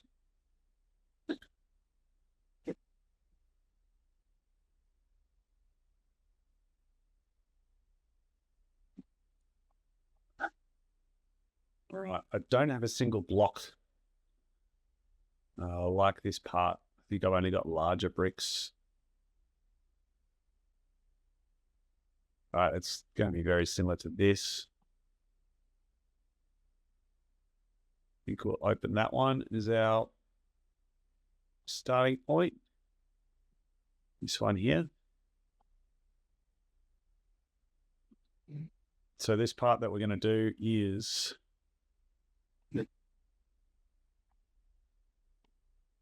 Technic brick with accent solve. So go file, save as FBB CAD. Yeah, that's kind of why I'm into it, I reckon.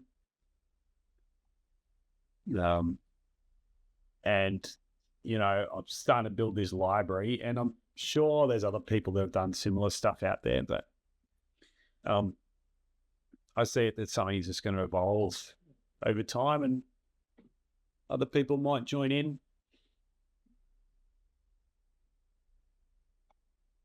And yeah, get into it a bit more.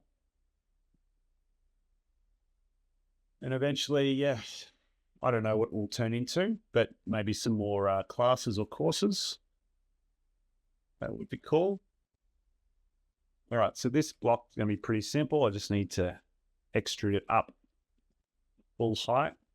I'm going to delete all the configuration stuff that I don't need. So features that are here that I don't need, just clear them out.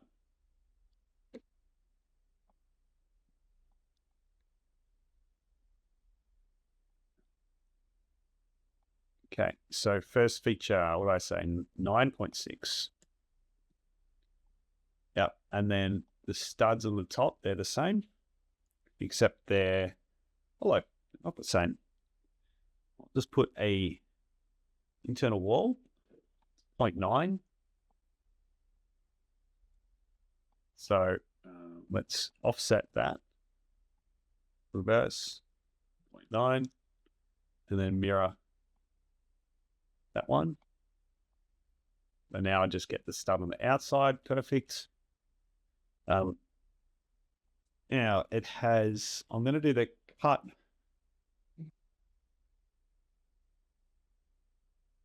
Interesting part. I can't quite tell if there's kind of a hole through the side. I think there is. I think this part here actually goes all the way through. It does.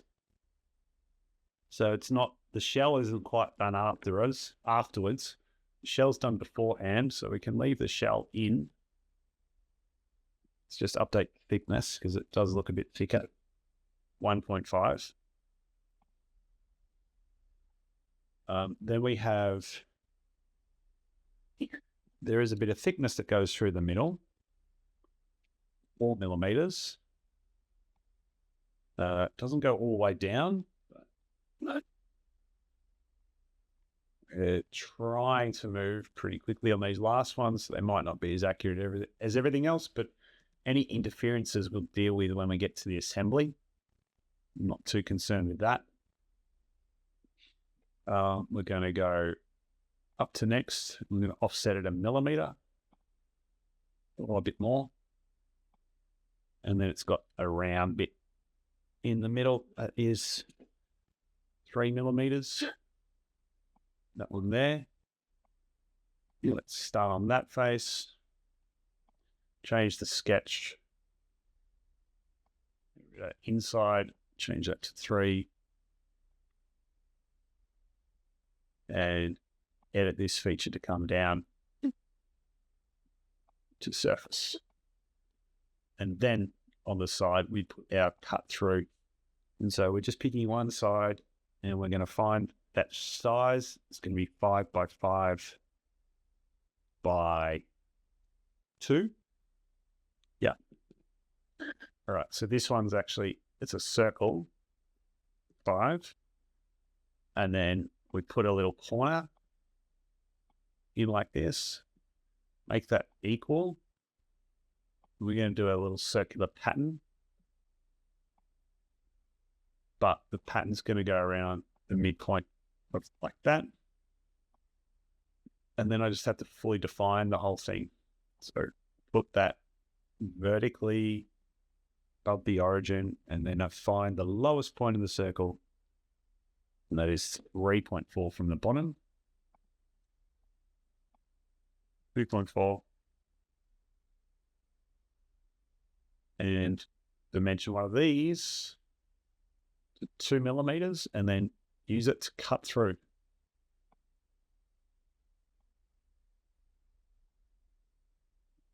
Good. Through cut, select that contour, go through all. If I've done it correctly, I'll see a little hole here, which I can. Yeah, so that's how it looks. The real part's got a bit of a hole that pops through the sides. We go in the description, and you'll see here in the description where you can download the parts and the instructions. So to download the parts, open them up. I'll just minimize that one. It's going to take you to a Google Drive. It's my Google Drive. The files are safe. And you'll see this preview. So this is showing you all the files that you're going to download. It's going to download it as a zip file. So you hit the download button. That should download them for you. Save them in your downloads folder. And then to use the files, you have to extract them first. You can't open SolidWorks files directly from a zip folder.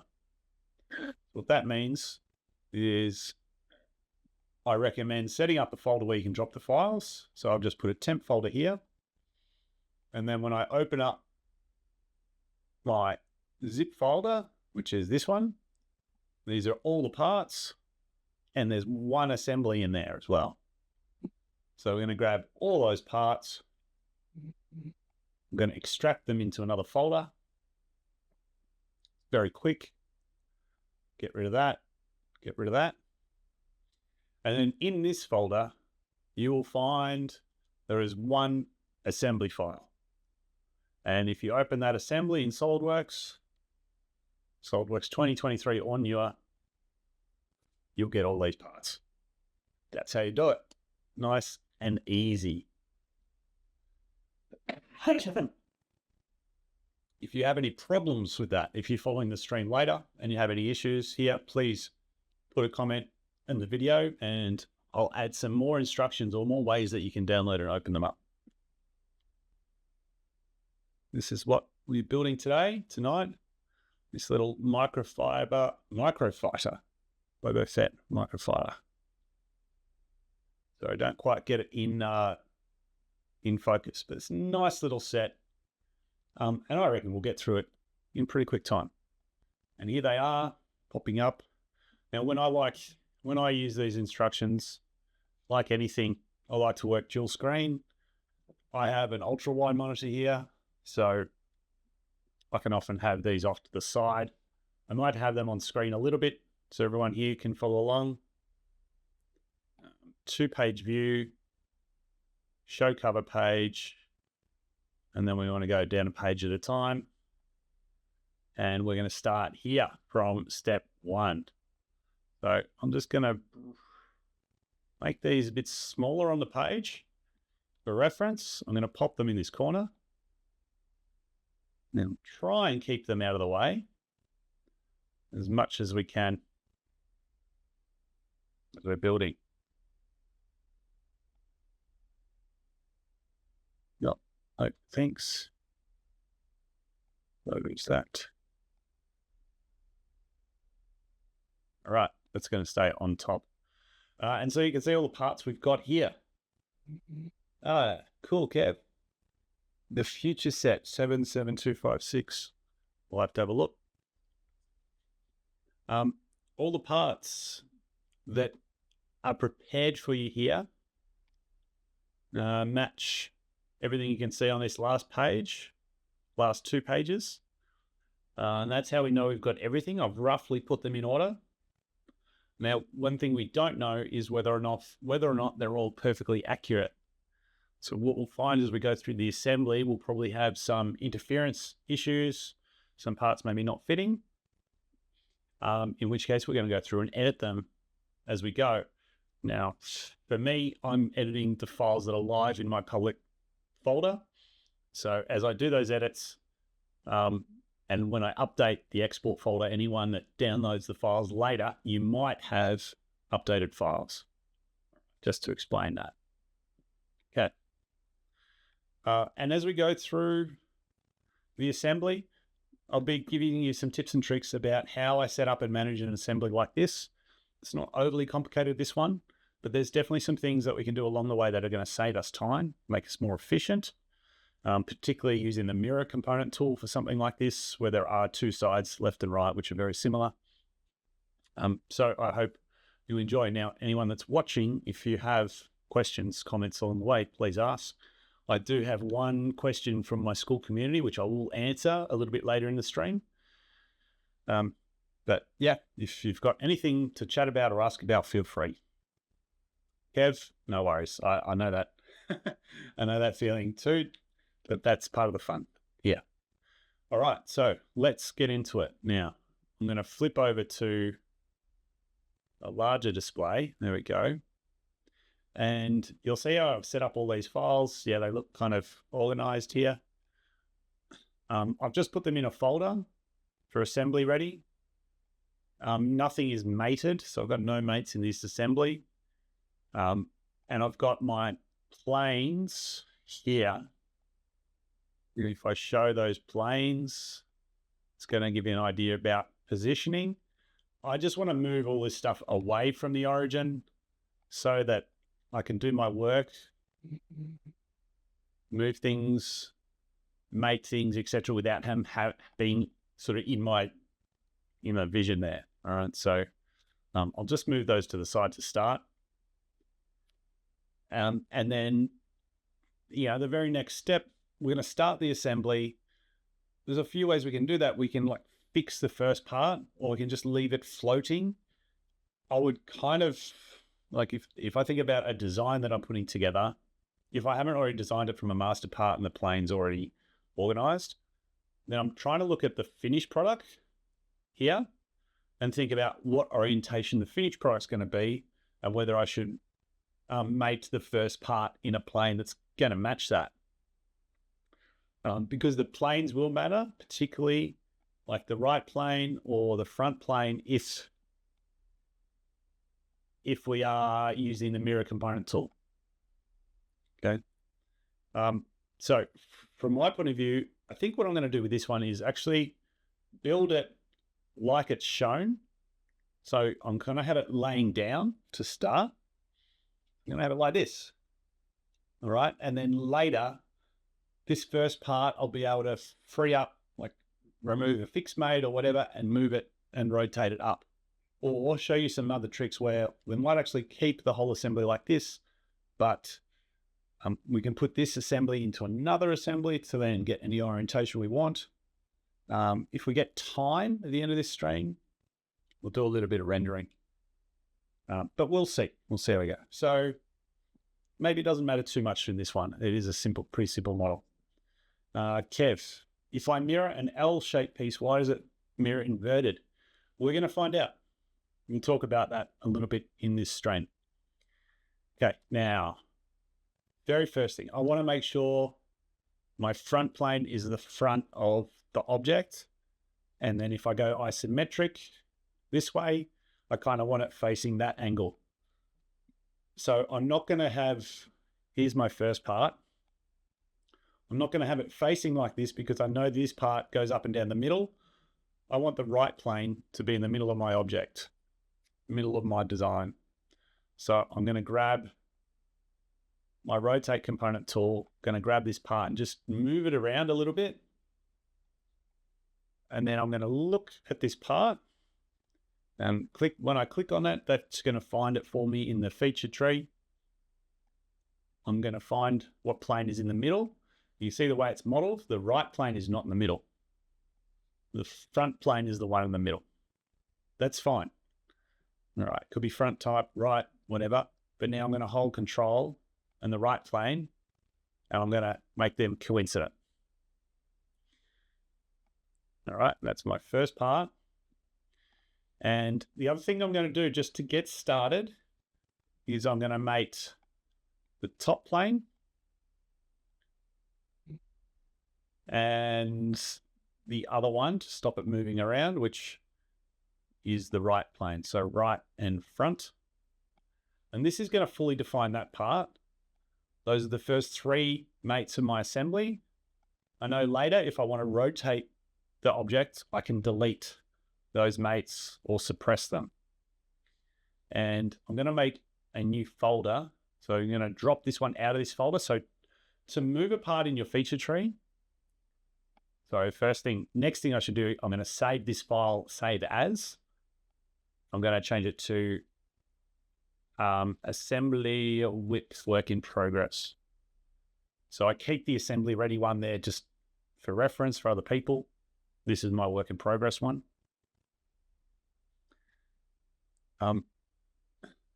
That part, to move a part around in a feature tree like this, to move out of a folder, I'm going to click it, drag it up to the folder name, if I can. Now, I've been getting errors with my SolidWorks sometimes with moving parts around, and often it means I need to restart my SolidWorks. It's a bit annoying. So right now, it's not letting me drag anything, which is going to be very, very annoying. Okay, here we go. Assembly ready, plates, drag it. Okay, so if I drag up here and hold Alt, it's going to move it out of this folder.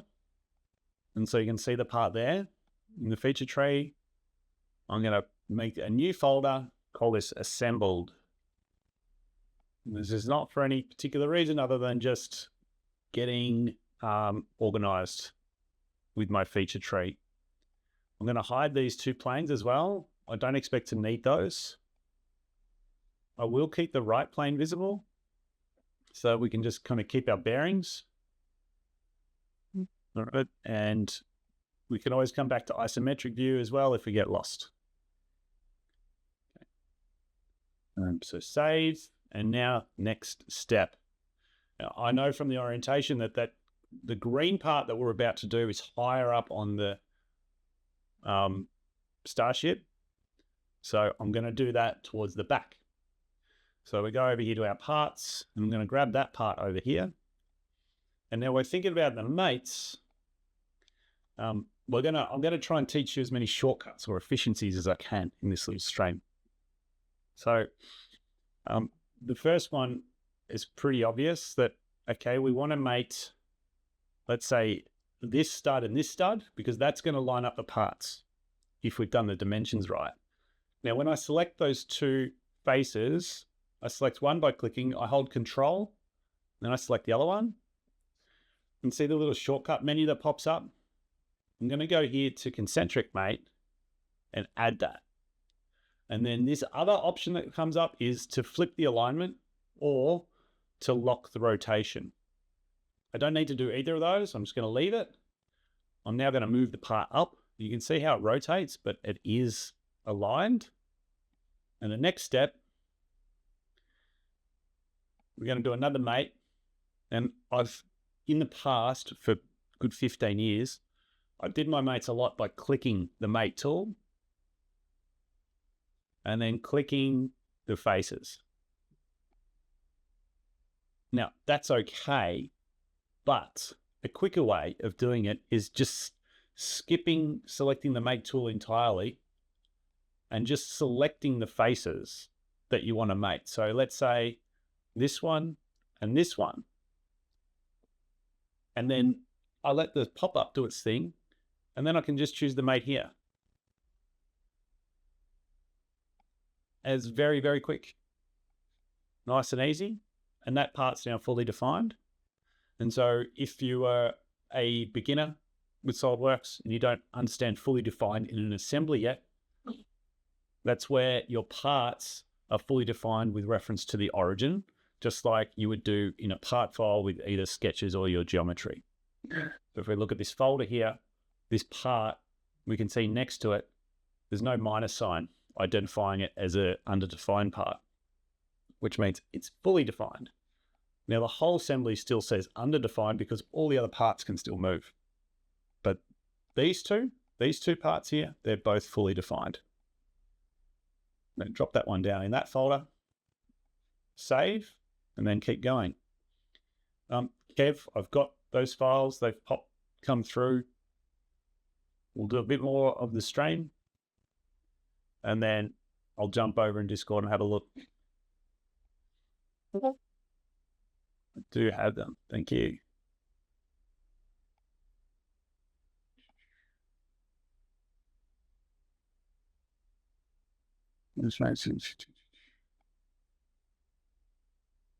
Well, at least, Kev, I've got your message, but I'm waiting for the images to come through. Anyway, I'll look at that later as soon as they come. All right, next parts. We're up to step 2. We will move quicker as we go. All right, so this one here. Any tips or tricks here? No. If you can identify which parts need to be mated, you do not have to rotate the part first. So I can select this stud and this stud and go concentric. I can just grab around. Yep, that looks good. And then the mates I do, I don't have to do another concentric mate. I can just do a parallel mate. It's going to give me the same thing. And then because these parts here have the same height, 3.2 millimeters, 3.2 millimeters, I can just select these faces and make them coincident.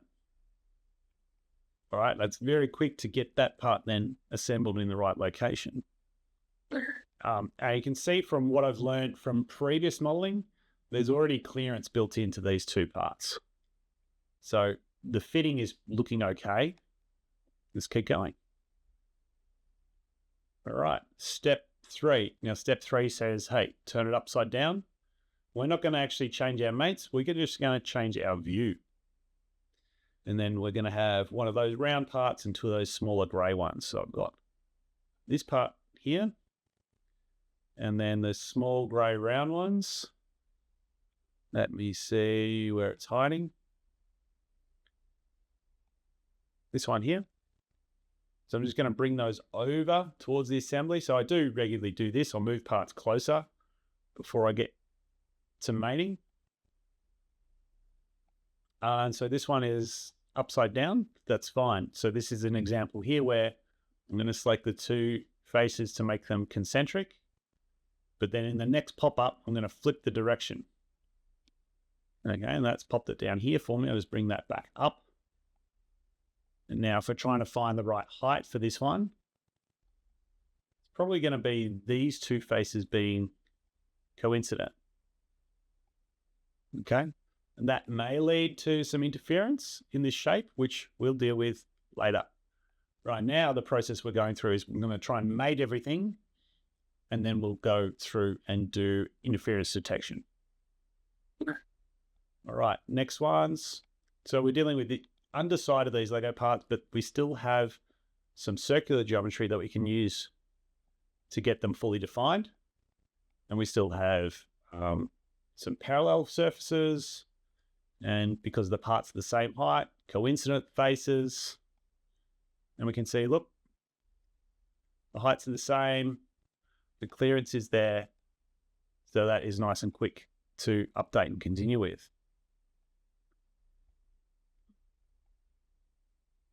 All right, are these parts okay for you guys? Not too dark? You might notice my display settings, I normally have all these off. Let's come back to isometric view, and I'm going to save this view here as assembled. All right, so that's my view orientation pop-up. So if you want to go to that view, you can see them here, assembly ready, which was all the parts in the original file before I started moving these around, and then assembled. Or I hit the space bar and I've got the same options.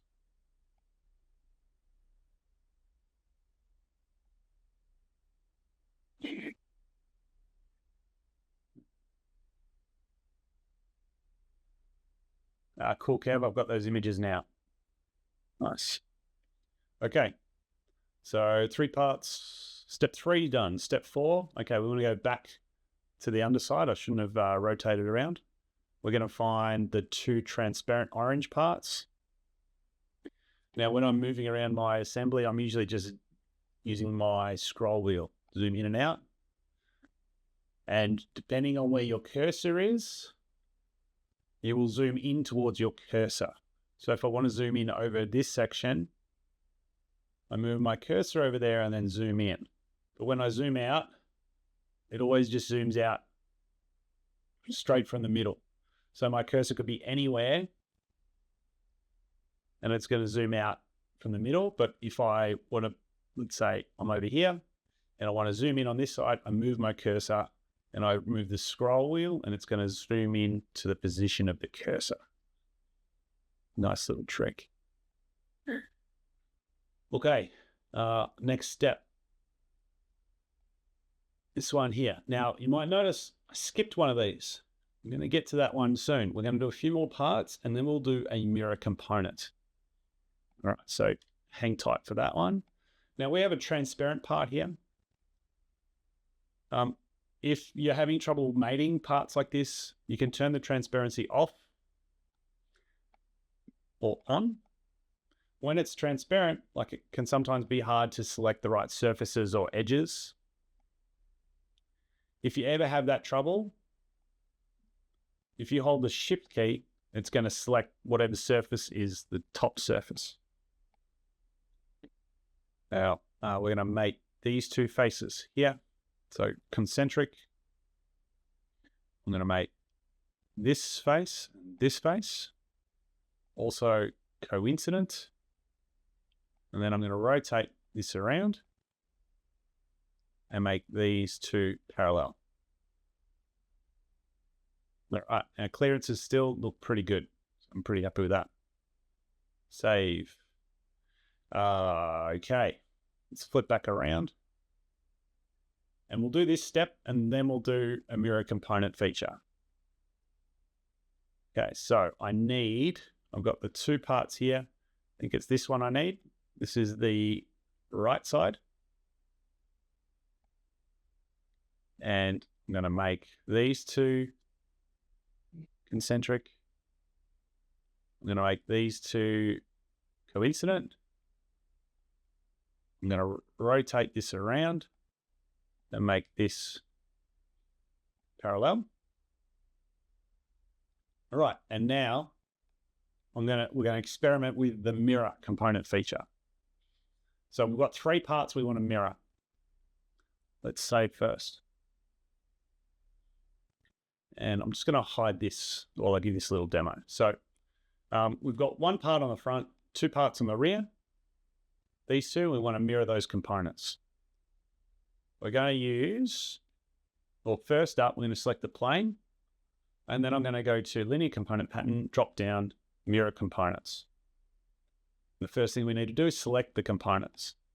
So the parts that are symmetrical on the back, this one, and see the transparent ones give me some issue. But if I hold Shift, then I can get the faces. Okay, those 2. I'm going to press, if I just press the tick, very easy. It's going to mirror those parts without any concern at all. All right, that's a very quick way of using the mirror component feature. I'm going to edit that feature. And now I'm going to select this one at the bottom. And let's just see what happens. We get this weird thing, right? Where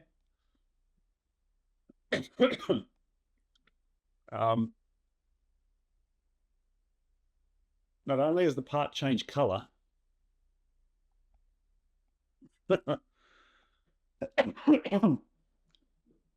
I understand why the parts change color. That's just an appearances thing.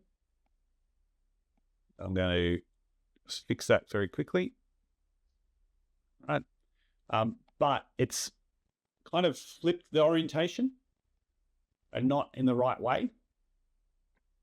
It's kind of mirrored, but not exactly the way we want it. And that's because we haven't been through all the options that the mirror components tool gives us. All right, so if you've got a simple mirror, you can just do it straight away. Just select them, put the plane in, press OK. But if you've got things that are not symmetrical and you're finding them mirroring the wrong way, you want to go through the steps. So I'm going to click here on the arrow. And then you get a few more options. Now, the mirror type, you can choose. We're going to leave that as is. And then the orient components gives you some options. And depending on which one you select, you can change the option as you go. Now, dynamic help might give you some additional information. Yep. So you click dynamic help. And then when you hover over these icons, it's going to give you a bit of an explanation about what they do, like what impact they'll have on how it's mirrored. And so my recommendation here is very simple.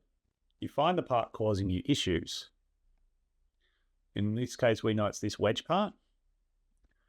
And you can see the little icons here, how they're different. So for some reason, SolidWorks thought that we'd want this selection, which is X mirrored and Y mirrored and flipped. I don't know why we'd do that. If we just change that to both mirrored, you can see even then it's not the right selection for us. If I go to the next one, again, it's mirrored, but not right. This one, not right. The last one, create opposite hand version. That's actually going to create a new component. Now that can be okay.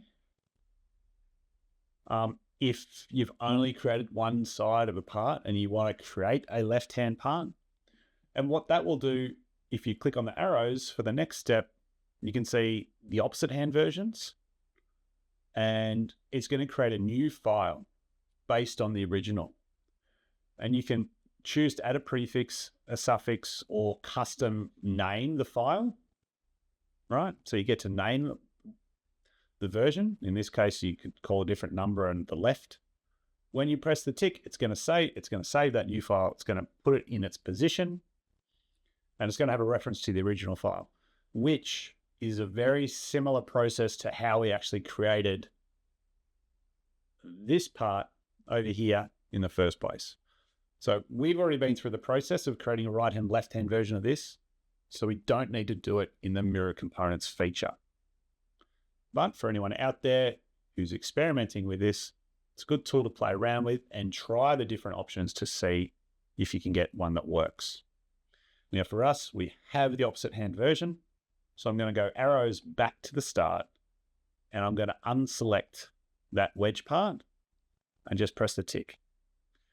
For my assembly, this one here, I only want to mirror the simple parts. If a part is not mirroring using the basic tools, I'm going to leave it out and just recreate the part. Hope that makes sense. I'll add in now, bring this part down and mate it into position. So I knew of this issue ahead of time because I've experienced it before already in normal work when I've been designing things that are symmetrical, etc. But also experienced it in some of the Lego sets that I've done. The off-road buggy being the first one, where obviously there were a lot of parts on both sides. We used the mirror component pattern for that one as well. So I had a bit of experience and expectation that this is exactly what was going to happen. Cool. All right. So good step done there. Save. And let's race ahead now and get a few more parts done. So when we're mirroring like these ones here, we can see in the next step, step 6, it's putting down 2 of these parts. I only need to put down 1. And then I might just put down all the ones. Like I don't have to update the mirror feature every single step. I can just do it at the end. Or I can do it when I get to a point where there's enough detail there and I want to get something in the right spot there. Now, in this little example here, I've just mated something in the wrong place. So I'm going to show you how we fix that. First, I'm going to add these other two mates. Now, want to add a coincident mate between these. All right. So you can see this one, actually, I should have put it on this face here. FEV my studs don't always line up, so I cheat and make them parallel as well as concentric. Yeah. Kev, do you want to know the trick to get the studs to always line up? The trick is all the studs need to have an 8mm spacing. Now, this gets harder when things start going at different angles.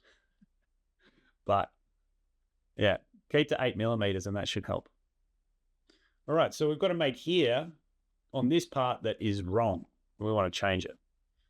You can, of course, browse through your mates, find it. It's this concentric one. And you could delete it and do a new mate. Or you can edit it and just change the selection. A really good way to identify mates for a part is to click on the part, and then you click on this icon here, which is View Mates. Or if you're looking on my screen, you can see in the breadcrumbs up here, it's going to show me all the parts, all the mates that are associated with that part. So here I can see the concentric one. I can then click and edit that mate feature, and I can see the two selections. And if I select this one, I think if I select a new face, it's going to override it. No, I have to delete it first. So delete that selection and then select the new face. And because they're the same type of geometry, they're both circles in this case, it's going to keep the concentric mate. If I tried to select something like this face here, or this face, I get a warning saying this entity is not valid for the current mate type. So it'll give you a warning if you're selecting something that won't work. Press OK, updates the mate, and I can keep going. All right, looking good. Now, if I want to keep my folders organized, I want to keep the assembled parts in the assembled folder, I can just select everything here. And that'll highlight for me the parts that are in the other folder. And then if I want to, I just drag them all down into the assembled folder. I might have to do them one by one, actually. It can be a little bit annoying.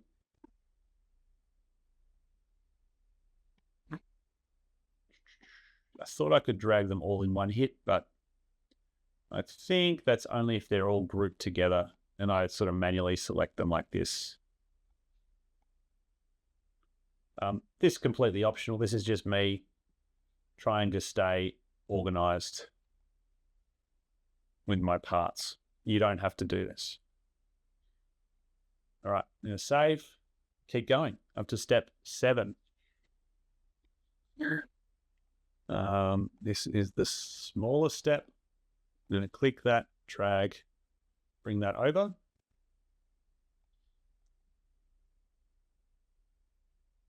Kev, it's the gaps in between is the issue. They're all 8mm apart though. Okay, that's good. The gaps in between, I've learnt that if you have a part which is, roughly 16mm, it's going to be underneath it. So 15.8, that means I'm always going to have a 0.2 mil gap between parts. Between these two parts here, I'm always going to maintain that clearance. You can see all my parts here have a nice little gap, consistent gap between them. My Lego parts weren't always like this, but they are now. Edward, hello. Welcome. You are late, but I'm sure you're going to catch up very quick. Welcome to the stream. I've been saving your question as well. I'll get to that in around 15 minutes. Edward, to catch up, you want to go to you've already got the files. You'll catch up pretty quickly then. The link in the description will also take you to the Lego instructions, which I have here. So you can download a PDF and use that for reference. I know Edward is one that already had his files prepared, ready for the stream. So please catch up. Let me know when you caught up, and I can then answer any questions you have about the model as we go. All right. We've done a few tips already on mirror components and mates and orientation of parts. Starting to get into the swing of things. Probably starting to find some interferences. But yeah, starting to move a little bit, which is good. And there's a few people joining the stream, so welcome. Anyone hasn't been before? All of the files you can see on screen here are available for download for free. There's a Google Drive link in the description. You can download your files. You need SolidWorks 2023 or newer. You can open up the assembly and start modeling straight away. Now, are these the same height? No, they're not. All right, so if you make a selection that's wrong when you're doing your mates, just hit the undo button, and that'll just take you back, and then you can make a different selection. In this case, I might select this underside and this top side, and okay. All right, and that saves you a little bit of time. If the CAD is more challenging than the Technic ones, well, it could be. I think these are the first series I've done without Technic parts. I do like the Technic ones though, so I'll probably go back to those soon. Christopher Candy Oats, welcome to the stream. How you going? Nice to have you here. All right, so that's another part that I will mirror later. So let's just keep going with the steps. So I've got a simple black part coming over here. So click and drag that one. Now this one doesn't have any studs on the top. What does it have on bottom? Okay, this is a bit of a different example, this part right here. So first up, what we can do is mate the face. So coincident mate there, that's going to bring it up to the right level. And then I'm going to just reposition it. So this part here, there's no round parts on this one for me to make to. So no studs. You can see underneath it, I just made it transparent. You can see underneath it, yeah, there's not much I can actually make to for this. All right, so I'm going to have to use some planes as my geometry to mate. So let's find this part. That's this one, tile 2x2. And if we have a look at the planes, I can see that the right plane is going right through the middle. So I can select the right plane of the assembly, and I'm going to mate those two. And it's going to move it ever so slightly into the middle. All right. So now it's mated in two directions. So, and I can only move it up and down. So next, we're trying to find some sort of reference that we can use to locate it in this direction. And what comes to mind is doing what's called a width mate.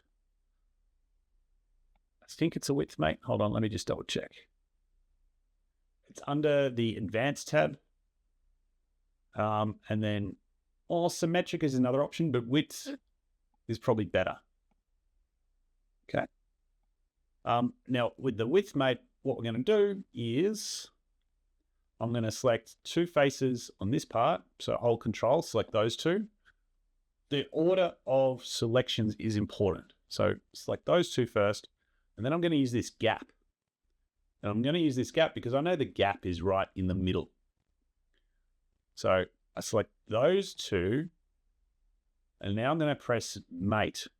And SolidWorks knows, because of my selections, but I've got four selections and they're four faces that are kind of parallel. They don't always need to be parallel though, just so you know. They can be at an angle like this. It'll still work. It's going to put width selections 1 and 2, and the constraint is centered. You can also set a free dimension or a percent to move it at a certain position. as a width between those things. We want centered because we want it right in the middle. And I press OK. And now that part is fully defined. Fantastic. Make sure I'm saving as we go. Last thing we want is another crash and to lose our work. So Control S very regularly. All right. Now, next up in the series, we have a little, a group of parts that are going to become, it's a little sub-assembly, but not yet. I think later in these instructions, this sort of section here, this is where we might do a little sub-assembly. All right. But for now, I'll just keep doing these one by one. So we're putting these parts together. It's another example of something that we're going to mirror. Okay, so that's good. I'm just going to move these a bit closer. They're all a little bit far away. Okay. So I'm going to grab the parts that I want. I want one of these. I want this one. And I want this block here. And what I find and why I like to usually work with parts that are already mated is that when I've got two parts like this, and I just go to mate them together, sometimes I can get results that I don't really want. In this case, that one looks all right. So I'll bring that down, but see, as I like drag, it's kind of moving everything. I don't really want that. In this case, it looks to be okay. So I put those two on. I've got another one here. Now, this is an example where I'm doing multiple mates in a row, multiple mates. So I leave the mate tool open, which means I just need to make my selections and it will add the mate. And I can press the tick and it'll add that, and then I can add another one. In this case, I'm going to add one here. So this is an example, like it's kind of rotating around where I don't really want it to. But we'll just go with it. I think it'll be okay. That to that. And then just want to line up. So I can't do the final. I can if I do those selections. Okay. That's all right. That looks okay. Now I'm going to grab that little group. All right, maybe this will work out okay. Let's go to the next step. And we can see I need to put it in this position over here. So I'm going to grab that face and that face, go concentric. And what's it doing? Is it upside down? It's obviously upside down. So I need to go here. Now here's another way you can flip the orientation of a mate. Sometimes it's flip distance or dimension. Other times it's flip orientation. This one, I've got the circular mate here and here. I'm going to right click and go flip mate alignment. And that flips the whole thing around for me. And then I can add my parallel and go here and add a coincident. Nice. All right, that looks pretty good. And then we have another one of these. So this part here, I want to put one on this side. I'm not going to use a mirror component, even though I could if I really wanted to, because I have a plane going through the middle of this part. That plane there. I can use planes in parts as reference for other components or features, like a mirror feature, but I don't want to do that. Instead, I'm going to hold Control on my keyboard, click on this red one, drag it across here, and then add some new mates. We'll do the same as we've done earlier to get it lined up. Nice and quick. So you can see once you've already got parts out there, very quick to just click and drag save, use shortcuts to keep moving with the assembly.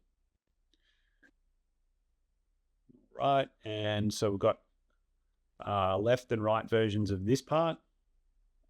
So I'll bring them both down.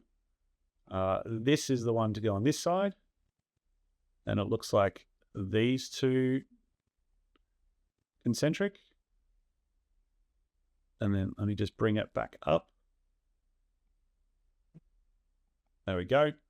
Looks like these two faces should be coincident.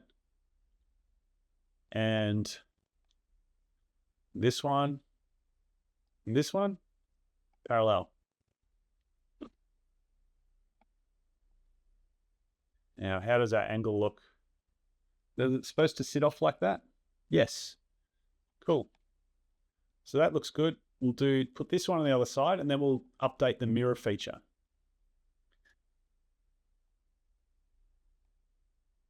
So now, here's another little tip. I've got the mate tool open. So if I click something, it's going to make it as a selection, like, okay, you want to make a mate from that to something else. But if I want to move the part before clicking, then don't click and let go. You can hold the mouse, and then you can drag to reposition, then zoom in, then click. And it's much easier to make your selections. So click and drag.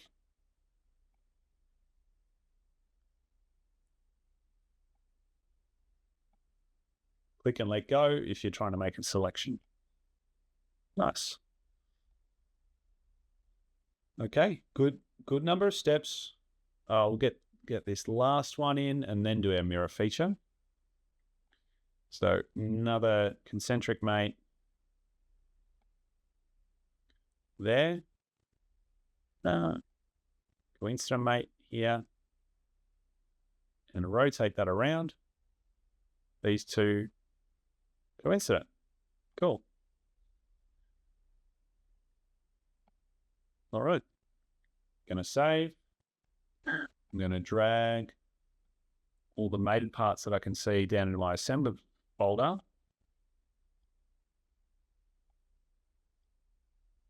All right, we're about nearly halfway through using those parts.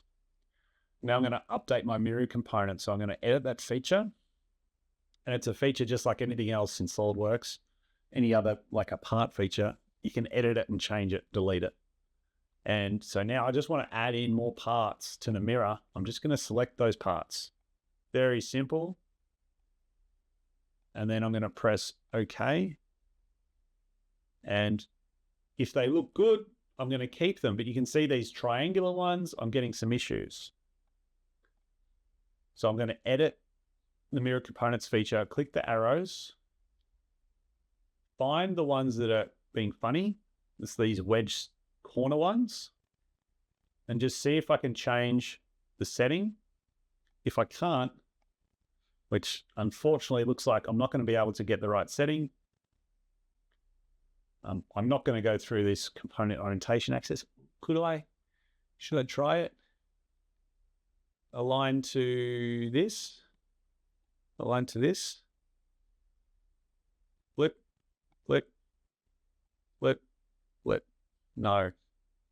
How about if we align it to this? Let us make a selection. Plane or planar face must be perpendicular to the mirror plane. That one. No, no, no. How about this selection here? No, no, no. Okay, so I'm going to remove those parts. Press OK. I'm just going to make them manually, which means adding in more parts. We showed it earlier, so I'm just going to duplicate that by holding Control and do another one over here. But instead of trying to fluff around and getting all the mates or getting the mirror feature perfect, sometimes it's easy just to create more of the same part and add in the other mates that we need. It's only going to take me a few seconds.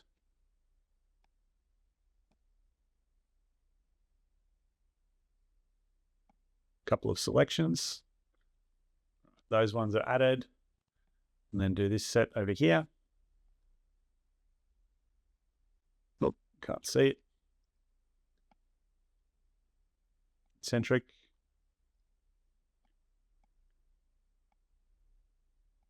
Coincident. And one more. Coincident. Cool. How's everybody going? Anyone that is following along? Excuse the coughing. I'm nearly all better. Nearly all better. I'm going to save that. And keep moving. But now I've got, and he's here. It's a great time to answer Edward's question. So Edward, who's in the stream, is in the school community. And he posted a question for me earlier, which was, love it if you could touch on large assembly management, since that's something I really struggle with, specifically when I have a big assembly with nested sub-assemblies. Mates often go inactive or start behaving weird, and I run into a bunch of errors trying to fix them. Tips or best practices for keeping large assemblies stable. All right, so this is partly to do with sub-assemblies, which we don't have any yet in this file. I'm wondering if I should open one of my Lego parts, which could be a good little side experiment. So let me just open another SolidWorks. Now, the reason I'm opening another SolidWorks is because I might have parts that conflict or cause errors between the two files I'm about to show you. So a few things about dealing with assemblies or large assemblies. First, if it's a really super large and you're getting really lots of lag, there isn't a large assembly tool in SolidWorks that you can use. I'll show you where to find it. Just need to get this opened. And I'm going to open one of my other Lego files, which find here, which is available through the school community as well. That's the motorcycle. And the motorcycle that I've got does have a sub-assembly in there. So I might use that as a bit of reference, and that's why I'm opening it here to explain some tips for managing the larger files.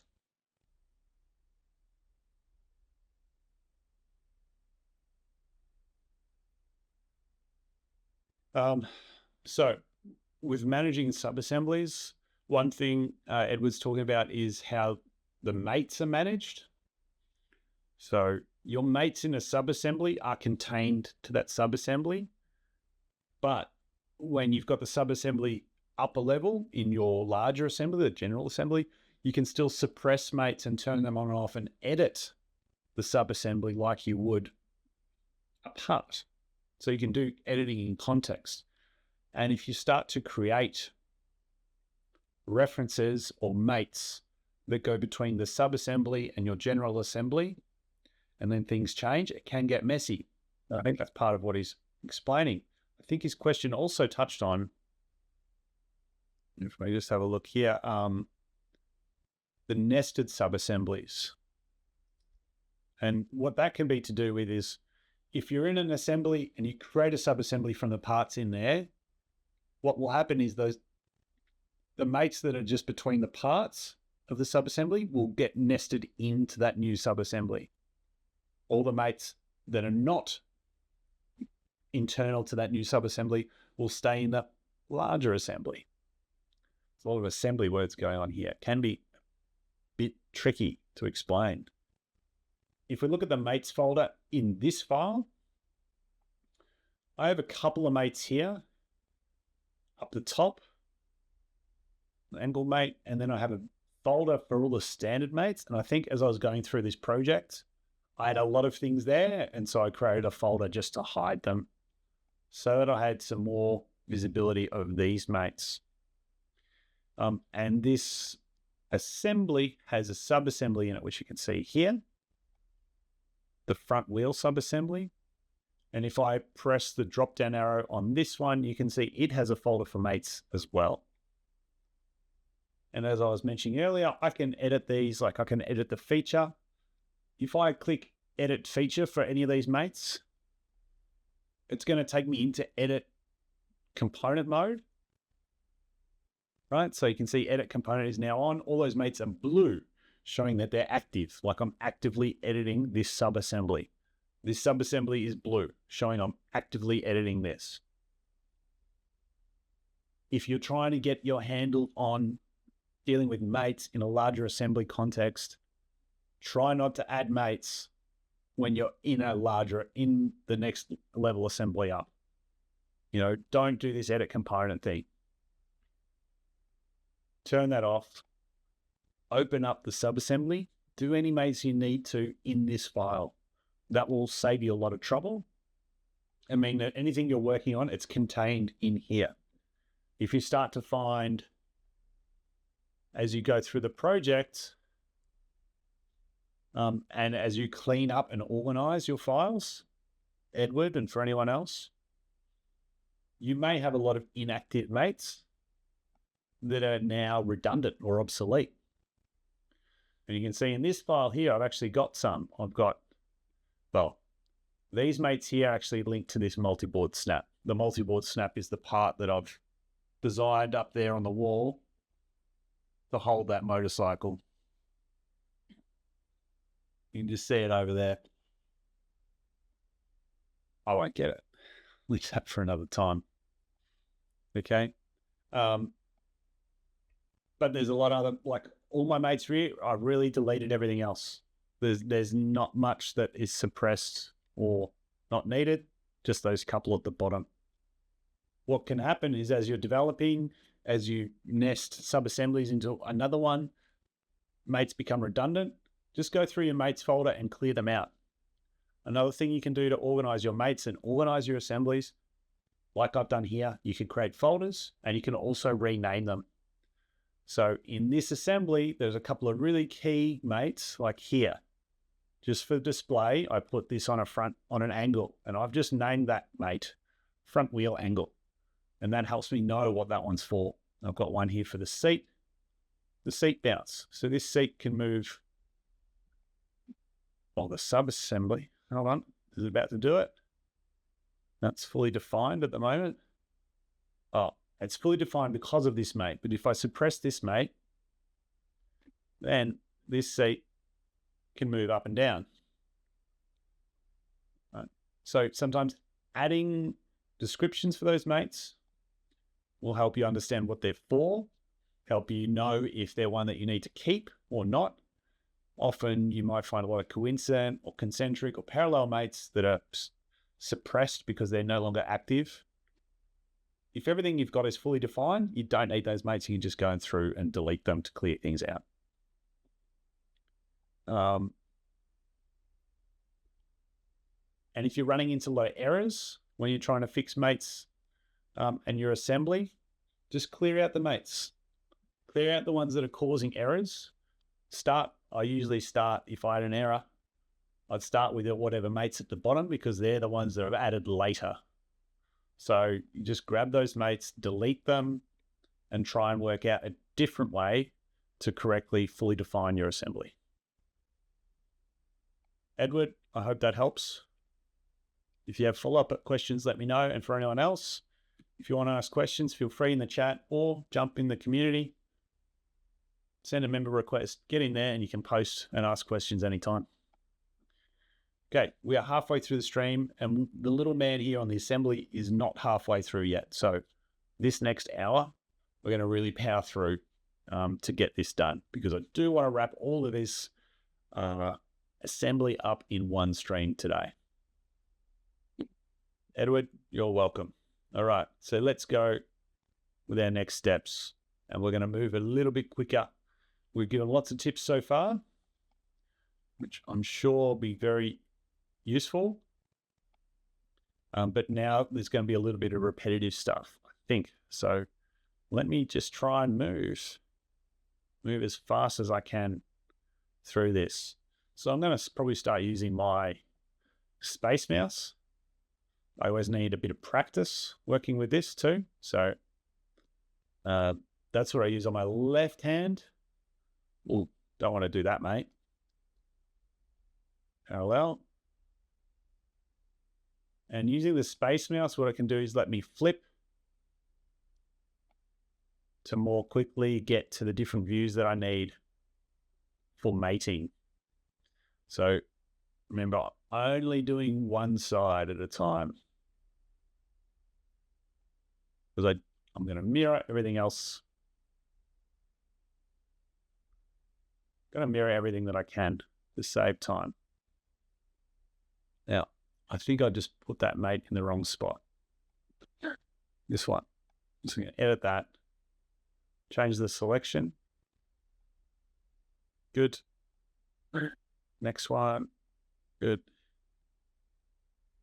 So 2 clicks and then right click for OK is another little quick, easy step. Just going to see if I can mirror that curved part. If I can't, I'm just going to put another one in very quickly. No, can't do it. So let's take that out and just put another part in. Hold Control, drag, move across.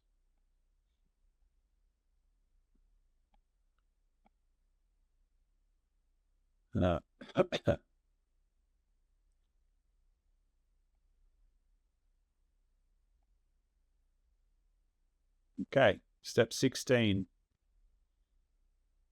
Another 2 of those parts. So, Control. Pardon me.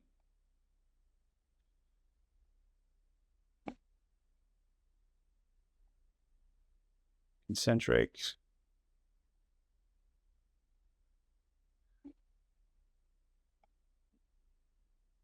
Wonder if those parts, the alignment of those parts needs work. Probably. As far as dimensions go, might have to tweak those. We have this one over here.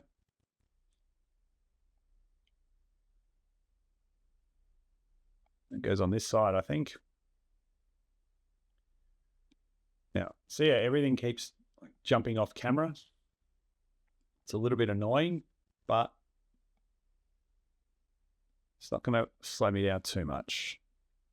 I'm moving up and down pretty quickly with the scroll wheel and the space mouse. All right, now we need the long one. I think it's this one. That's going to sit inside. Does this part have any circles? It's got this, so I can use that to mate. That's going to mate with this concentric. And I'm going to bring that up, flip it around, make these parallel, and get this on. Whoa, don't want those selections. Want those 2. Coincident. Good. Next step. A red one at the front.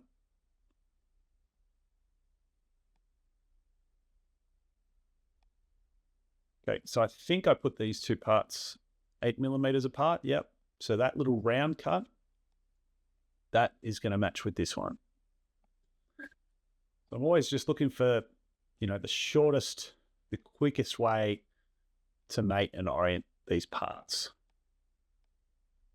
If I've done a feature, if I've done some geometry in the part when I've created it, I may as well use it when it's coming to mate time. All right, the next step, it's a bit of a bigger sub-assembly. So we will create a sub-assembly from that. Just before we do, I'm going to update the mirror components. So I also want to mirror this one. And missed one more part. Want to mirror this one. And missed one more. This one. Okay, that's looking pretty good. So sub-assembly, we're going to leave all these parts here to move into the assembled folder. And a few more. That one, we can see everything that's fully defined, that moves into the assembled folder.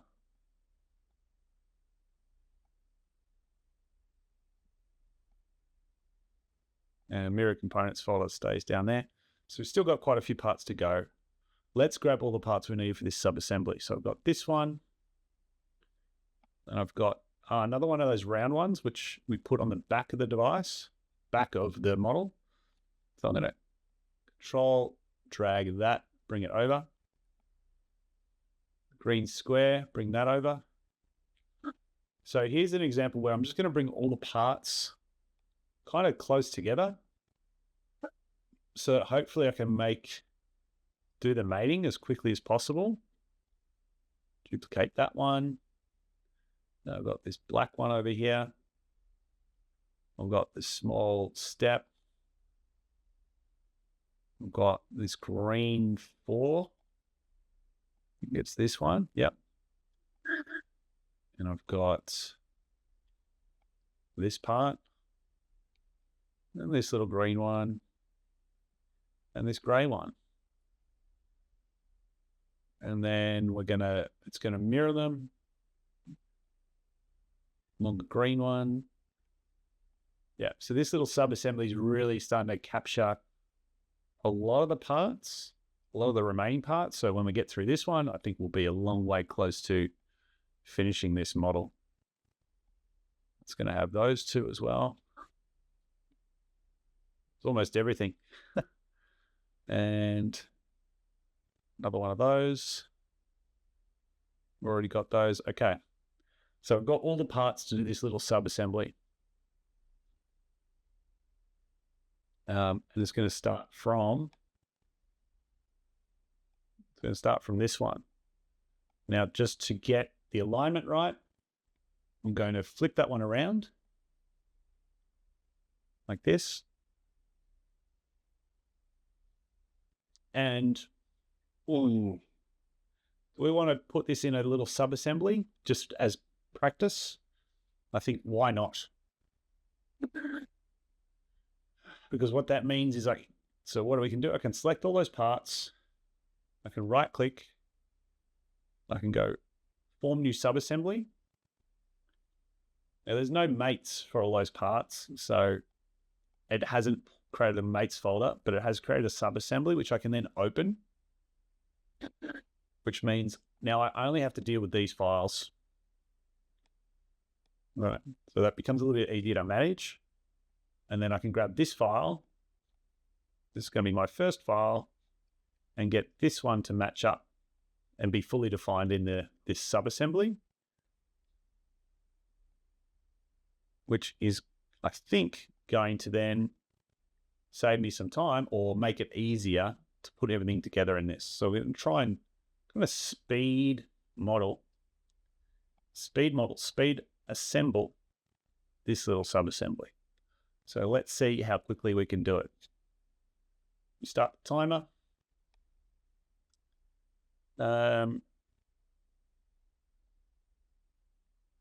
Timer. There's no built-in timer. Oh my God. Clock. Stopwatch.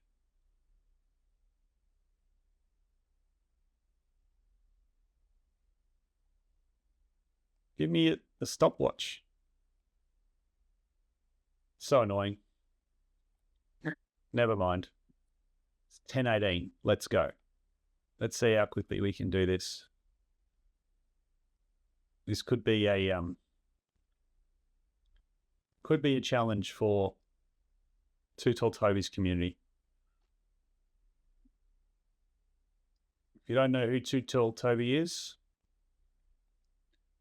He leads website 2 Tall Toby and speed modeling, which I've learned a lot of efficiency tricks from. Highly recommend. That's a good idea, Kev. 2 Tall Timer, practice model and use the timer. Yeah. I might actually submit. I wonder if he would let me submit it as a part. He needs some assemblies, I think. Could be something a bit different. Okay, there's that first step done. Next, larger one. Right now, I'm slowed down by my computer, I reckon. My mind can move a lot faster than what this can.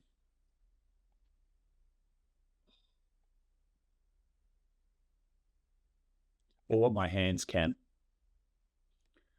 I think my hands are the slow culprit in this one.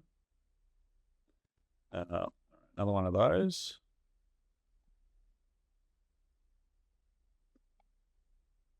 We're going all right.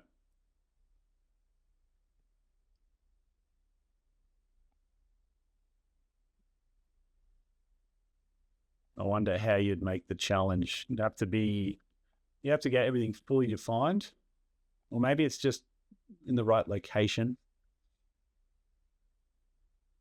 But I guess for Toby's models, you're never downloading files, you're just screenshotting a drawing. So that's probably the tricky thing. People might not want to download files to do a challenge. That's right. We might do our own speed assembly challenge. Sometimes Toby jumps in the stream. Seen him once or twice. Might be a bit early for him today, but that's cool. Now, this part here, we've lost it. This one. See, everything's kind of in the wrong position. Just makes it harder to move around the view. Like even here, I'm just trying to get this close so I can get on the underside in both views. It's not working for me. So just get as close as we can. Go coincident. And I might, on this one, if I've got a plane through the middle, right plane, I'm going to use that. Right plane. Yep. Around 6 a.m. Yep. That's right, I think. Now, where should this be mated? I'm going to guess it's going to be perfectly on this face. Yeah, that looks all right. We've done that step. Next, we've got a green one. And that's, so those two. Concentric. Bring this up. Means these two concentric. An insert. Yeah, one on the end. Come on, move. Here we go. See that interference there? We've got an issue. There we go. The first part we've seen that's got something wrong with it. Interference detection. Yeah, we might look at a little bit. We're going to see how we go for time a bit later.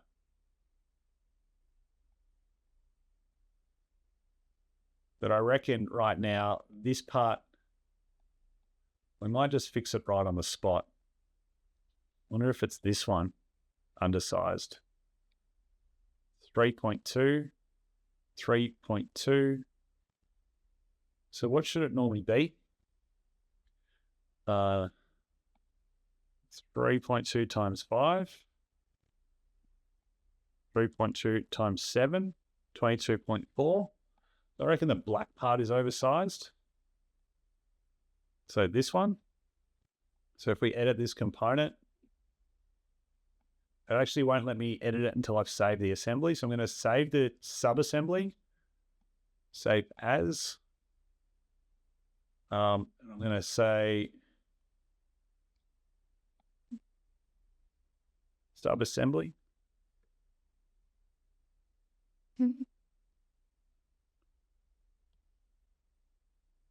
Once I've saved the sub-assembly, then I can edit the component. Now I'm editing the component. I can see the height, 15.9. That might be the right measurement, but I think it's what's putting the whole thing off. Might be 15.8.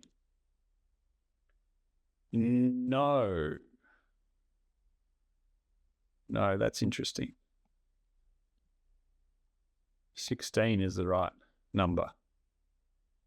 All right, no problem.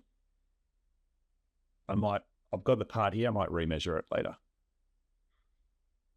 Next steps, but we want to finish this as soon as we can. Well, as quickly as we can. We want to make sure we get it all done in the stream. Now, this one had a round point that we can make it concentric with.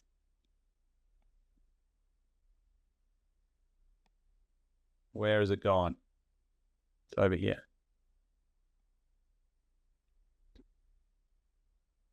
Parallel. Coincident. Hello, anyone has joined the stream. You can download all the files available in the description. SolidWorks 2023 or newer required. Once you have the files, you can follow along with the assembly. Right now, we're working on sub-assembly, which is going to take us to pretty close to completed. Once it's done,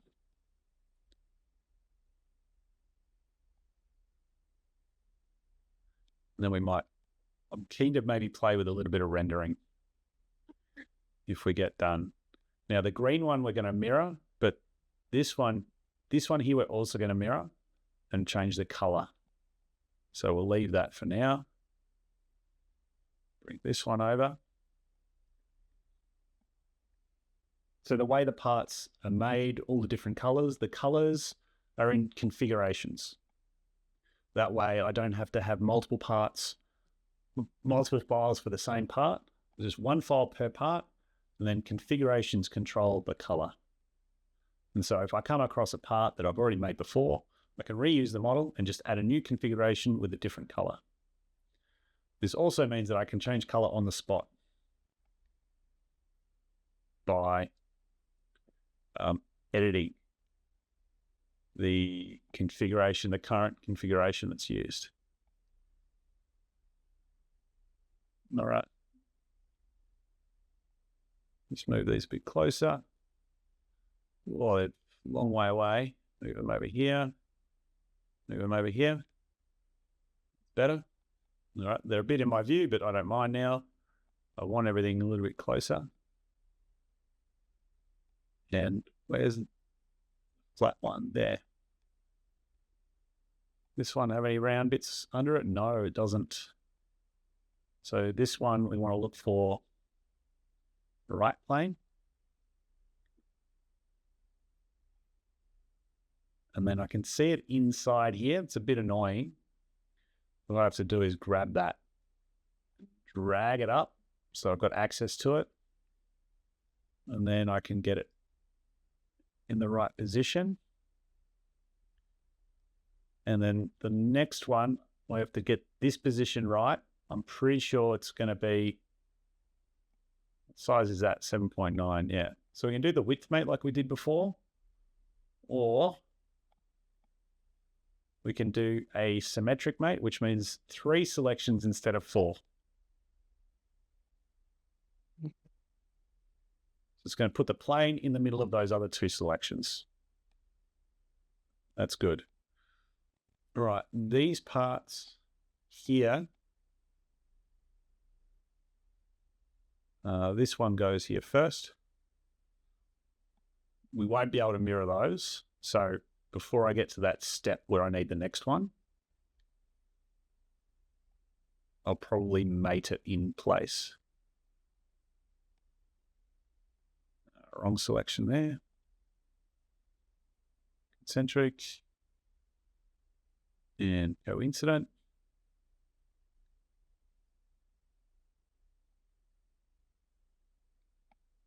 Very good. And then this green one over the top.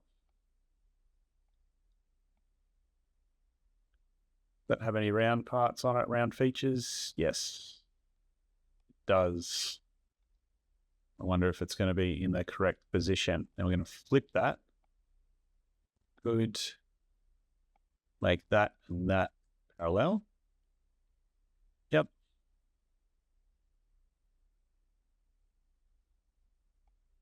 That and that coincident.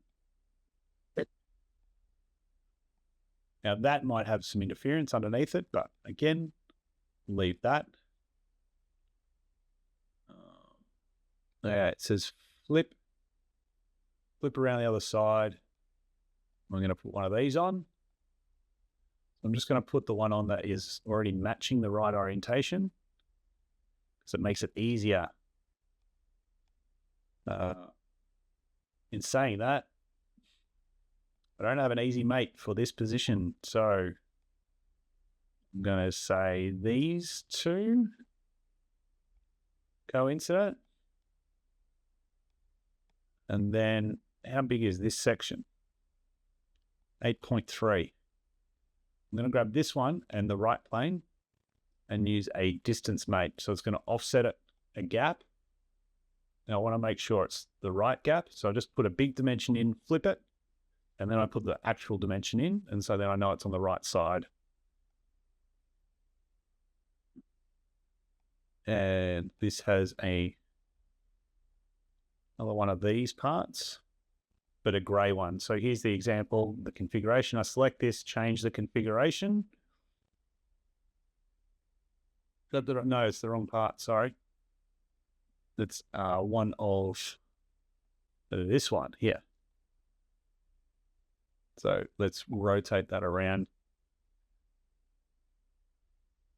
like that. Is there one of those? Yep, just one. So these two holes are going to line up.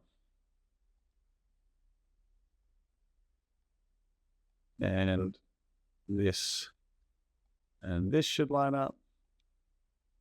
This, and then we can select these two, make them parallel. That fit looks pretty good. Kev, next two parts I need to make a minifig skeleton arm and a Technic axle bush thing. Technic axle bush thing, I think I have. You could probably download one from my library if you wanted to. But they're pretty easy and fun to make. The minifigs, though, I haven't done any minifigs yet. I'm looking into it, whether I should do one, whether I do Boba Fett or someone else. We'll work that out soon. All right, so we're at the end of this part now. I think the next couple of steps are all the mirror and then putting these two last parts on. So I'm going to do the mirror, a right plane. First, let's save. Right plane, mirror component. I'm going to select all the components we're going to mirror. So it's quite a few. 1, 2, 3, 4. Is that it? Maybe this one will mirror. Okay. Yep. Looks good. This one we don't need, because in our assembly, we'll get the orientation right in a second. One of these is going to change color. If we're looking at it this way, this one. So I'm just going to select this one and change it to green.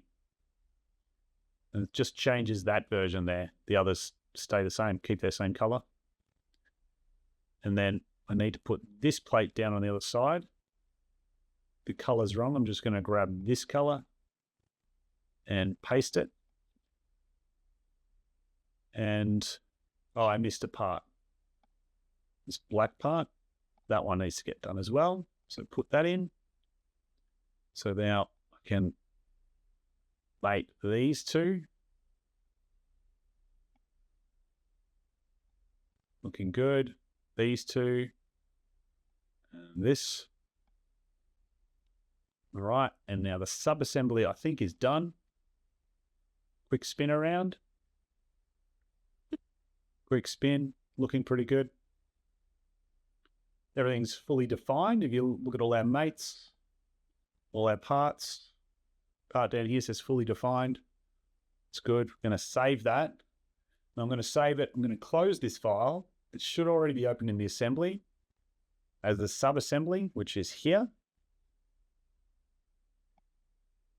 Okay, and now we just need to put it in the right location. So we just orient our part the right way. It says to rotate it around. Now, if we just match the picture, now we're going to grab this one. I'm going to rotate this one around. That looks pretty good. And so then we can, I think it's going to drop down onto those. So does this have any holes? Yes, it does. It's going to make it easy to line things up. And I can then use some other faces just to be parallel. And then one for coincident. There we go. Sub-assembly dropped in and looking really good.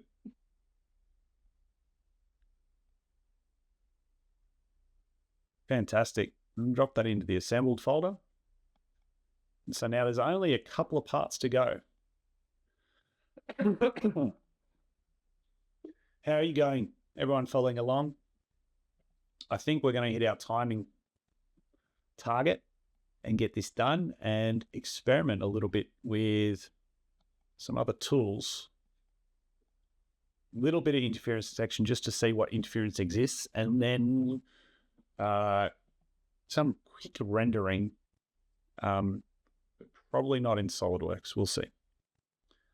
All right, step 36.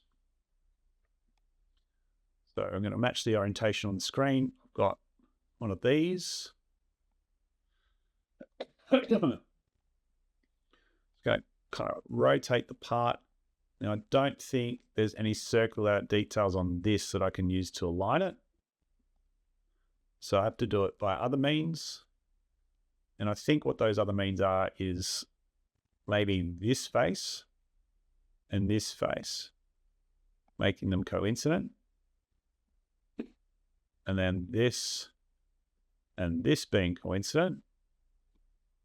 And let's see if that works. All right, and then I have to, what do I have to do here to line them up?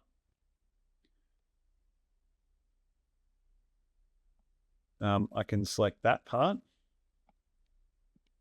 I can select the plane going through the middle of that one. I can select this face and do a distance mate. And it's going to be 0.1 of a millimeter. There we go. Let's flip that across the other side.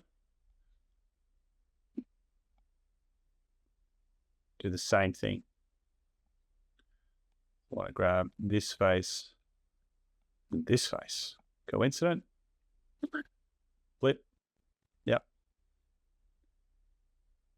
And these two I can make 0.2 millimeters apart. And if all our dimensions are correct, then we'll have no interference there. And that'll be great.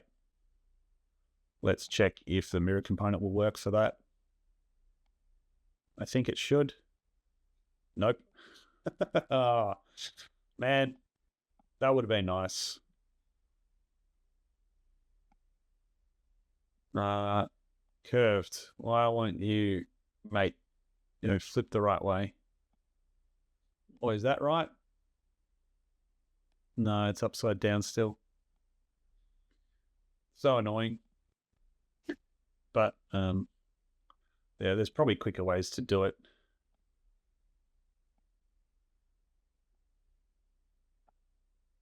those kind of parts. If I was kind of lazier, we could probably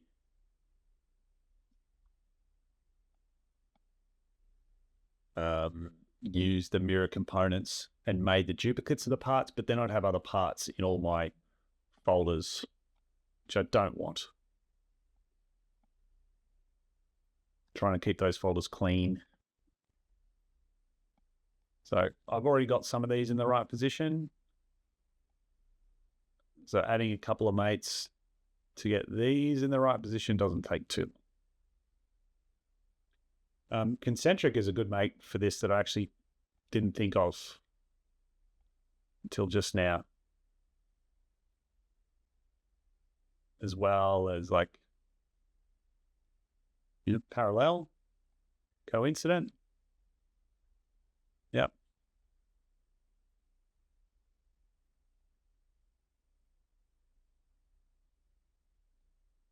Got those done. Now there's a couple of bits that go onto those outside ones. So that's one of these and one of these parts. Right, so we're going to go this and this, concentric, and I want to flip the orientation. Yep. And then I'm going to put this face onto this inner face here. And then that part can rotate. That's okay. This one, I'm just going to rotate. It sits underneath it actually. So it's going to be these two concentric. And this under this one. Yeah. Let's bring it around. And does that have a hole underneath? No. But I can just make these two parallel. Get that fully defined. I have a feeling that that doesn't want to, it's not going to want to mirror that triangle part either. Bit annoying. Should mirror this one okay, but this one maybe not. Yeah, that's right. So again, we edit that mirror component. Take that one out. I'm just going to have to add another one across there.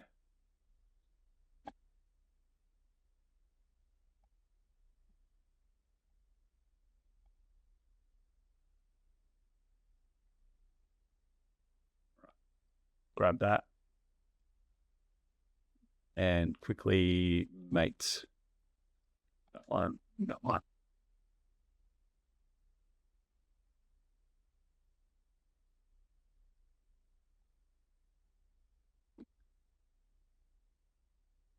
So anyone else watching have any questions about assemblies? Any little tips or tricks you're after? How to speed things up? Or anything you've seen me do you want to ask about? Now is the time. We've done those green ones. Yep. We've done this one. Yep. All right. Up to the housing lid. So these two concentric. But we're going to flip the orientation. And then this so the windscreen here. And a right plane it. Get it nice and centered. All right, we'll leave that one open for now. Then we're right at the last steps here. So this has one of this on this, flip. And then I think that face goes up to that one. And then this one here, these two, we're going to flip those. And then I think that face is going to hit the end of this. And then these little shooters, they go into these concentric. And if I'm right, I think it's going to back all the way up to that edge right there. Nice. Edward, can you make a motion study according to the mates you have applied? Yes, you can. I will show that because that's a pretty quick and pretty cool trick that we can do. So I will show that before we finish. So we've done 2 of those, and would you believe it? That is the last step. So we're going to mirror those. And let's just then look at all our parts. Assembly ready. Those were our last parts. I'm going to drop those into the assembled folder. I'm going to delete the assembly ready folder. And now we're going to fully define it. So everything that is underdefined, we're going to fix that up. So everything is fully defined in the assembly. And I'm going to close the instructions because we are done with those. So save, and then let's work out what we need to fully define. So this tile here, it's just a round part that can rotate. So I'm just going to grab a plane, let's say, let's say the front plane, and make them parallel. And that stops that one from rotating. Now that could cause me an error if I wanted to flip the rotation of the whole assembly, but I'm not going to do that, so it's not going to be a problem. Similar thing with the lightsaber here. Front. Let's just make those parallel. And we've got a Technic Pin. Same thing here. Front. So it's just going to straighten it up. Yeah. Stop that from rotating. Wedge plate. All right, so these ones can currently rotate. So we could set them to be parallel, or we'll set them at an angle. Let's just make them parallel. Good. Windscreen, and then this one. If we've designed it right, we should be able to get it to sit flush here, but let's just try parallel in case there's an issue. It's okay, there's a little gap. I'm happy with that. And then this dish on the rear, very last one, sink, front plane, mate, get them parallel. And now our assembly is fully defined. See the name down here. That is all done. So what do you think? Not bad. Not bad. Let's change some appearances. Cartoon. I don't want that one. Perspective. Shadows are funky because our assembly, we assembled it like this. That's fine. I'm not worried about that. Turn shadows off. Looks pretty neat. So, 2 things we'll do. Interference detection and then the motion study according to the mates. Let's turn off all these settings first. No. So interference detection. We're going to click on evaluate, click on interference detection. We're going to keep everything as is and click calculate and see what comes back. All right, we have 183 interferences, but some of them are really tiny, so not a big deal. Just start with the big ones. All right, now what I like is to make the interfering parts transparent so I can see what they are. In this case, it's a part down here, and it's this panel and this bracket. So those 2. If I click on this, it's going to show me what they are. And then if I want to do some editing, I'll just press the tick here to get out of the interference detection. And I'm just going to click these two and I'm going to isolate them. So I'm going to right click, go isolate. So now I'm just looking at these two parts. And so let's have a quick look at what that interference is. And we can see that this one, I think it should have a hole in the top of it. And I think that's the problem, that I've missed putting that detail in. So that's not great. I've obviously missed a step. Now, if I pull apart my little Lego that has that part on it, I can verify,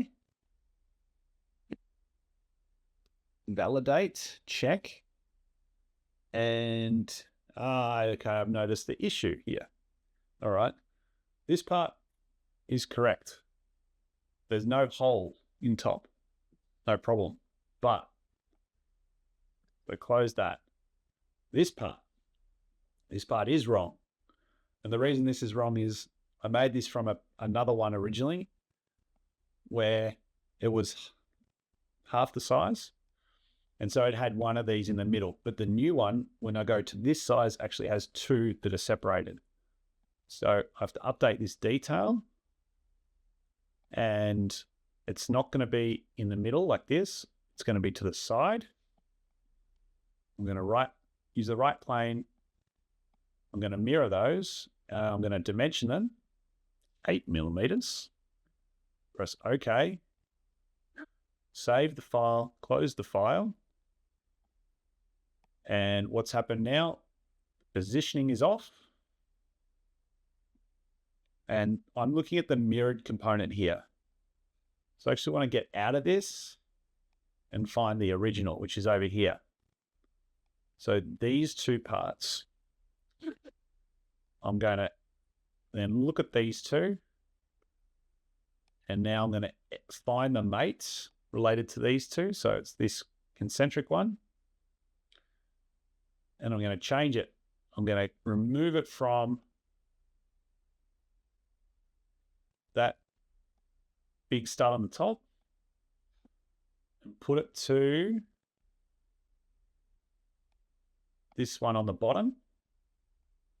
So now it's centered.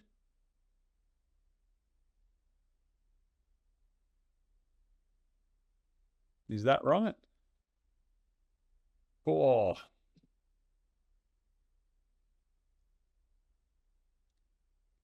No, that's not right either. I might have to go back to the assembly. So it does sit on the side. That's what I've missed here. No, I'm just going to delete that, mate. Press OK. It sits on one side or the other. I just have to find which side it sits on. And to do that, I'm just going to roll back the mirror component. I can see the original. Okay, it looks like it's supposed to sit here.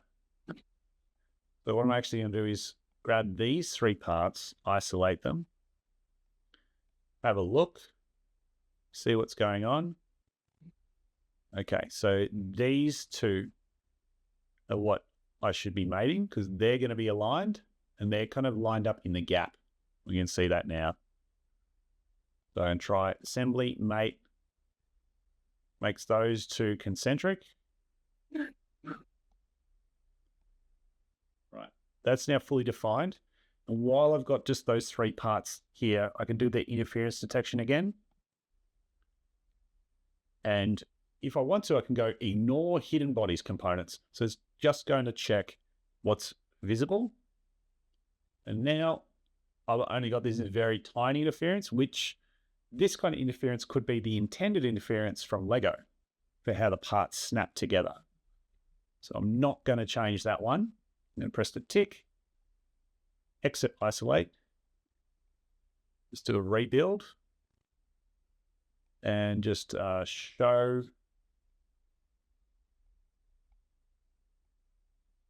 Looks like I've lost them. I roll down on the mirror component. All right. And now everything is fixed up much better. And so if I do now the interference detection again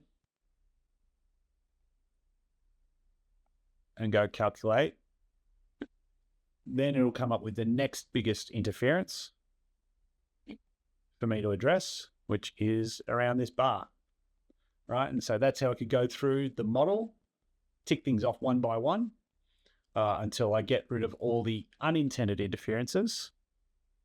And I'm then more confident with my design, my assembly. This one should be a pretty easy one to check.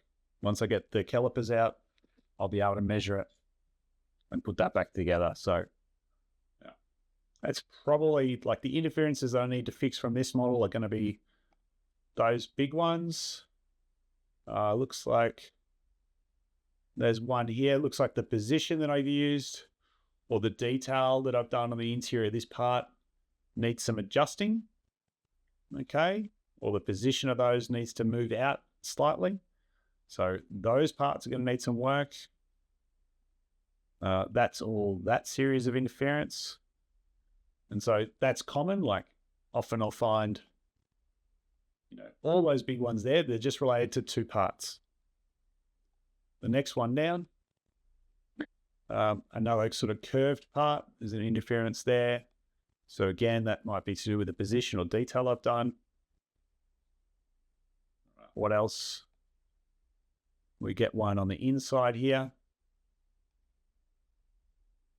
Right, so I might go through and clear out like the first 20 interferences, but then when we get to these kind of smaller ones, well, that one's probably still a bit big. Let's get down to this sort of size here.